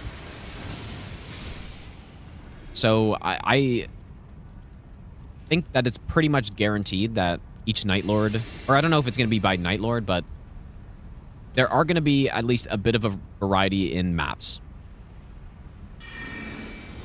Now, I'm hoping, like, the network test wasn't really random. I'm also assuming that the maps will be kind of completely randomized and different every time. Because that would be terrible if they weren't, dude. But that's, like, you would have to assume that's what it's going to be. Do you PvP is the same as annoying NPCs in DLC? I completely disagree, but yeah, again, you don't have to like PvP to agree with what I'm saying. That they should add those modes, and it will add longevity to the game. Much needed longevity. Like, I don't think you need to like PvP to agree with that. Like, I think that's just obvious. And if you don't like PvP, just don't do it. But you know, for a lot of people, they do like it, and it would probably be fun. Even if you don't like PvP that much, doing like a battle royale mode once in a while would probably be pretty fun.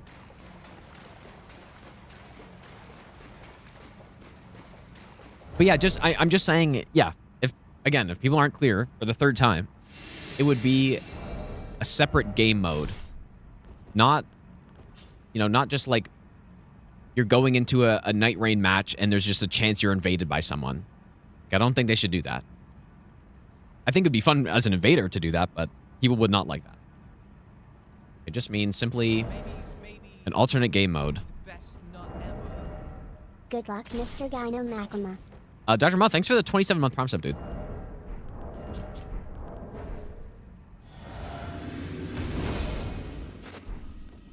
Man, my game bugs out so bad whenever I unequip Grafted Blade like that.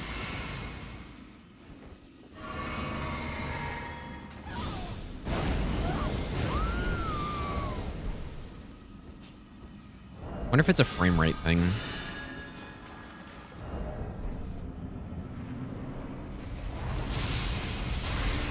No, that is not what's meant to fucking happen, dude.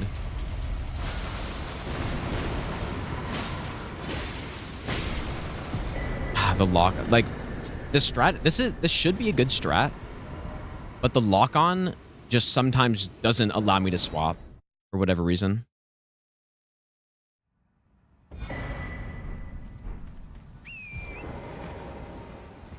You dislike PvP big time, but you have a friend whose only reason to play Souls games is PvP. If PvP is an option, you just won't play it, but he's gonna go nuts. But yeah, that's the right opinion on it. Like, I don't think there's a single argument why they shouldn't do that. They shouldn't add a PvP mode that's optional. And like, I just imagine, like, you open up, you know, that round table grace or whatever, and it's just like, oh, pick your Night Rain option that you want to, or game mode that you want to play. And you know, if you queue up for a PvP match, you're in a PvP match. If you queue up for a PvE, then you get matched up with 2 other players or whatever, and you do PvE with no PvP. Like, I could not even imagine an argument why they shouldn't do that. I'd love to hear it if you have one, but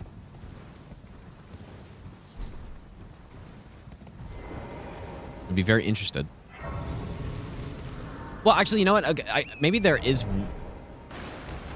one argument that I've heard someone say.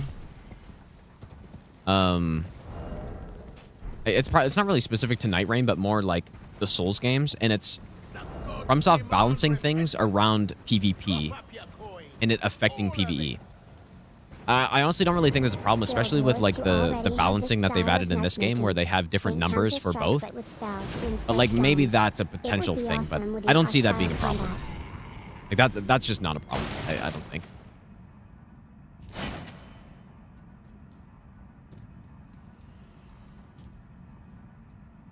But I guess that is like something that could potentially go wrong if they add PvP into it. So yeah, I guess there's one thing, maybe.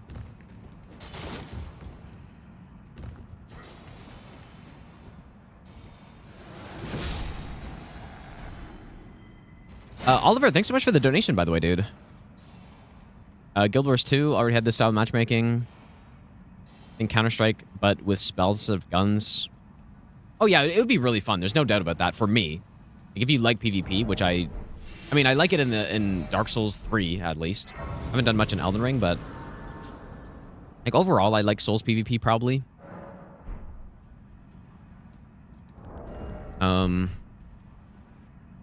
But yeah, I personally think it'd be pretty fun, and I would do it.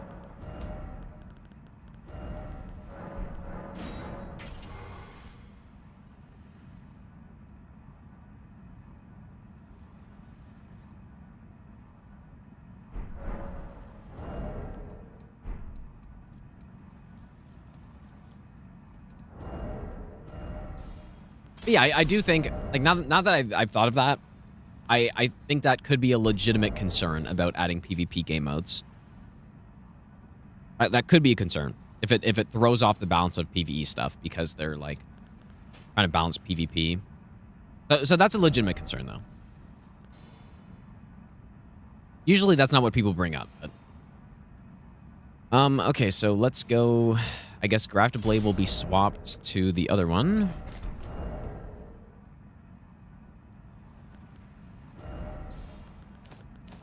Like, mostly what people say when I bring that up is just like, oh, PvP sucks in these games. They shouldn't do it. And that's it. It's not really an actual argument. Yeah, so this will be swapped with the Great Bow.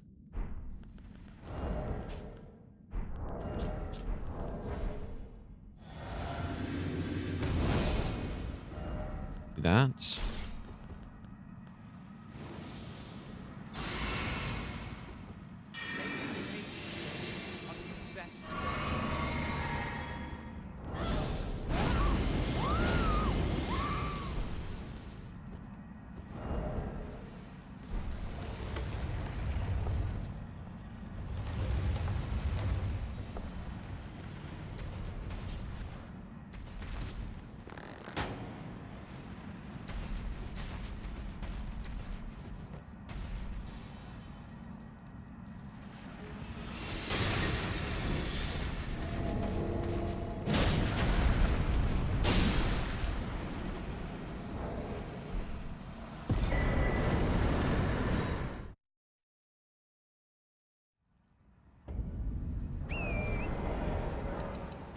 Won't lie, I am a little concerned about our sleep pot situation. I only got 4 lilies left right now.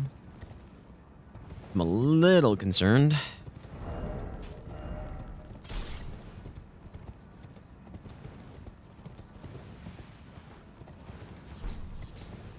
There are definitely quite a few extra ones that I can think of. But I've wasted a lot, dude. I've wasted 6. I don't need this.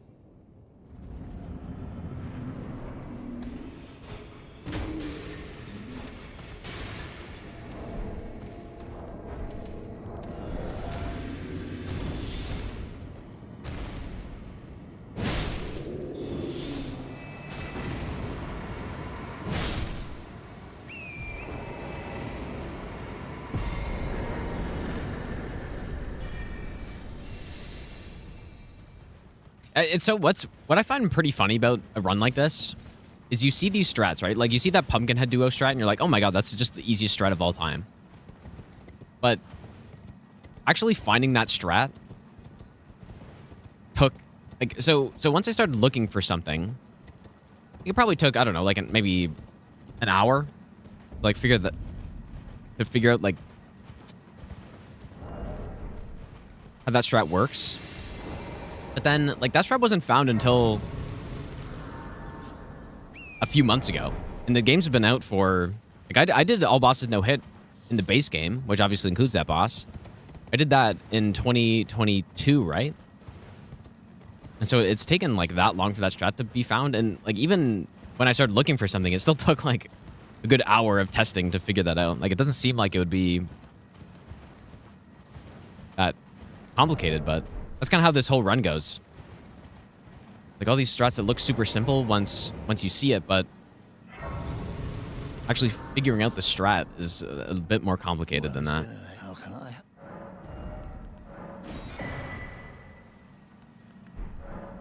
Well, the strat is double, so you do double stealth, and then you throw the sleep pot while walking backwards to the left in the fog gate while locking onto each of them.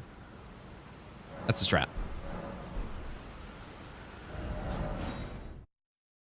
And so that way you throw it at their feet properly and they don't get hit, you know, they don't, like, you're basically just like throwing it in the right spot when you do it that way. With double stealth as well, because I didn't know about double stealth for a long time, but yeah, double stealth allows you to not trigger that boss when you enter, so...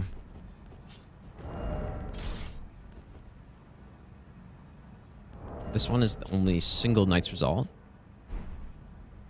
I was basically, like, I'm just pointing out that, like, this run... I don't know, it's not really like a run like the DS3 Master Run all bosses where, you know, each fight is clearly just a lot of skill and practice at the boss. This run is more about the stuff that you don't see, I would say, right?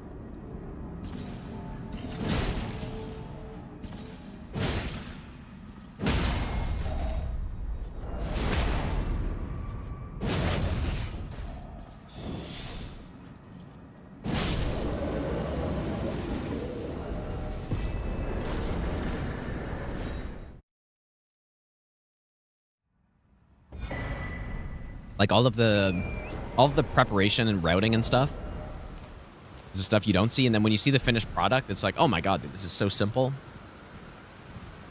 Like every strat is so easy that I could probably do it first try, and it's like, it's true, but... Hello? Yeah, that's what's fun about this run, though. What is going on with this fucking guy? Weird. What I probably like the most about doing no-hit runs is figuring out all that stuff, which is why these runs are fun to do. Or it's at least part of the reason. Wow, his corpse really got sent flying there. Yeah, that strategizing part, not the fart. The strategizing part is the part that I think is the most fun about doing runs at this point. Double stealth, basically... You can stack any two stealth effects together. And by stealth effects, I don't mean just like silencing. I mean, there are 3 stealth effects in the game, or I guess stealth spells or items, whatever. We have Unseen Form, which is what I use here. We have Assassin's Gambit, which I also use. There's also Lamenter's Visage in the DLC. So they all give you stealth. Basically, what stealth is in this game is decreasing the aggro range of enemies. And so silence isn't part of that. Like, silence is a different thing, because things make noise in this game, like sprinting. And so that's separate. Although Assassin's Gambit does give you silence as well, and it is a part of aggroing enemies. But, so when I'm casting, when I use Assassin's Gambit, what happens is the aggro range of enemies decreases by an amount. And so what I can do is use Unseen Form, which decreases it by a set amount, plus Assassin's Gambit, which decreases it further by an amount, and then we get even less aggro range on enemies, right? You can't do as far, like, I actually haven't tested it myself, but people have told me that you can't do 3, which I believe. Like, Bender, I think, was the one who originally told me that, which I believe Bender. So you can't do 3 of the stealth effects together, but you can do 2 of them. And so, yeah, what that means is basically you can just decrease the aggro range of enemies even more. So bosses, like certain bosses won't aggro now. You go double stealth. And, yeah. So that's basically how it is. And so, like, other things, I guess nighttime also affects enemy aggro range, which is another kind of stealth thing, right? So that's why, you know, certain strats need to be at nighttime.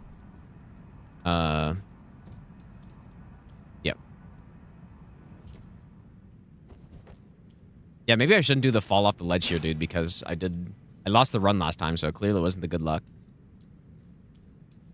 I'm gonna do the opposite. I'm about to purposely drop off. That looks like I die, but I don't. There you go.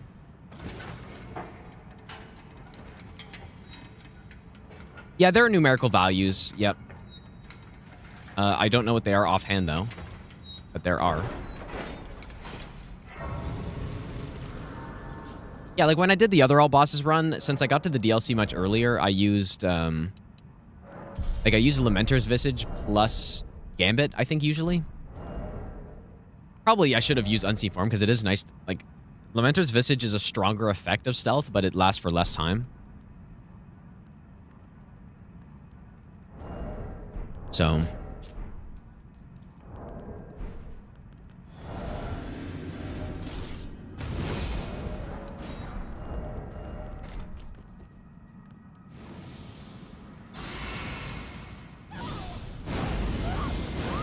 no, the Fog Gate is not an aggro check for at least most bosses, but it is like a trigger for them to activate the boss, I guess, right?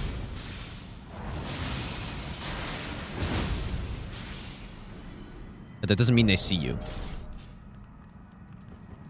So like here, I use double stealth here as well, because it gives me even more room to like run around here before he aggros. If you just use single stealth, you like he just has more aggro range, and he would probably. Oh, is that about throw? Oh, wow, he's just in that. Okay, this one.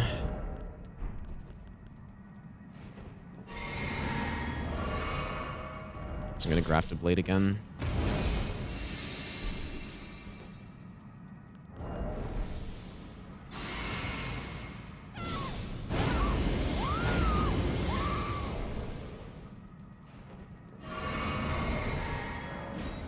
Oh boy, I'm really not prepared for this fight.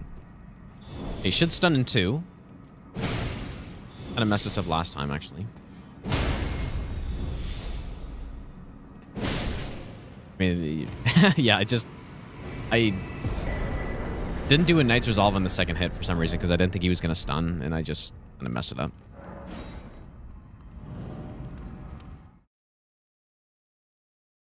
Miriam's Vanishing is not a stealth effect.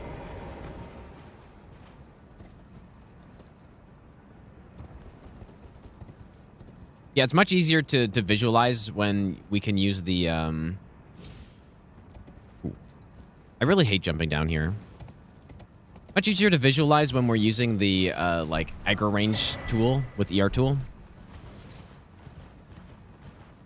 You can actually see it, and you can see it decreasing in real time.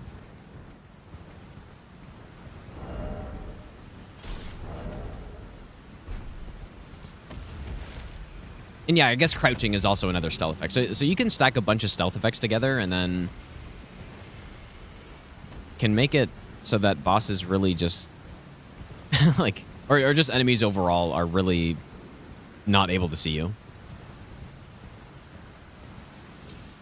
Nice Resolve and Determination is just damage.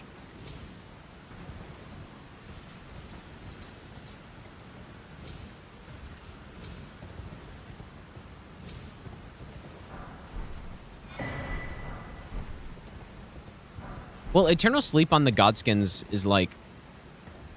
Don't you get a brief window at the start of the sleep where they can't wake up, and then after that window's finished, then they do wake up? I haven't really tested Eternal Sleep anywhere.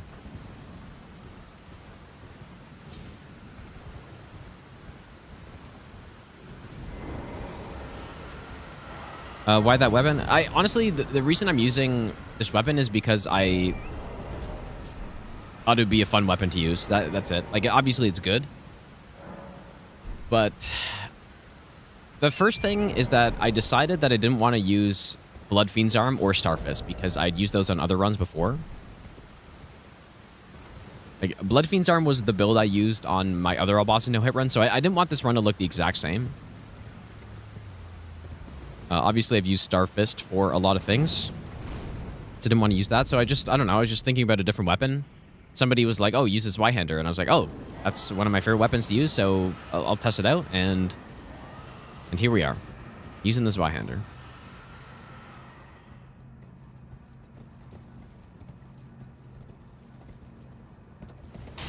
That's basically it.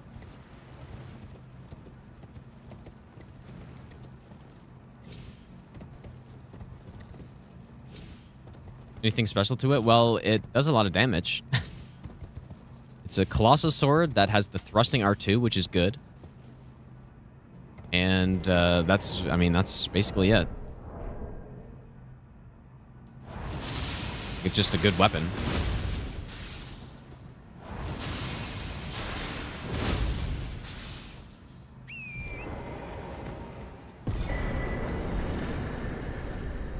Yeah, I wouldn't say it has anything special like Blood Fiends does that really just puts it over the top. Like, it's just a really good all-around weapon. And the Ashes of War that you can put on it just make it, like, they really just put it over the top, I guess, right? Or they make it really good. Yeah, it's not Starfist where it basically just has like the highest poise damage per second in the game or something, or like just way higher damage than it should. And the Blood Fiend's arm has just ridiculous poise damage, and like it also just does insane damage on a Faith build for some unknown reason. Like, it's not like that kind of broken, but it's just a really, really good weapon, basically.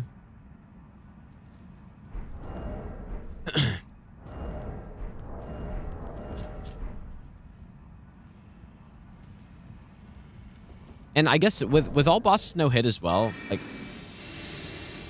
high poise damage seems very important.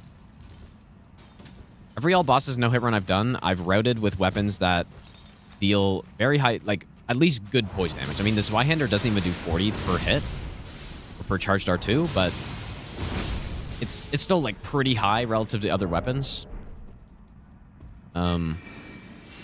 Like, it would be interesting to eventually do a no-hit run with not high poise damage weapons and see what that looks like. I would be interested in that because obviously when you look at this run, a lot of the kills are scripted because of high poise damage.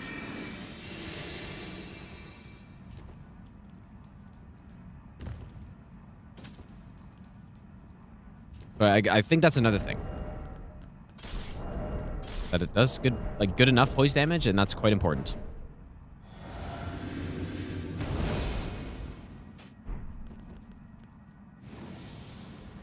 Yeah, like even some of the top weapons in the game, right? If I routed an all bosses no hit run with the twin blades, like paired twin blades,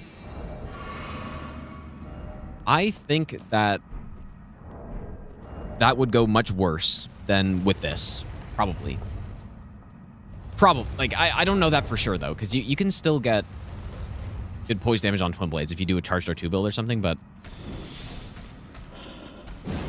Oh, fuck me, dude.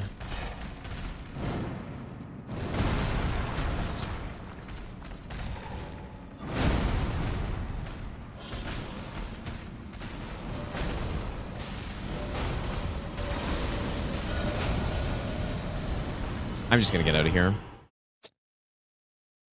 Row.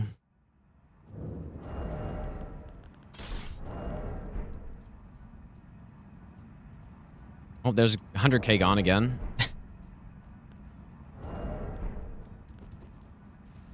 Like, I would have stayed in there and fought him, but that attack he did, like, this guy in particular is scary because of the small arena, which just, I don't know.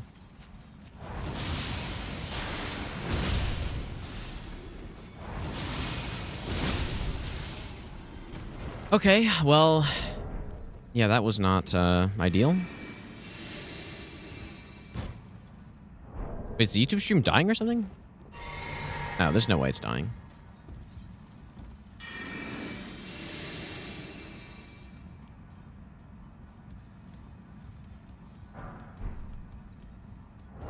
Oh boy. You know, I don't actually know how this works now, dude. Like, this is actually more of a problem than... Like, I might end up just having to fight him anyways, and I just lost like 100k for no reason.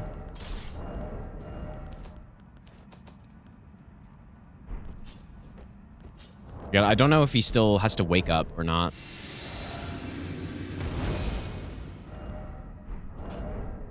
So we're about to find out. Does he start sleeping? Okay. Okay, nice. That's true. But the timing might be different. I really don't know.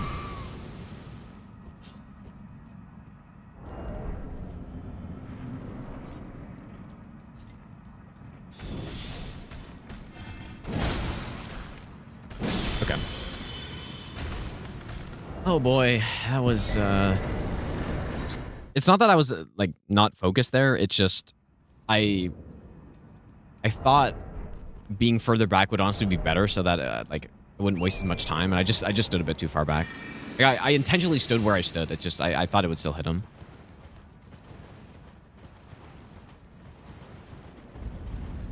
And I'm definitely losing a lot of runes on this. We lost 300k now.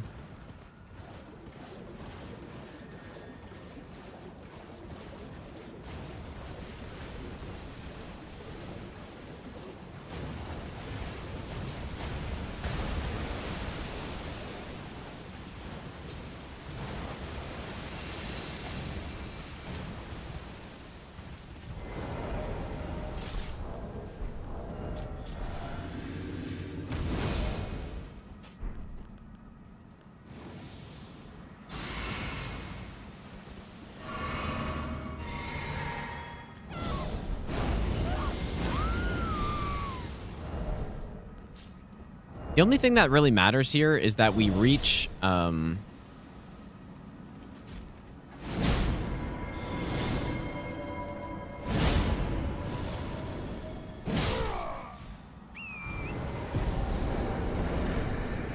we need to reach 23 faith by the time we get to the avatar. Like, it should be, I mean...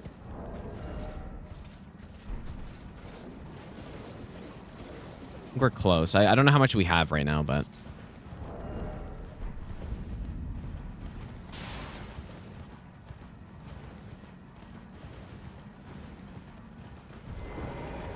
I mean, I guess we don't technically need to, but I would like to. We are at 19 faith right now. Ah, dude, it's not great. Like, I probably should be at 23 by now, but... It's fine. Okay, so lightning. Go upgrade. The faith is basically so that I can swap out the faith tier. Because the reason I need faith is for Howl. Great.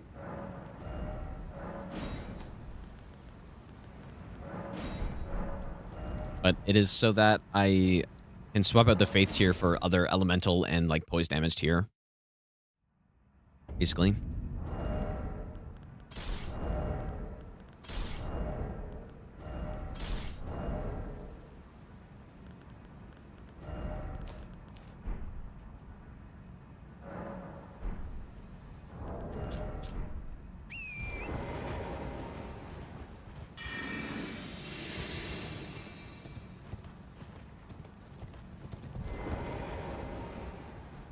Okay,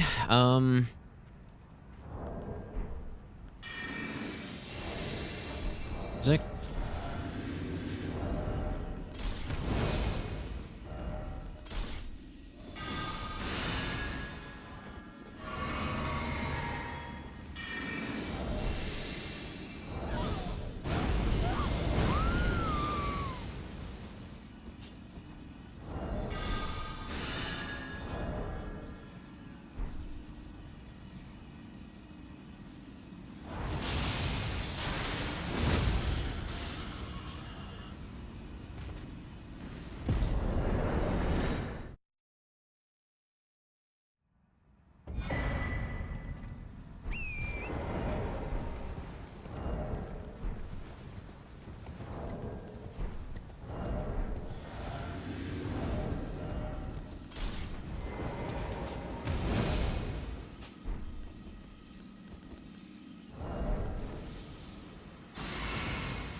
Oh.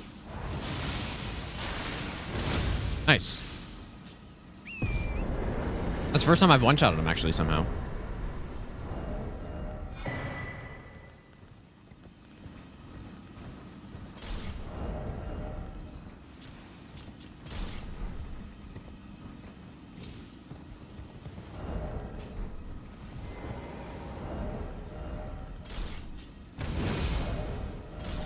Oops. Yes. This crafted blade was still active there. Oh, now it's not.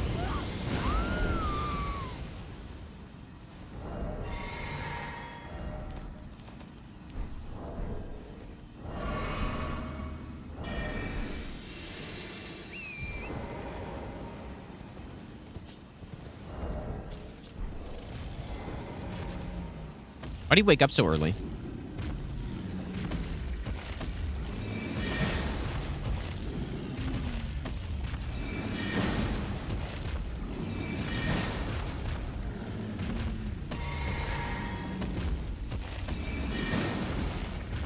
Dude. Oh my god. How have I, like, never had this issue before, and now twice in a row?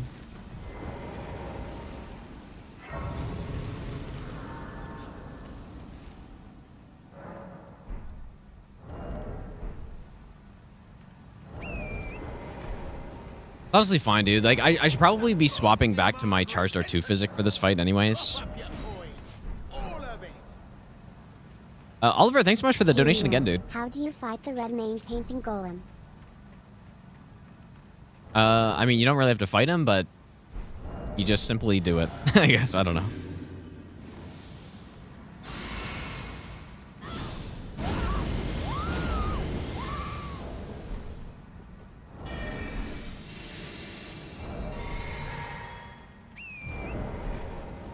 Okay. Like, I just don't know how I've never seen this before until last run.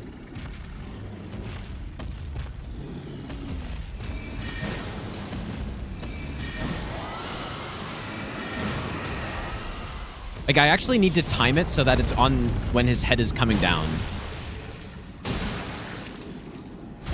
Like, it's kind of insane.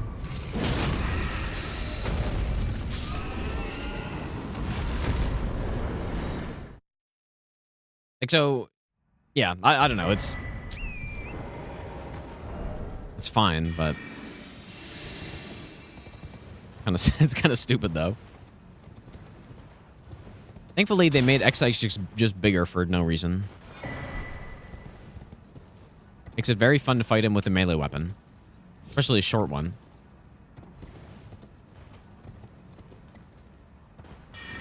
Actually, dude, I probably hate X6 more. Well, I hate X-Sikes equally as much as I hate Borealis. Probably most people hate Borealis way more, but I just think it's so stupid that they made him bigger. And the reason it's stupid is because the other dragons are reasonable to fight with basically any melee weapon, getting headshots on them.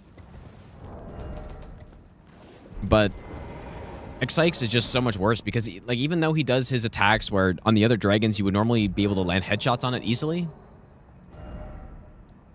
for him, you just can't. You just can't do it. You need, like, some sort of range, or you need a long weapon with jump attacks, basically.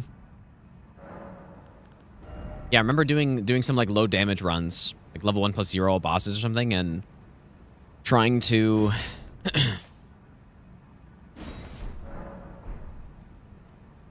fight him with square off. Like, my plan for every dragon was basically just square off R2s on the head, and it works on every dragon except for him because his head's just way too high. And it's very frustrating.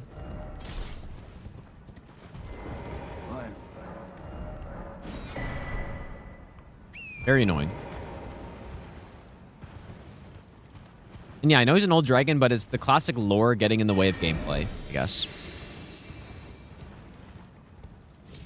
Yeah, I know he's like a very old dragon or whatever he's... Whatever it is. Still don't really care.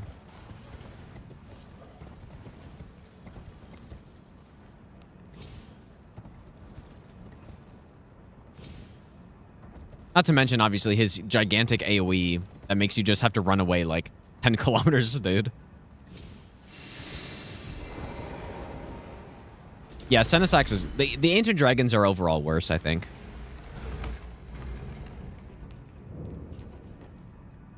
Wouldn't exactly say the Ancient Dragons are good, fun to fight.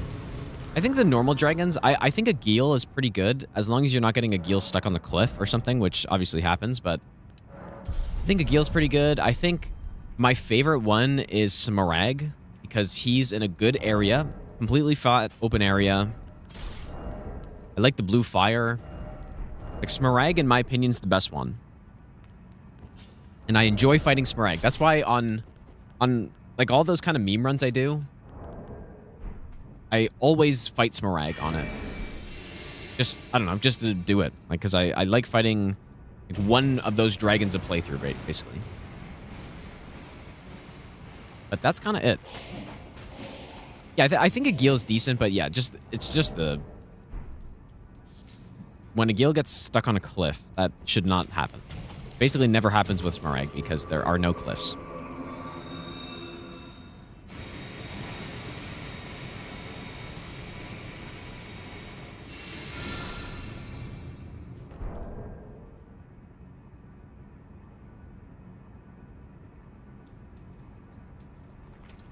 How's it going, Bree?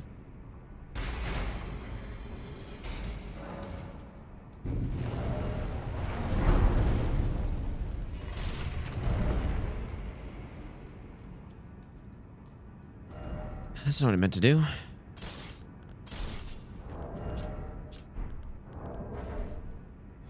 Yeah, like I said, a Geel is just... It's annoying that he can get stuck up on the cliffs. When he doesn't get stuck up on the cliffs, it's fine. The only unfortunate thing is that he kind of does pretty often.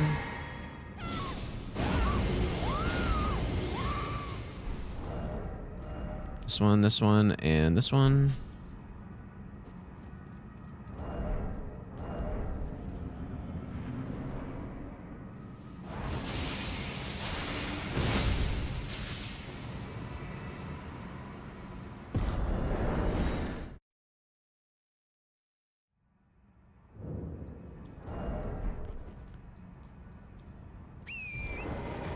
Adula's worse than Borealis because of the terrain. Yeah, Adula's pretty bad, but I don't think like there's no way Adula's worse than Borealis for me. But like one thing I do like about Borealis though is the strike weakness. I actually do quite like that because like just to change it up a little bit, you know. But Adula, like, I think the Adula like magic shard attack is pretty cool. But yeah, the terrain's really bad, and especially Adula's Moonblade when he does it, or when she does it, I don't know. It does deflect off all the terrain, and it's pretty bad.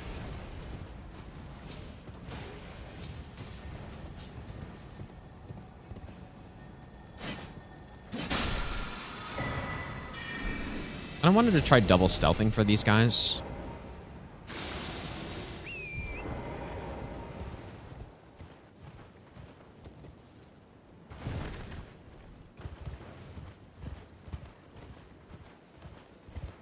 Double stealth is fine.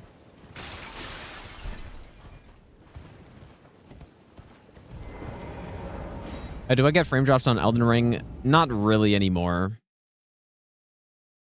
Not really. I've got a 4090 and I also stream from a separate PC now, so like even when I was on like I had a 3070, which is pretty solid, right? Like when Elden Ring came out, I was playing it on a 3070, and it would run fine, but when I started streaming, I had problems. Streaming is very taxing, so... Okay, so that, we've got plus... Yeah, we're supposed to hit 23 faith by now, dude. I say that in my notes here. Oh boy. Okay.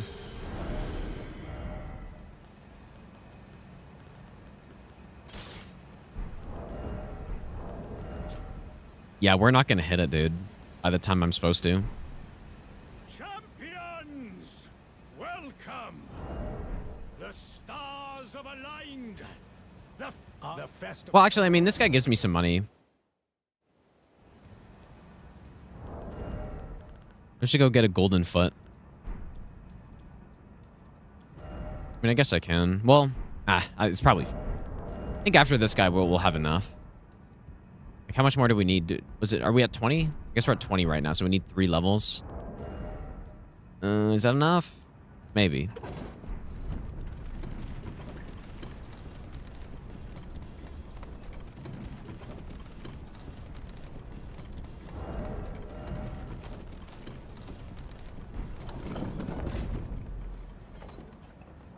Honestly, it's not the end of the world if we don't hit it. I'll just have to use 2-finger heirloom instead.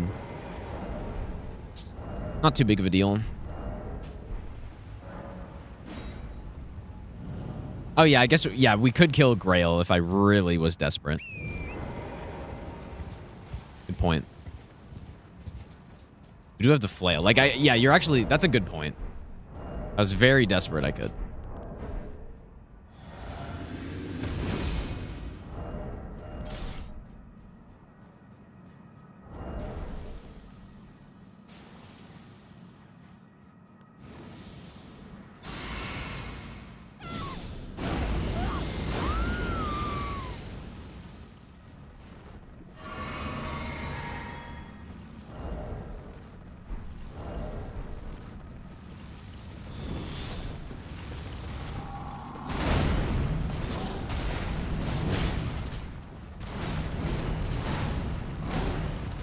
I kind of did that in a really dumb way.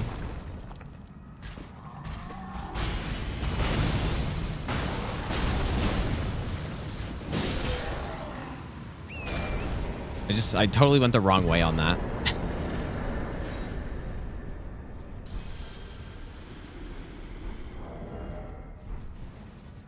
It's gonna be close. I think we just don't make it, probably. 150k.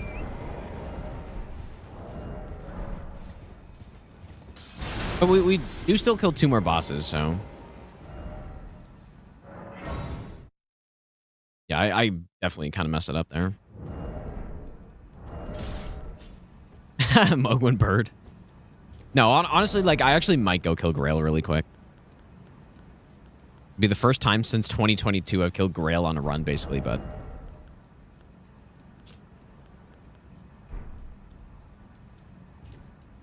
Like, that would make up for at least a bit of the runes I've lost. Like, I've memory of graced twice on this run with 150k each, basically.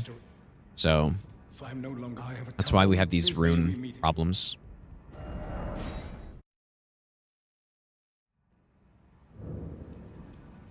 Am I still awake? Because I woke up at like 3 p.m. today. That's how. I would have started streaming earlier, but I had some stuff to attend to, so.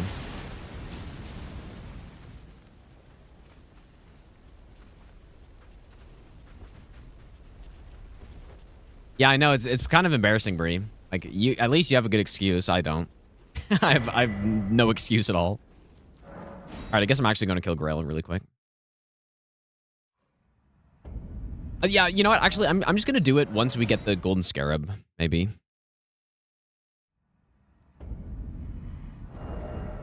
Probably a better idea.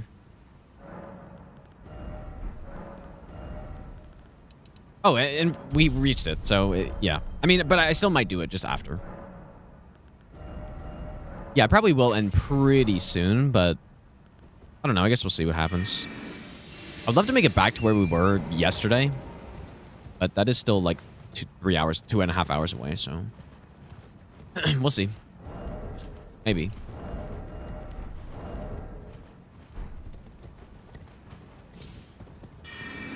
Yeah, I had a hot date. Yeah, you're right, dude. Don't tell my girlfriend that, though. Surely. I love going out on hot dates. As everyone knows.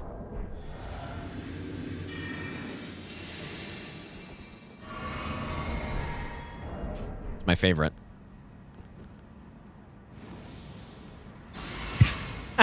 My mom's blindfold.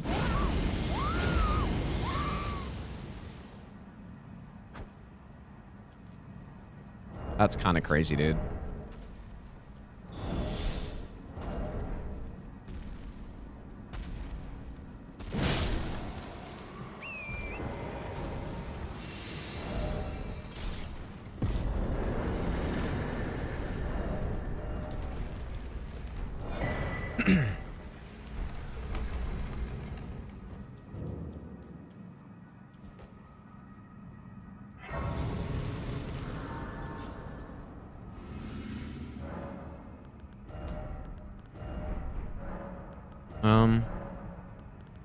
I don't really need anything.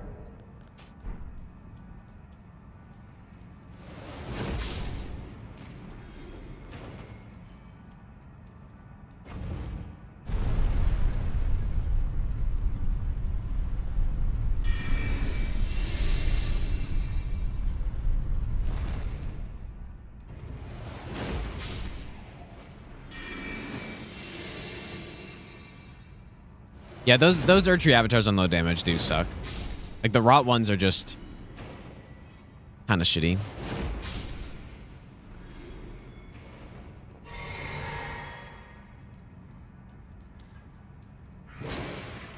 Who's that?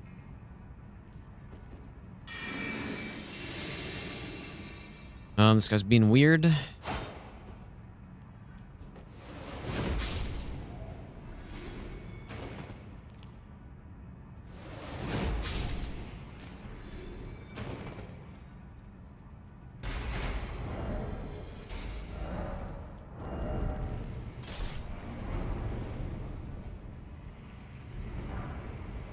Smithing Stone 4.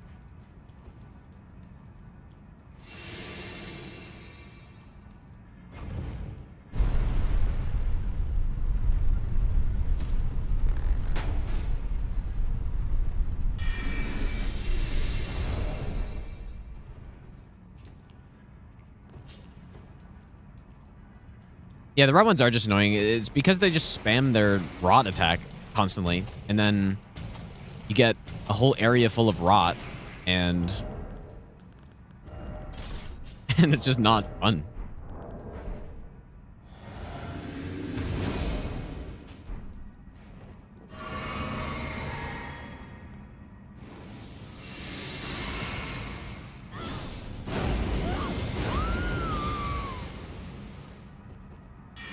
And then obviously, not to mention, they have the classic Golden Land attack.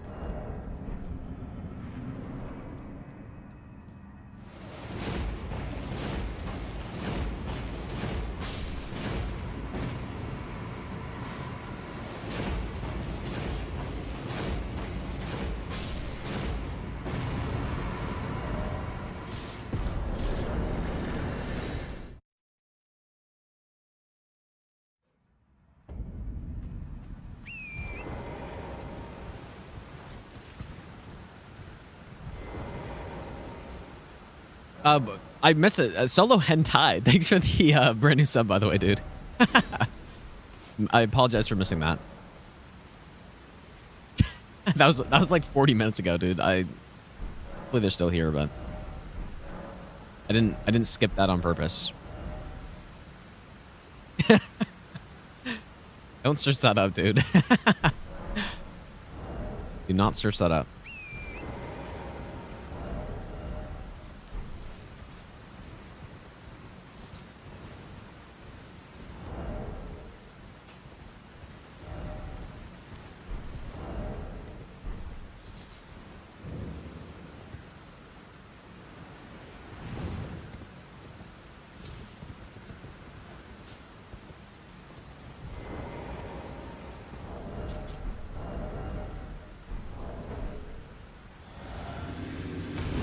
Dracon, how's it going, dude?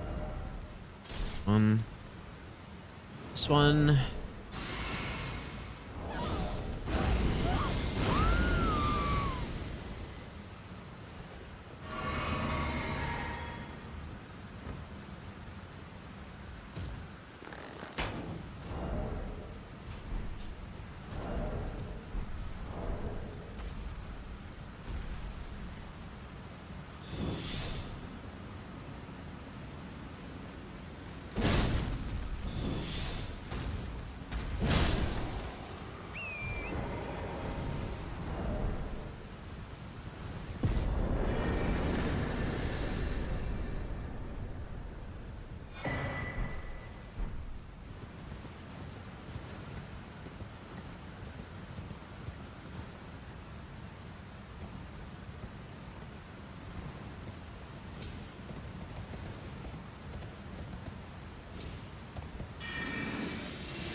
Lightning. I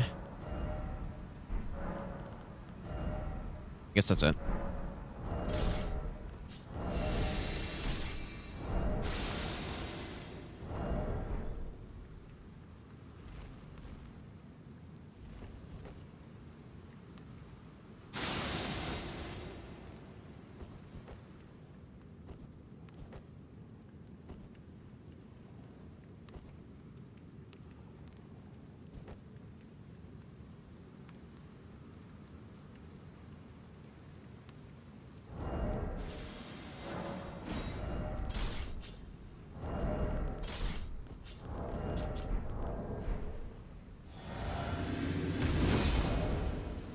Wait, what do you mean don't go live on YouTube as well?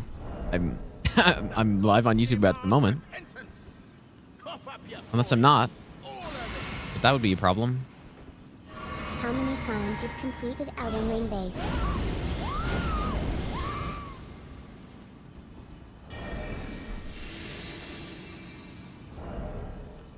I guess I will do this one as well.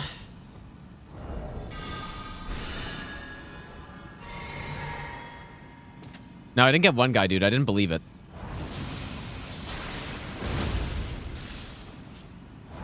Simon, thanks so much for the donation, dude. How many times have I completed Elden Ring? I have no idea. Honestly, don't know. At least a couple hundred, I guess.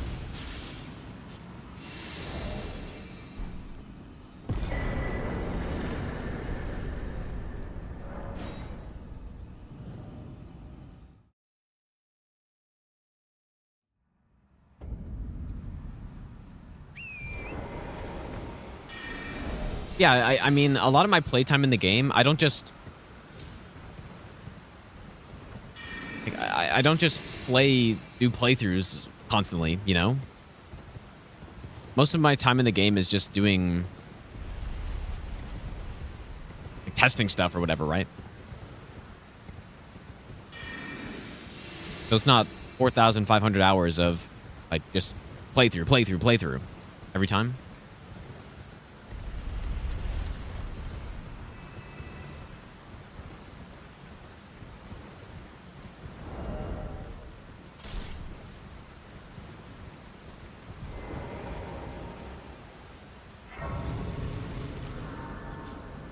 Any tips on knowing which endings you've completed?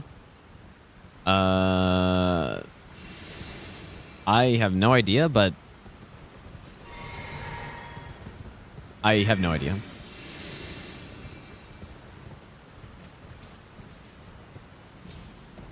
I still have not done every ending in the game, actually. Like, I've not done the Gold Mask ending. I don't think. I haven't done the Dung Eater ending. What other one is there?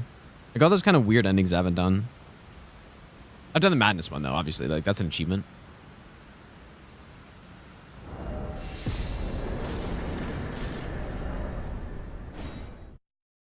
Like, I've done the achievement ones, because I did all achievements no hit, so. Dino Man, thanks for the 2-month Prime sub, dude. Machino Hive. Voice Break. Let's go back. Quality Infusion. Ice Spear. Oh yeah, I don't know if I've done Fia's ending either, actually. That one I probably have done just because it's so, like, easy to just do.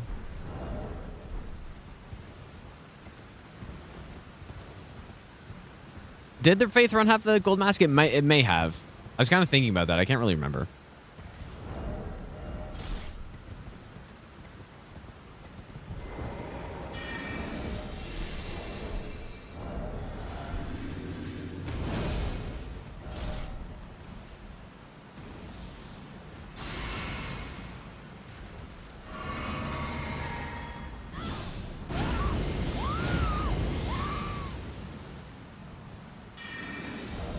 Don't turn.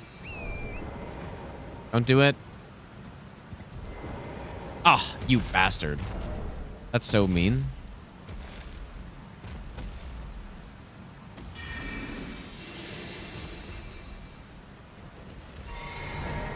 I mean, surely we don't need Howl for this kill.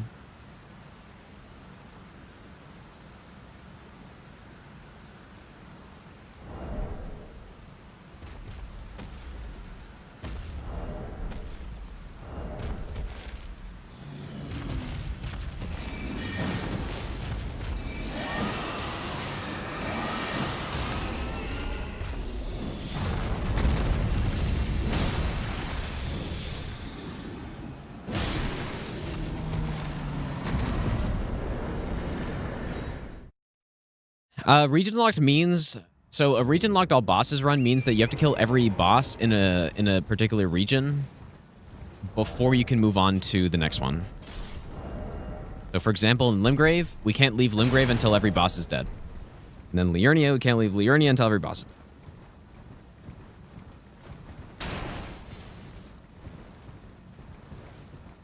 And so, yeah, so I've done all bosses no hit before, like all 207 bosses, but this run makes, yeah, this run's different because we're doing a region lock, right? Normally, the run would look quite a lot different. Like, getting 6 hours and 40 minutes into the other all bosses no hit run means that you've basically done all of the difficult stuff already. You've got your build totally set up, and you're just going through the game cleaning up bosses, basically. But on this, our build, like, we don't even have a maxed out weapon yet. So yeah, it makes the progression, like, it makes the run more fun, honestly, because we don't spend first, like, 6 hours fighting 40 bosses, and then it just, the bosses are more constant, at a more constant pace. We don't have a big 2-hour setup at the start of every run, so I quite like it, actually.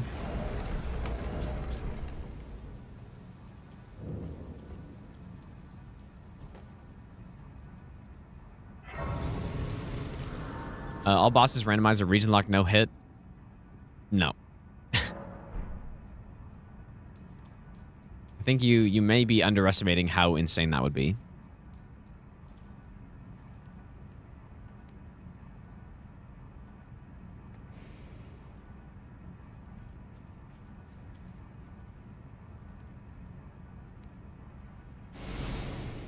In fact, I'm going to go ahead and say that that will never be done by anyone.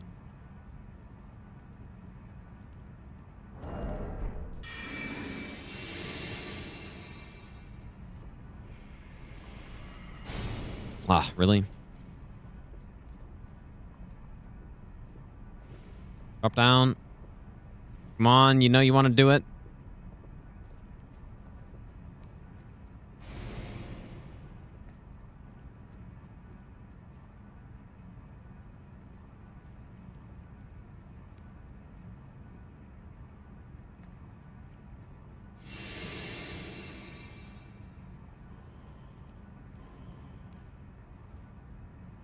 Oh boy. Oh my god, dude. I just oh boy. I just got a Windows notification that it was time to update, dude.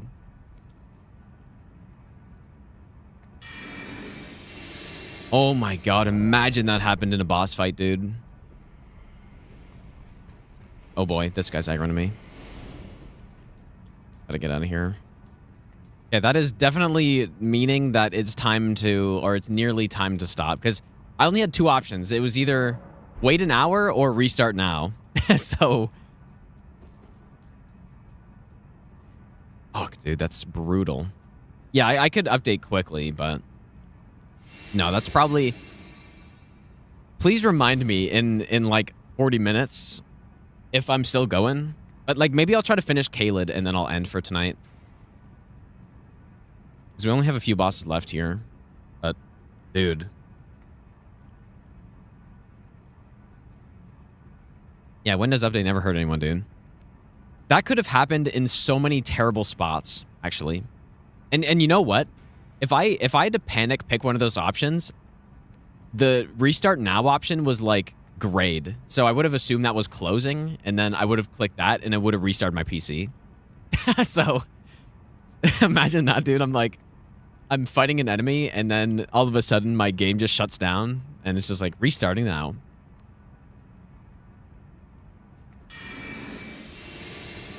Mid-boss fight. We good? I think we're good.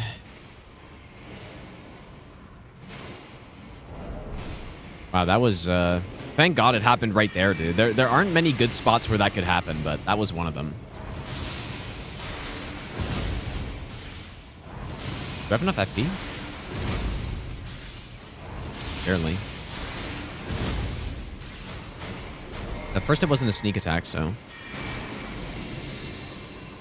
Yeah, I really should disable auto updates, right?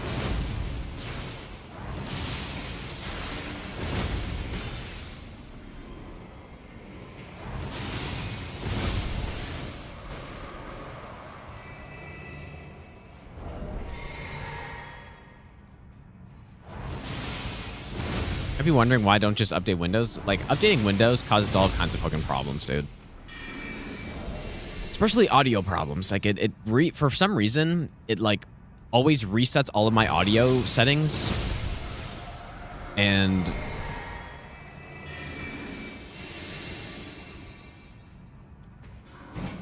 it resets them to the... So, I have a pretty complicated audio setup because... You know, I have 2 PCs, and so all my... I've got, like, virtual audio cables, all that stuff, with voice meter. So it's, like, it's a little intricate, I guess. And Windows just comes in, it's, like, default. It just ruins all of it, dude. I have to reset it up basically every time. So annoying. I'm really playing with fire, just continuing here, dude. It said wait an hour. So... like, hopefully that wasn't a meme, and it actually is an hour. Like, in 20 minutes, it pops up again. I do not trust it for 1 second right now, dude. Okay, so this one... probably fine.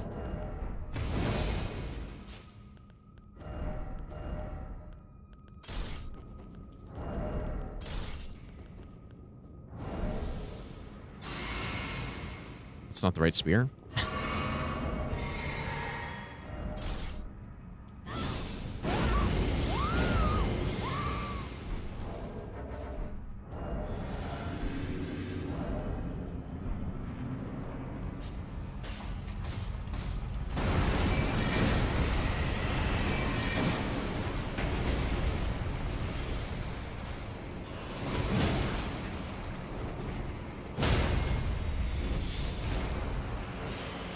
Seriously?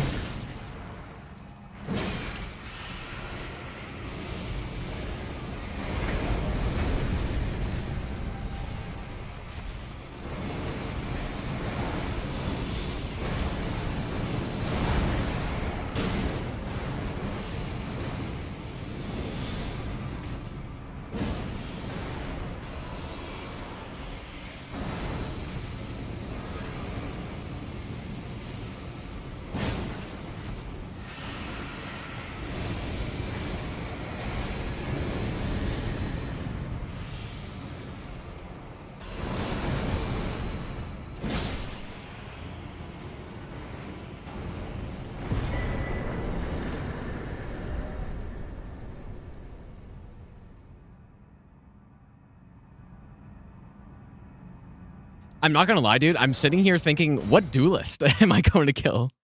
Oh my god. It's like I killed the Dragon Barrow guy. Good lord, mate. That's definitely a sign that I should probably end soon. Oh boy.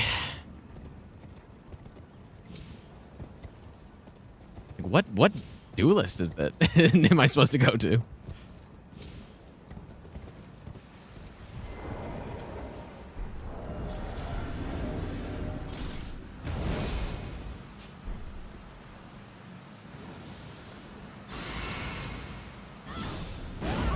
Yeah, maybe I should just...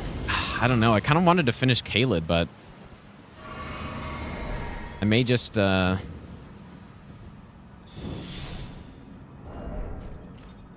Maybe I shouldn't do it that way. I should just... Maybe I'll kill this Kindred and then end or something.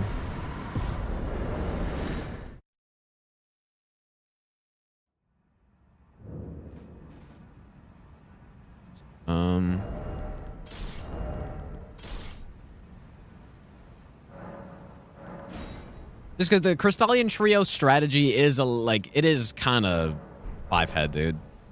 I mean, I could do it. I'm more concerned about my Windows update at this point. My Windows update is the thing that's scaring me.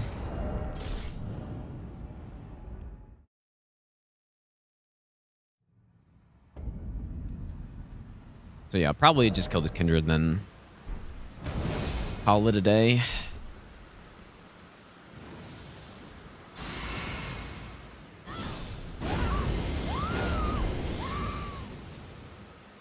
There's no fog gate because I already like the way that skip works, you need to go place the stone sword keys first.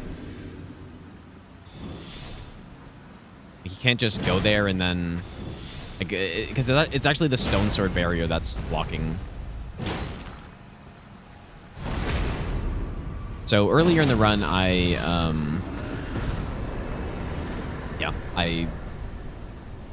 broke that stone sword barrier. Okay, I guess I'm calling it for today, dude. It's kind of annoying. Like, there are only 4 more bosses left in Caelid, but we'll just finish it when I come back tomorrow, I guess. Yeah, this run will be 13 easily, because I've also kind of, like, stalled a bit by just talking about stuff. But yeah, we're about halfway through. Might seem like more than that, but no. We're about halfway. Yeah, at least things have been consistent, though, right? Like, I don't know. Things have been consistent. It's a lot easier to do runs. Like, when I'm just doing baseline runs and I don't have the intention of actually getting the run on that run or whatever, like when I'm doing it, I usually rack up a lot more hits, as you may have noticed.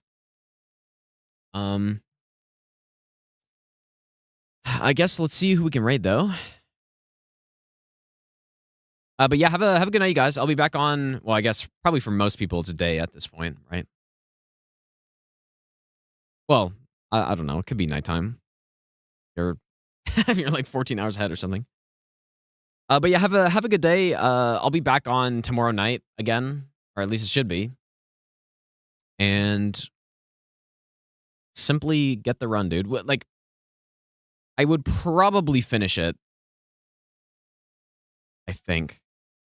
Right? Like, if there is actually 7 hours left, I'd probably just finish it next stream if we don't get hit, so. Let's raid Nova, dude. I haven't raided Nova in ages because she streams so early, dude. But go say to Nova, you guys. I'll be back on. Probably, well, I'm not going to say it's going to be earlier than today because I really have no idea, but yeah, take care, you guys. I will see you all next stream.